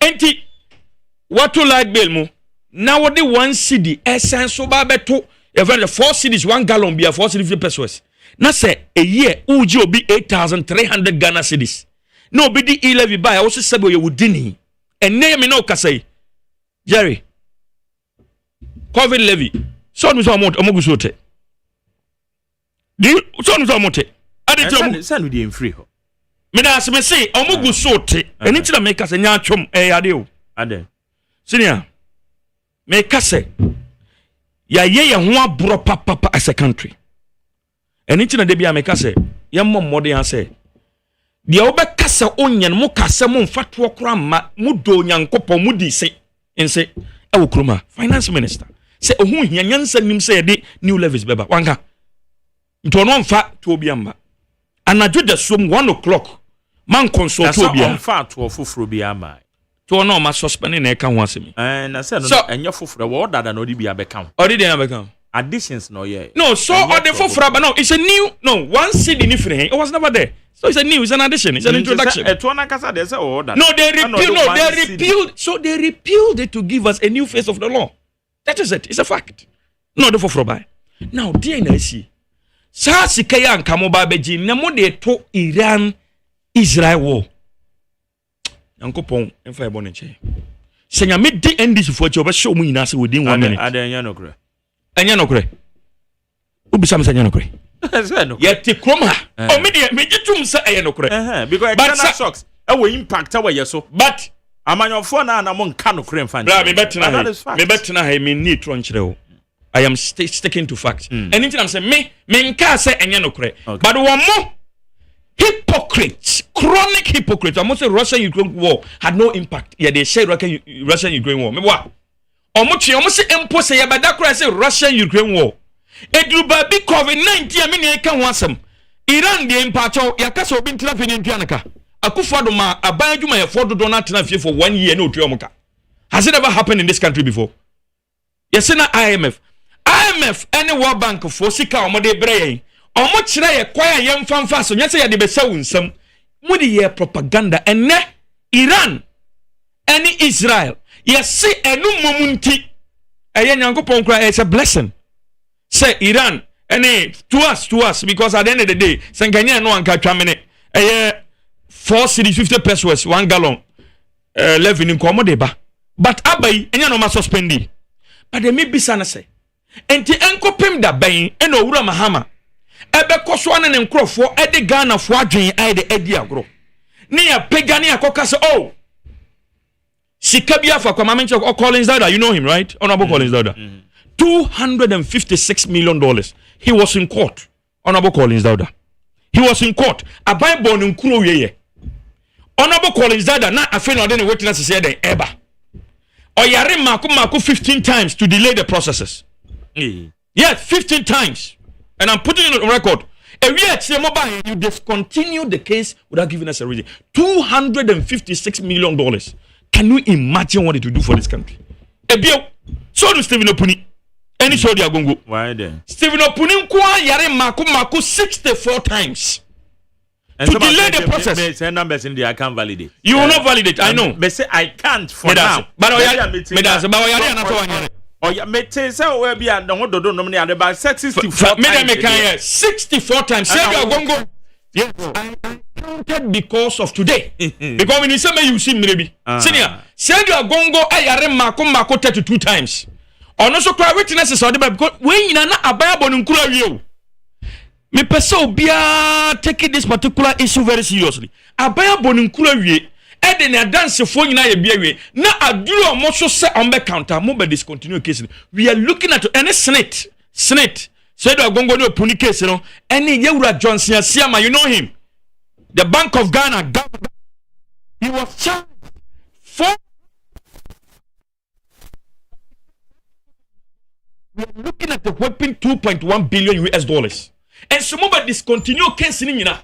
Sasikani na asio, saglemi anyeye, ya banking sector no ebimu guno. And now omona sanso tuwe. Omugu ni wie no, we spend taxpayers' money to revamp these banks. You sit here today and you have the effrontery to criticize. This is the shame. And the energy sector level, Yasera Mahama, oh, suspend here is not enough. Go back to Parliament and question it. Because who here and saying now MPP mode the emission tax by emission tax. Man fan here, you man. I don't have a problem. Say emission tax to amodi asem say okay say finance minister can say emission tax na ejuma. Have you forgotten? Now and they say no correct. Correct. But okay say na ejuma. Why na can say na ejuma? Atu forcing. Why na between this and so no dey attend. But deputy finance minister na no ya be ka say ya anye, and I want to rely on a statement. Oh, and deputy finance minister. But amodi can say or even on your show, ubo tapes ni bi obehu. Turo mudi ye ni bi no because Yewura mean anta ebe argue say emission levy so mo say o ma den o ma repeal that also no be ka say we never charge the emission levy and na yesro mo o dey say out of goodwill omu nyimfi over ko parliament repeal entwam and yes ababia yeti it is not right for anybody say aban a waba so onkrofo say the asem no ye de ka asama and ne offer attorney general, a very learned attorney general power what necessary media no any emotions and our drive media sensationalism and our cow ubejina wa NSS issue started ende Jeremy Biza started ende so mo buy no mudi kan ka say problem because yes anete why I don't know in court oh sanya injury na one futi anoma court entina me kira wo say ye buy ye time ye dey honorable Collins that down you don't need to do this because I said wo bunko fokum for me o ka say ni statement nyina o kan nyina say criminal enterprise. This is what they did to this country. This so a man for baby fees a sanet. Yeah, men cars will be this car. Anybody that has misused government's money and state money, no, the person should be brought to book. But this is not the way to go. Article 19 is clear. Say, imposter will try any panel convicting, and you should give the person fair trial. The Attorney General no bejina hoye mpacho. No muwa na one way yano. I'm asking, no muwa na one way yano. Amaka ko yano court. No, that is the forum. Senior. Updating the general public. Updating it does not mean make categorical statements say a criminal enterprise. They are criminals. You don't do that, senior. Hey, senior, no. I beg you. Senior, be jail. So, Attorney General, be bad chibi. Now, senior, one year appointment. Near the Wabe Jina, we are singing us how you're cron for. You're selling integrity. You're back court and tessa. How do you repair that? I am asking, how do you do that? And now, you know, who shall make it? You national service more scanny per day. They're not a walk court. I want Gina Sokra walk court. Bible and Kura, we can mobile 2.2 billion in total. But discontinue now, they are in this for. Sassy can a shit. We so my dear, I'm from court on them. Okay. Namun prosecute you on them. By so be Gina, Papa warn him, dear say. No, but Gina said, I mean, Tungum after all, Ghana for the we feed on the emotions rather than the law. One day, Mustafa, former sports minister. Yeah. He did not even, a member of parliament, he did not even answer the question or say, I will prove my innocence in court. That's all. But that's all. No, I need to remember say, Obeko, nipa munuwa kugu nipa nini mase, our mau, or abusion, I want to serve service, and I was accountable for it. But you don't do this to criminalize the person before you even arraign him before court. For moko court, onye. De bia no abegino no atobo na tum. No we afa chaskele no atoa. Ni atena se obi ebia no onye yo. Ebi so no why, but the only place a bit my conviction air court. Utie now say ebi mo call no my day. Plea bargain you introduce you. Ebi mo are going to surrender information in exchange of what? Non-prosecution. That's what he said. How you do it, I don't have it, but send them to court rather than doing this. Because the court is a CA. Why wouldn't him say, Akufu Adoba, Jankroma Meboa, Emrebia, baby, oh yeah, Biani, by almost send Akufu the Seska, and what we should be talking about and say, eh, and a shut off near Scadico organize boxing tournament, a promote to the you shut off when you may be in. Oh, but so on the sports in the woman that. Oh, woman that I'm part of position behind. Cromano, yeah, mother. And then when Jessica, none of to can know the actually is that also never pay call approaching no the so can't be no correct. And I'm so Jessica when or sir. Or the year promoted day Anthony Joshua Bayer or then in Sambe 2 Ninia Bano. Yeah. But I say, I'm making this issue. On the Zako do the coma, so much I picture. Oh, boy, the giant body behavior. Oh, boy, a duba be a man in Yachum, Copim say, I see a coup for private jet. Nanu Yamame, Nana Jane or Poku Agyeman. Dear not the Buffy. Jeremy Bissau, isn't a private jet? Or debate how many hours? Close to 7 hours. Sika ya de tria sa private jet. Okuya to din say Eddie ono ani krom bosom e ka se ono ba na NDC aban obi use private jet oba resign. Could you tell us office? Or dini krom bosom Eddie se ono ba resign. Is that what he said? Okay. And so next anya for hypocrisy according to Proverbs 26 24 and 6. Go and read it. You see, say these people, whenever they come to the assembly, because of their mouth, hypocrisy into money. All right, but that's it. Happen. Mame ko nane a political analyst. Yetio. Mark. Yes, sir. I'm sure production team and a TF never for you. Yakubu Abubakar. Baba Mando. Steven. Nice meeting you guys again. Nah. Hey, some more. And yeah, a energy sector short for a debt, a friend's a repayment levy. Energy sector debt, energy sector short for debt repayment levy. Edina no. I don't know what the two just yank was. And one ya can was. Yakubu. Wabu no man. But I said 2 stories into or the when it come or the NSS scandal next. And say to because we haven't been fair. Give me one kind. On petrol pulp me pouch. Thank you. Yeah, crazy. Media. You see, this levy say uwa abaya oye asuti. Na uwa abaya we ni mama mu obua. Omamu for no aya omom bread too much. Sa levy na can say take effect ene. Earlier can say take effect. Na can say nene it take effect. Yeah.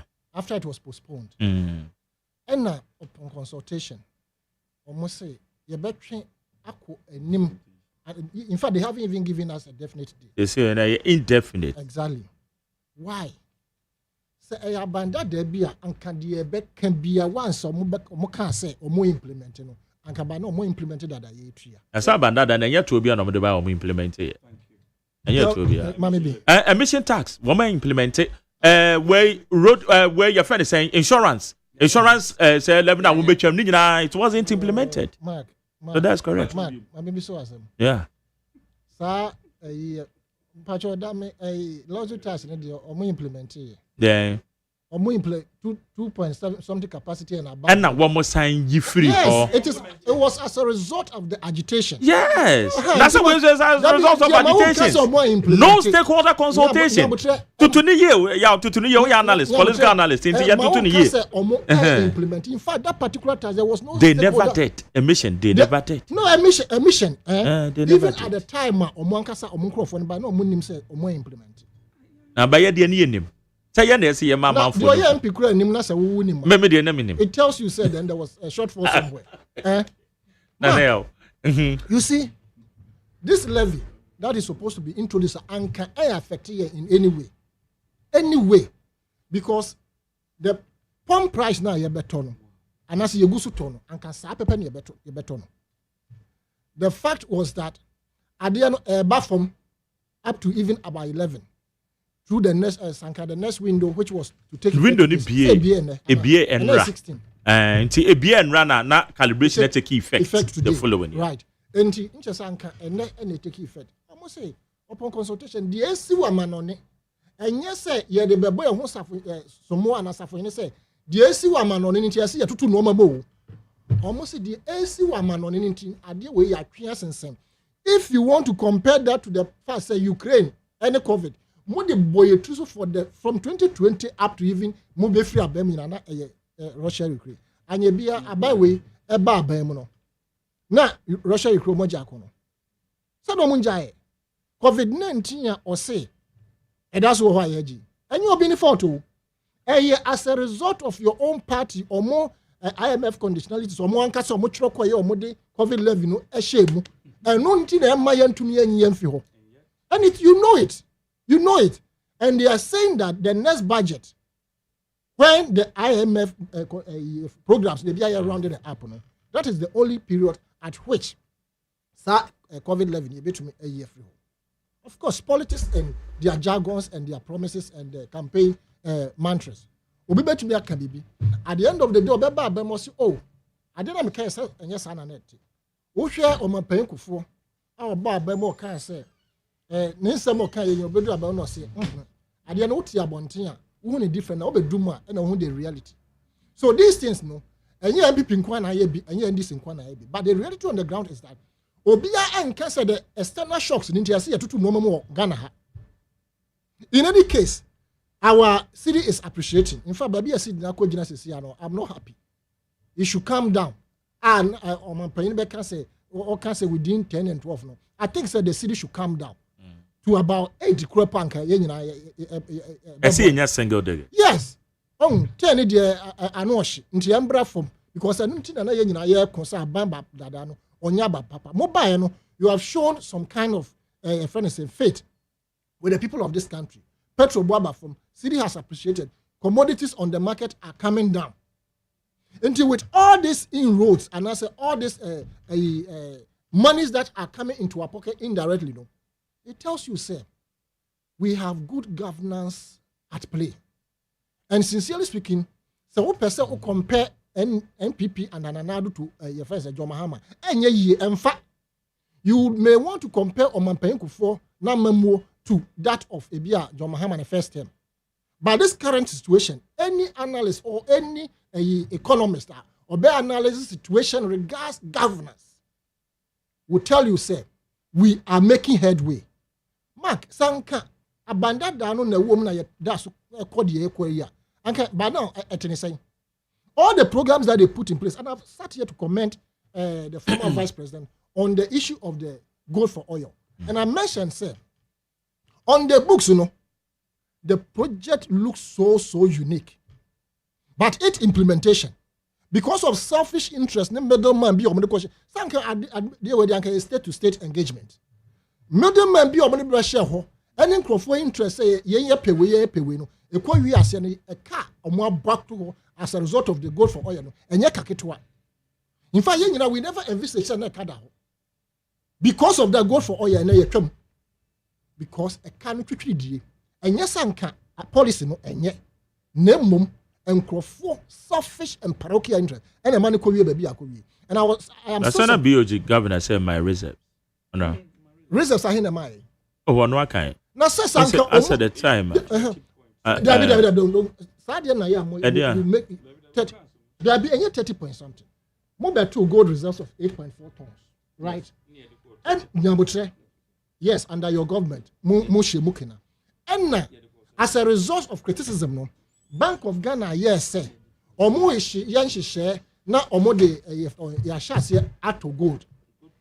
As a result of criticism, You took gold remember if it was at the period on make Ghana for say gold is export to Amanon no higher in terms of volume and cash.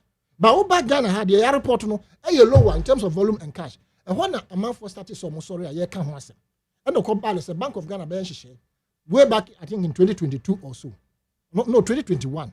I stand to be corrected though. And no more size share go akwem. In the 8.4 tons now under MPP and Bank of Ghana share omoto gold bedum pempen subi enna gold for oil so buy nti go nyabutre you people nyabutre I'm coming there. You see gold for oil no you people must have a distinction between that 30.1 tons now more can say there was already 8 tons.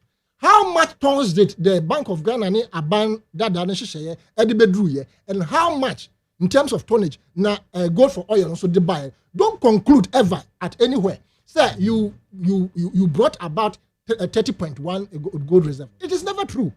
At best, about 20 point something, I'm going to buy. Right? Oh, since independence. Now, since independence, the economic situation of this independence, looking at the current situation of technology has taken over the world. Now, you were talking about a friend saying,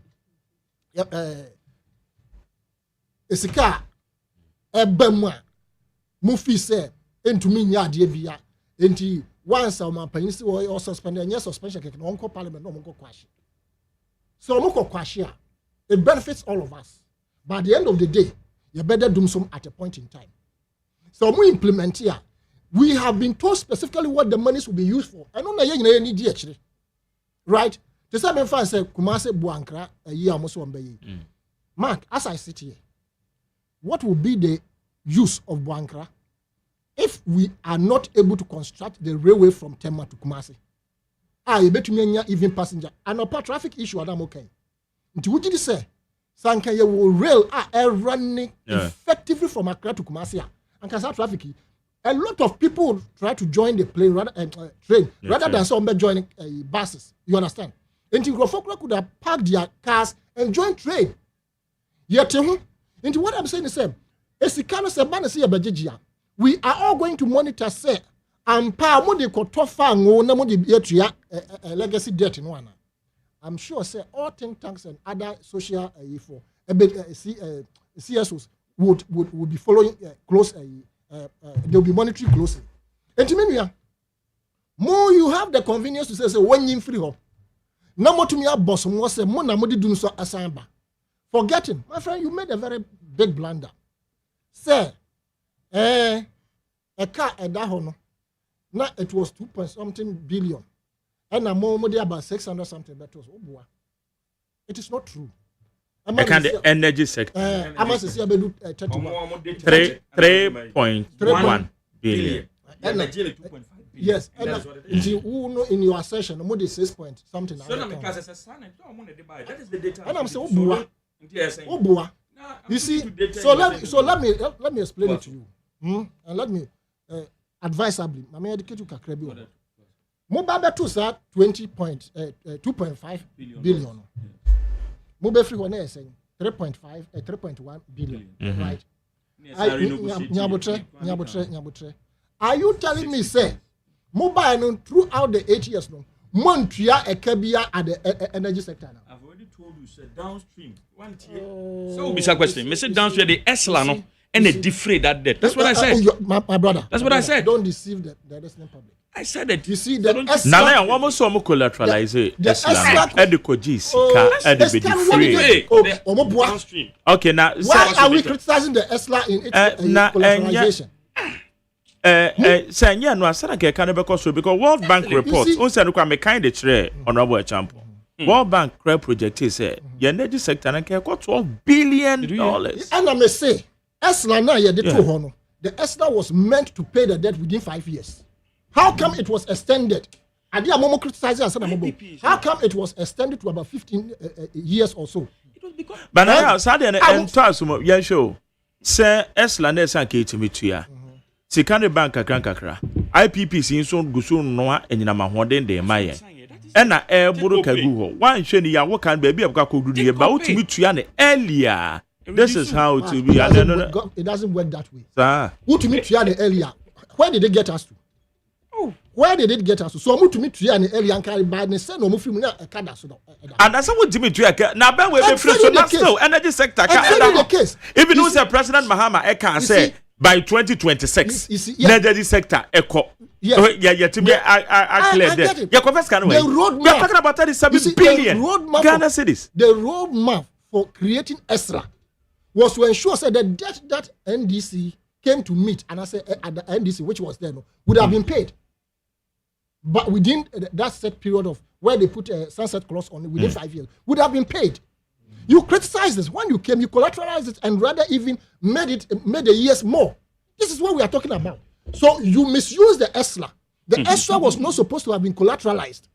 And Ketumi Yes. What was the roadmap? Go and check the roadmap, how they intended to pay the legacy debt. Mobile, the collateralization and the monies that came in. Why was the IPP still complaining? Why were they complaining to the extent that latter days of your ousting? Na omanpanyin that omanpanyin otisu se sia. Ono no ko gina mu kan say. Me pamocho IPPs for. Munya botre na se mo se mudundum mu fidie no a. Ye nyina na ye ho be chi ye. Money aban in trans na mo engage in. And I want to believe sir the possibility say aban betumi aboa. Amamo.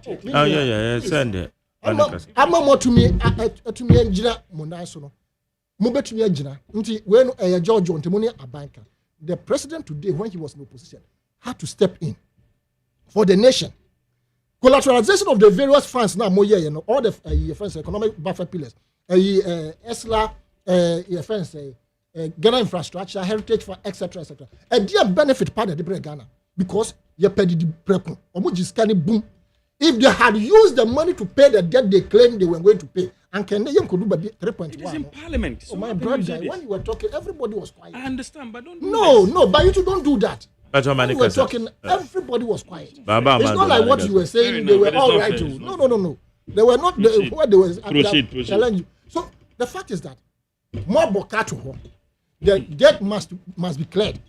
It cannot be carried by only MPP and I say NDC. Two of you and a boss cannot go. What modalities are we going to use to pay? And this levy is coming in at a time when you want in terms of hardship and yekum wabanda danism. Now sorry.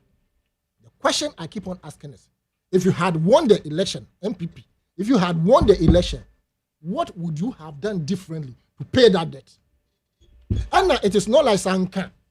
More winning election, Nanka automatically you may have to devise some means. You could have also decided to let it go and as a put in on autopilot as it is. A can be increasing and can do so now more than 1.5 years ago. I could be a timetable almost a young and can by now escalate. It takes a good government, a government that has faith in the people of the country, for people to understand him and give them a leeway to operate. I can by now IPP for no. Right? And the mark. For me, the suspension or the delay in collecting that particular levy, in some way, hamadre. Because at the end of the day, 3.1 billion now converted the Ghana cedis. Now we have 6 billion projected amount even free levy. Is this significant? A bit to me to Yakano. Yeah, because we are talking about 37.2 billion. The economic situation of this country from now, if you are watching the indicators, at least now, I bet you and once I say it is very critical. We put up a great reserves of gold. We may probably have to leverage it through our gold board. Okay. You understand? Gold board no buy no. Because the gold board is for a purpose. By bedroom pen so I am actually so much. The possibility say we could use part of the gold board system to leverage over certain debt, may be possible, right? Mark Yambra NSS force. It is amazing how the minutest micro minority are trying to protect their own. How? Now Yakubu insinuate Yeah, Jaiwe. I was going to say that I was stating facts. Yeah. You see, I'm using the word advisedly on your behalf. No problem. Right? Don't do that. To the point, sir. Momu wabem 8 years. Mobile Muslim Crawford the dream. 8 years now, Musi will be 64 times. Now, Abaya why serious? I obey the dream or person prosecuting. No matter, I have said it here before, sir. First former Egyptian president, Hosni Mubarak. Yeah. All the stretchers on the idea in court. And actually, under your government, not in Chebia, there was an issue regarding some corruption case. Man, be no yari, serious power. First, court name man that leeway say, okay, yes, yari. You to me, I want to remember that case. You to me, fly name by Obi Ekaya on test here.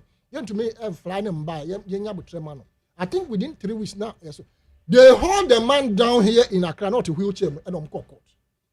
Oh, Yaria, you are not completely incapacitated. Oh, Yaria, that's what your money dream, no, affecting every individual. And found Yaria.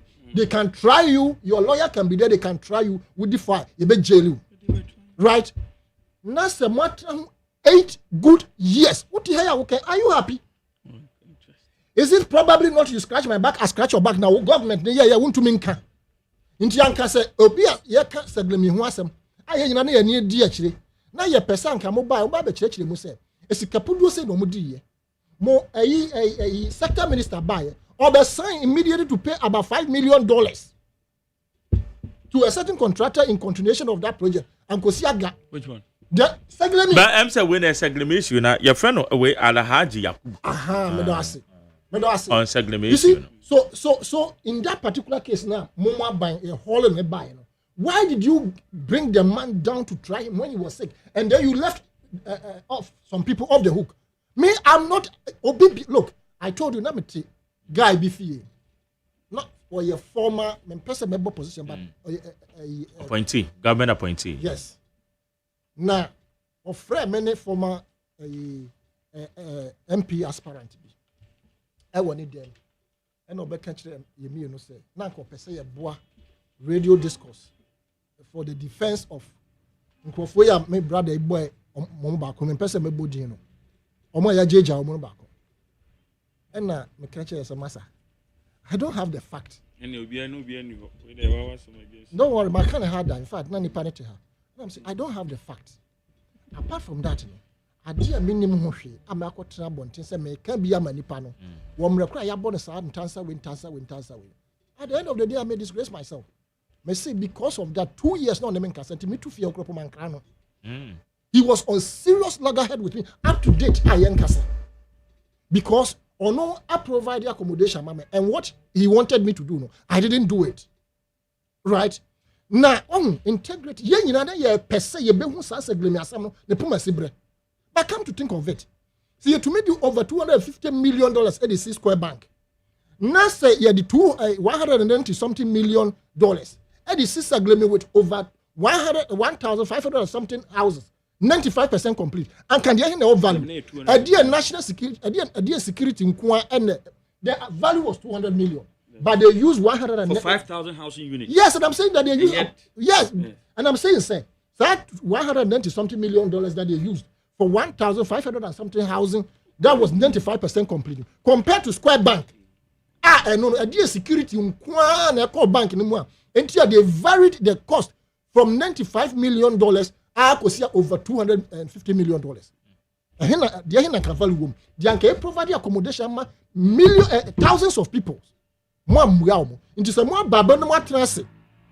Now because what bano a be our money for no muntina kukwasa more Ghana for one more memoni ye. Into so be abanos or January. You are complaining. I am not happy. Said the people have been left off the hook. I must be honest. But the fact of the matter is that your 8 year without sending one of them equal to jail. Okay. Compared to what I'm paying for. Ibrahim Adams, a friend is saying, Chachu, and Agbadakpi, and then Victor Solomon, and now Ura Kwampepra. They were all sent to your friend. Some people were also convicted. They were all sent to Andakufo. Because of some secrecy being in Nomabia, Samamu the Munimo. You couldn't do anything of this thing. All right. And then you are protecting. You want to say NSS for you do so and so. Sure, this is the way to go. Accountable governance in the sense of who your boss and Tanzania. Now you catch us we do be kokota to fie kura na say 1 week ya fan kokota. There ya obenya no no proper suffice. Okay, but that's it. You dey cause panic. And you panic fear panic in them. And you panic. You catch us a mark in the next week you do be kokota dey be for bontin. There be na court the crowd wo court no go dia dance you bo there your montas the crowd court crowd say no ground and the evidence adduced no so Attorney General himself hey na da ban you Attorney General o briefing. Evidence. The Ukrainian evidence. It has not been vetted by. But my your friend is saying messages kakra ewaha na membramo answer mako etiefo so. Right, need 100.9 so name. We say good morning, McJerry, please. The minister could not answer your questions, so try and bring him back because we need answers, okay? Edifa Shaman, and I said, you're Obi Yanudu, the way you need the way. On your minister, Momo MP. Frank Nero says, when did President Mahama realize that external shocks affect Ghana? Wonders will never end. Frank Nero, Edifri, Eye, Abosio Kain, Ena, Ononso, Ediabe. Or party for home. Also, belated Father's Day to Dr. Rane Champon. It's good that GRA has suspended the 1 Ghana cedi levy. If government didn't take care, it will put pressure on we the citizens. I beg all MPP members, we need peace for the party to win 2028 elections. Mesha Kasante said, the NDC made Ghanaians aware that Russia-Ukraine war didn't affect our economy. So why has the president directed the finance and energy ministers to monitor the Israel-Iran situation? In fact, NDC is a scam. Meshak Asante. Okay, where are Misko Spelele? Meshak Asante. Edifama Samain said, President Mahama has shown clearly that he cares for his people. The implementation of 1 cedi levy on a liter of a fuel would have started today, but government has postponed it due to the increment in the world price of crude oil. This is the real definition of the listening government that cares for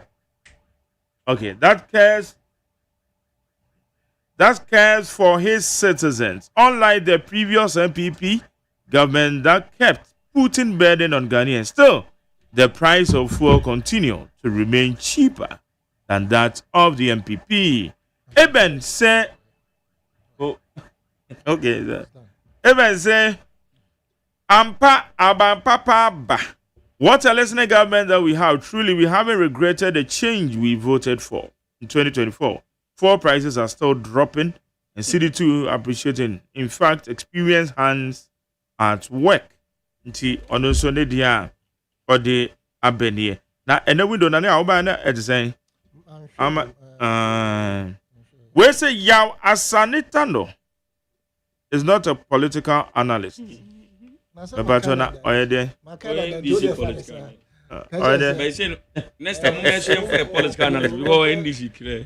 Can so called no omakumanto me can say me address was so called political. What kind of professionalism is that? Now me political analyst so I say so called political analyst. How can say a political analyst a sympathizer of the NDC, a conformist. So because clearly okay. Debe, Mama about 2 minutes. We will be to rebut that story. My Shedanka in the NSS, no. Let's quickly, Mammy Fashion. Okay. Near Kubiano, Ghana 4% Mraye Juma. Obia Bibinia, Sebi, Sikebi, Akodine, Sase. Ana se wafa bibi okwan bone so no emra eni nindi ene emde se aban lawyer panya ye woni na bedi akire no omu nyina fa apart from omu san ekira de we invest eti so be ni aban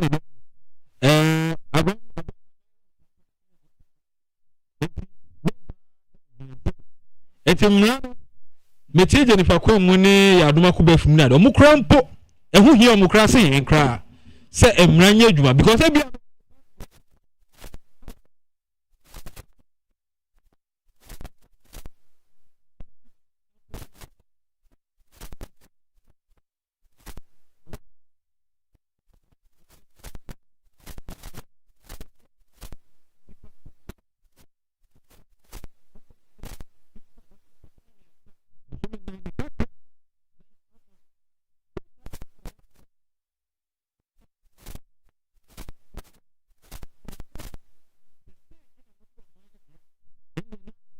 If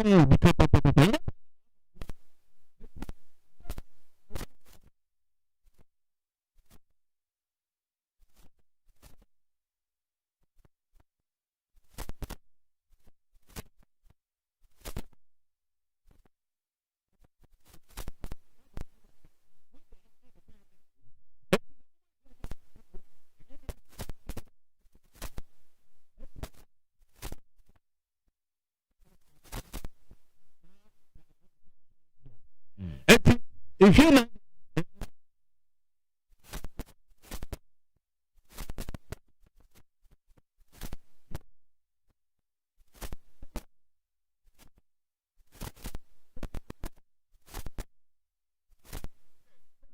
General Nebeka said the be one used to play bargain, one more refund this.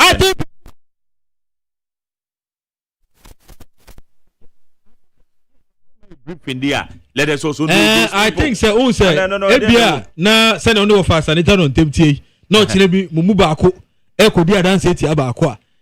So see a different one for us, Nebia. Obi or bet me a camp, but on Pesa will be in him. What must say? But a man who do don't Abedina court now. Send I know. Send a bear, son bet me a content. Okay. What must say? Eddie Janyo. When the crop yeah, one more or say one more, I shall see a refund. Yeah. So, it is a depending be work for 4 months, you can now refund. They all may briefing say, list their names. Their names, right? I'm sure it's at the right time, no? Yes, because yeah. Amando. So my message. Also, my 4 minutes because 2-2 there against 2-2 near there. Now, the woman here, Sinageri, plea bargain, no. Was it existing in our laws? Yes, well, now, the activation, because I said, go for damn it. Any the deputy former current finance minister one more and I may just say idea omudi home command it is good. Now a political analyst who doesn't onim respectfully say you renegotiate a parliament in July 2022 you renegotiate 6 PPs IPPs or PPAs power purchasing agreement 6 it saved the country $13.2 billion. That is what we're told. Yes, in fact, and that is what happened. So, as a political analyst, if you don't appreciate this, Abra, World Bank for Bekase, Ura Mahama, take or pay no sign, and they will come in the next 30 years. Your energy sector will be collapsing. You sit here and you bastardize the government that did this. Ebio, but you're not for energy events, deal levy, doom so levy, but near my light, Anna. Ewo Kruma. Near my light, who buy what they can to 14.7%. Osan so chenchi mean for when back come at the year. Ufi say when you say that is all. Ebio mechanic biopolitical analyst. Ye boy yen kuro wie with regards to Collins Dauda. Event is a soda gongo. Honorable Asia. We boy yen kuro buy no bone kuro wie and power chow. No per se. President don't for phone and Fred judges on fast track and answer saying. The Constitution has made it clear the court is independent. A political analyst says 8 years and convicted. Meanwhile, the court is dealing with it. No one throw away the atoa bonte. No be. What Attorney General no judges say ko share behind the scenes na hu. Okwabo na anu ya na mo judges ko no mu e fa say. Fani tu mamu. Na hu. Na na ide. Me se man ko no sobolo. Saru da nya hwe. Wo be wo juma do. Me nya abotre. Dia me kan say. Abaya bonum kura wie. Ebie wo nso. Em say UT abrante ya jelly no. Ono so dia sia masa. That is it. Honestly, they are Siama, young guy. Yeah, and I'm very feeling. Son of God or refund. Exactly. Yes, about refund on me. Asian. And I'm Asian. Yeah, at Twist and a friend. At Twist. Yes, I defend Yangelino. Well, in fact, you're buying a bit more crab by G. Abuga Pele no Murefi.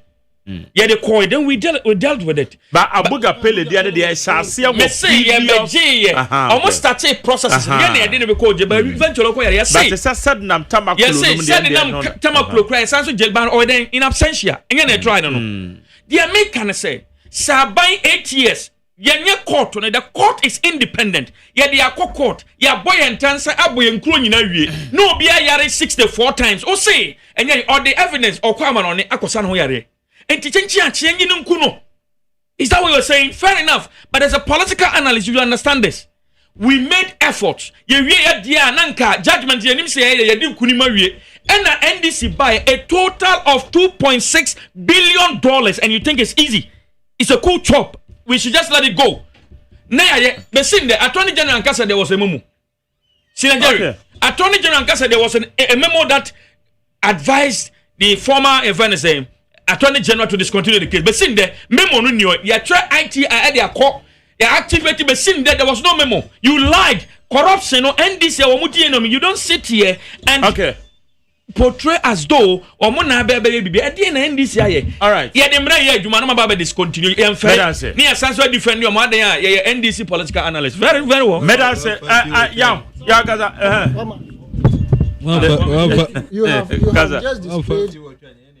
you have just displayed and told us how incompetent your government was. Sir, what 8 years, more bomumkuro every year, but you did. Court never decided no one and no one.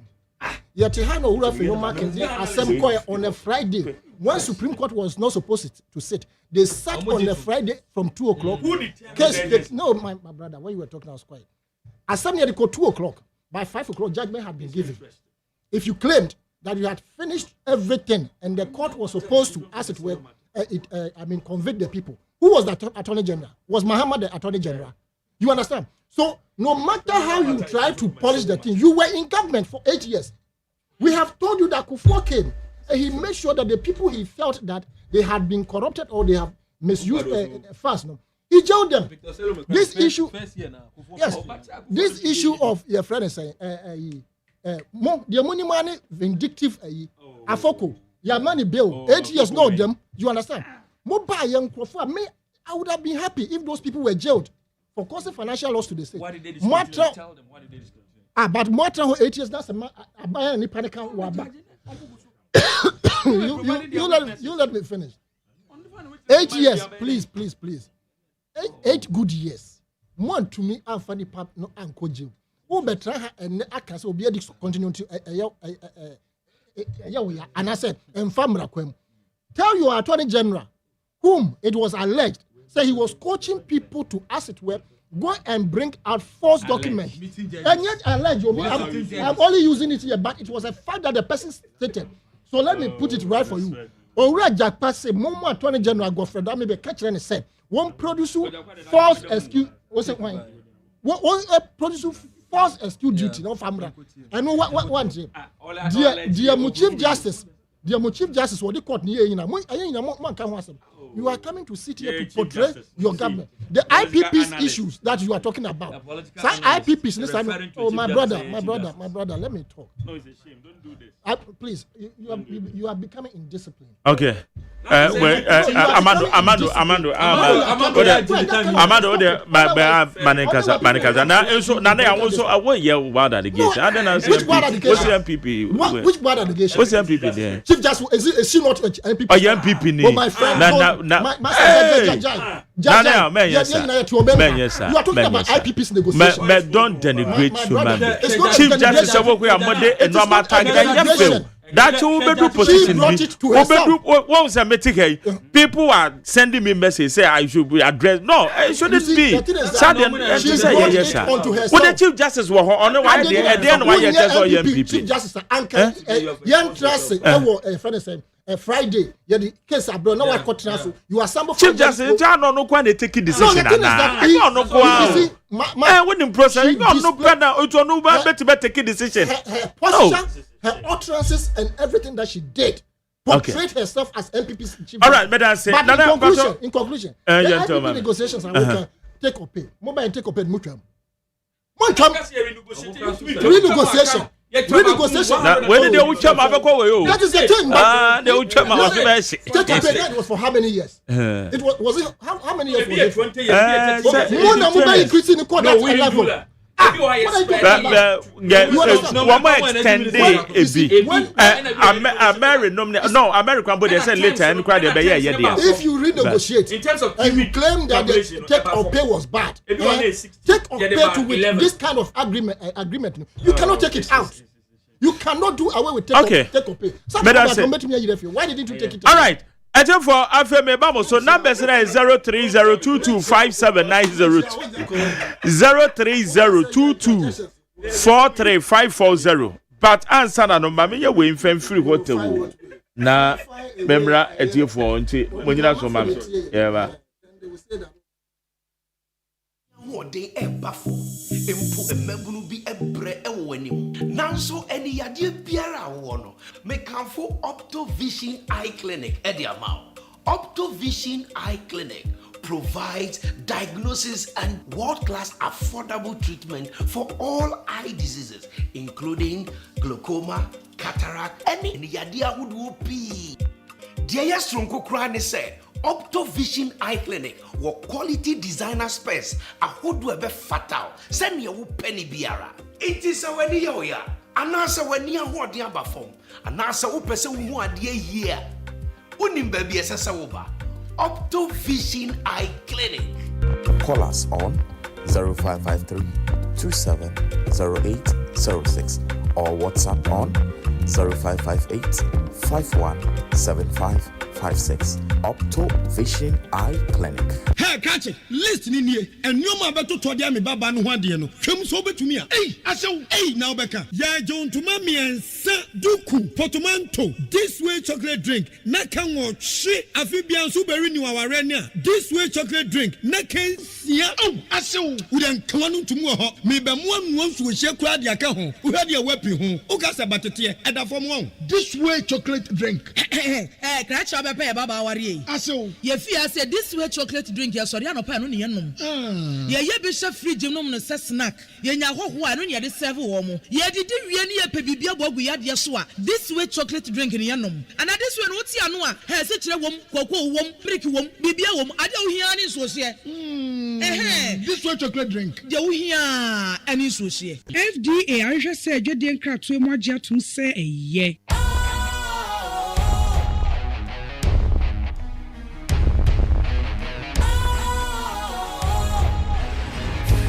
Cool, fresh and trendy with a new look. Makes you feel real good, that refreshing vibe. Satisfies you right just the way you like. Do you know? Do you know? Do you know? Ain't gotta do it alone. Specialized makes you flow. Anytime.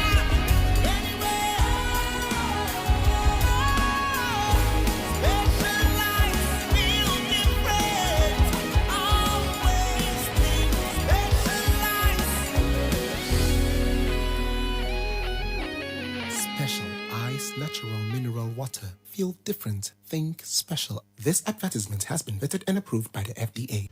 Mekwa amanu sunu majuwaju nchire yonko enanso body to mame. Machi. Yemia Marjorie. Beba cho eti say. Nyamena dum ye friend abolo. Yo, eda say. Common sense. Midiwe du pokwase. Bebo wabajo for the bebo mabasu. Ya wasani tano. Obojuma enye senior bibe addressing bia ninti na make us a common sense message no na hu hia Marjorie enye no kware suda say ye wo levy dey FM do so levy ide make us media no mo se mo be educate ye MPP mo to do this one district one factory one village one dam ready for food export to be common sense no one city do so levy be in Ghana the Ghana for the track. Marjorie, when national services and we did this out here one zero. You see a call banning them, ye switch card that democrat. The coffee over. It's Nina no Franco court, Nina and court. A court, Nebeka. Why? Marjorie, me, I never quite me there. Attorney General say, oh, yeah, address here. Emma, you wouldn't air costu. Other ministers, no too, and should be found now. Answer na bibi beto jano. Omo abeka che na mama so ye bona baso. Medase. Mama fadi odi. Ampacho memo wache. Na mini ya design. Nyame ado mako eti o papa. Jo ashama. Jo, edzem eton ka che. Ye de nyame ati busu wo. Na mini ya Marjorie.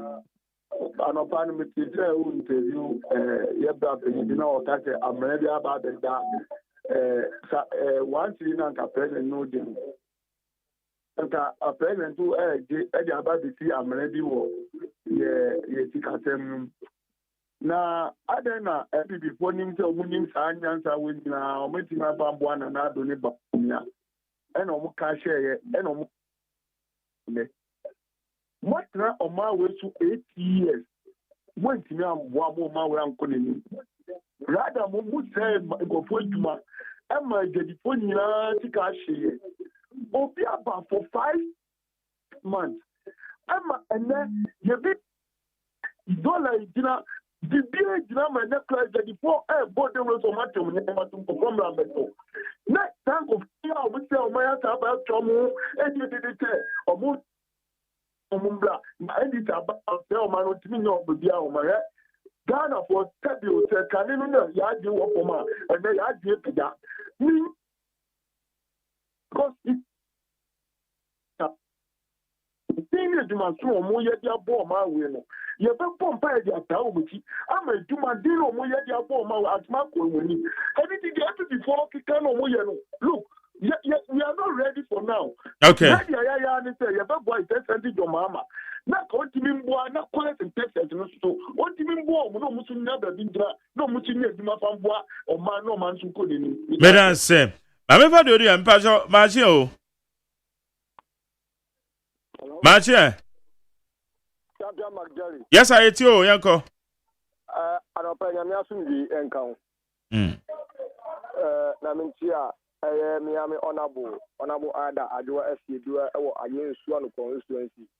Na magemestro yewura asenita no oba studio a address sɛ ɔyɛ NDC communicator ɔyɛ political analysis bia ɛman sa tacho no amane tinya ne de because ekele ko do studio be ko bia no ɔkata sɛ ɔyɛ NDC ni because onyina mfifin ka asɛm da ani fani ɔman Ghana da de odifani NDC party magde mamanga mi ni abolo sɛ je wo dum so levy our Ghana because one city number 2 one liter so okabuma aye 460 pesos aye 1 gallon no almost ye tua ama energy sector no agyan now so because ye nyanya crisis our energy sector ho it's over guys do so revenue aye entro any in contompo. Okay. Medan say ye akoso mamefa do wa ha mache Majari teacher kaze yo the youth organizer or by incoming Mandela can of Papa and our commission paying for the county. Majari Ghana, if you come out and say, the entopo to 1 liter, yet you could now yet 1 gallon. It is a maybe the 1 gallon. Now the 50 pesos was still. The new will be also put to 1 gallon. Out the Yajuma. No one told to cry 4 gallons. It is a same part of 4 gallons. Ye decide living no musu we ye free one no na se me spend 1,000 Ghana cedis ye give me 10 cedis and let me say me to ye put 1,000 Ghana cedis ye give me 80 Ghana cedis most or 100 cedis musu only a better change dia umbeto ye no ye be send this for mun cheche mu Ghana for mu say we dey doso change and mun panyi dada for the mama the father no na mo kaka ebe do this here wide market for no kosora ye mi se o mo se o beti so ana afa o media na mana kosa iki ye koye ana ye buy na education ni so o mo beto ye no munye ni yi magana fonko se di o mbeka se musu be tweda obeta kan muntimi twam a mo kaka ni mo se ni basa no amafo ma wi su bagay o mu su ankasa awofo no na je nyami se no djuma pa we nyami chi o papa. Okay, bra medan same mame for last one mache catch any Yadipa. Mike, Michao. Yeah, yeah. Dr. Newman, the Tamaco Tunamica Safety. Okay. Menchia, a year, our incoming national chairman, Sadon Bodi, Namensia, Onabu Protozua, Maybe Sawakusun. I want not, yes, I can say General Secretary, JFK, and I'm an artist that is probably a movie and I kiss Michao. Minabema, and Nana, of our Sanitano, Miamin, Yao. Yes, so Mike, the American we see at the students say na ikano na ikano amako. Oh, remember at the students say political analysis bia. What about the customer NDC? Me say president man appointment. Ni timna no what mona yehwe do ni be grassroots no. Yes, so because when NDC ni do man appointment by ye. This there are no happening. Now so all say Mike, all say petrol petrol price all say cost. I said, "Oh, Biaba, I'm coming myself." We say, "Petrol top 1 gallon day." Oh, because I said petrol, yeah, I said the politics because I don't know regulate. And na window na akosoro because na me ba na me say na calibration in take effect. O akosoro ne. Akosoro. Eso so boy di obi am ka ho e. E dis for kono na e yo mo katatisha boy Ghana no. E dey video. O dey be na sa akosoro a eye NDC ni bi na akotu ma yo bi na atu. Na ho aba na wo buti soro ma na na je ni mo. Say tira na ekọ form na make say obi anya hwe. But okay, Mate.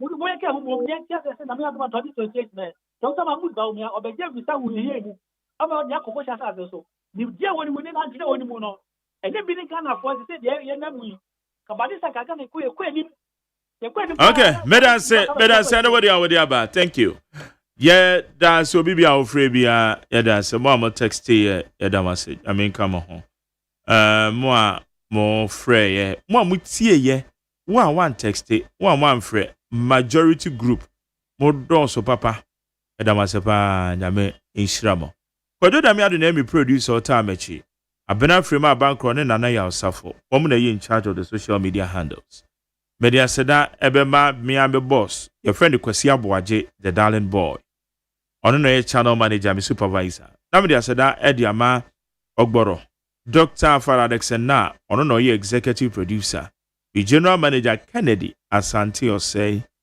Esquire on Ebonichidom. Yes, sorry,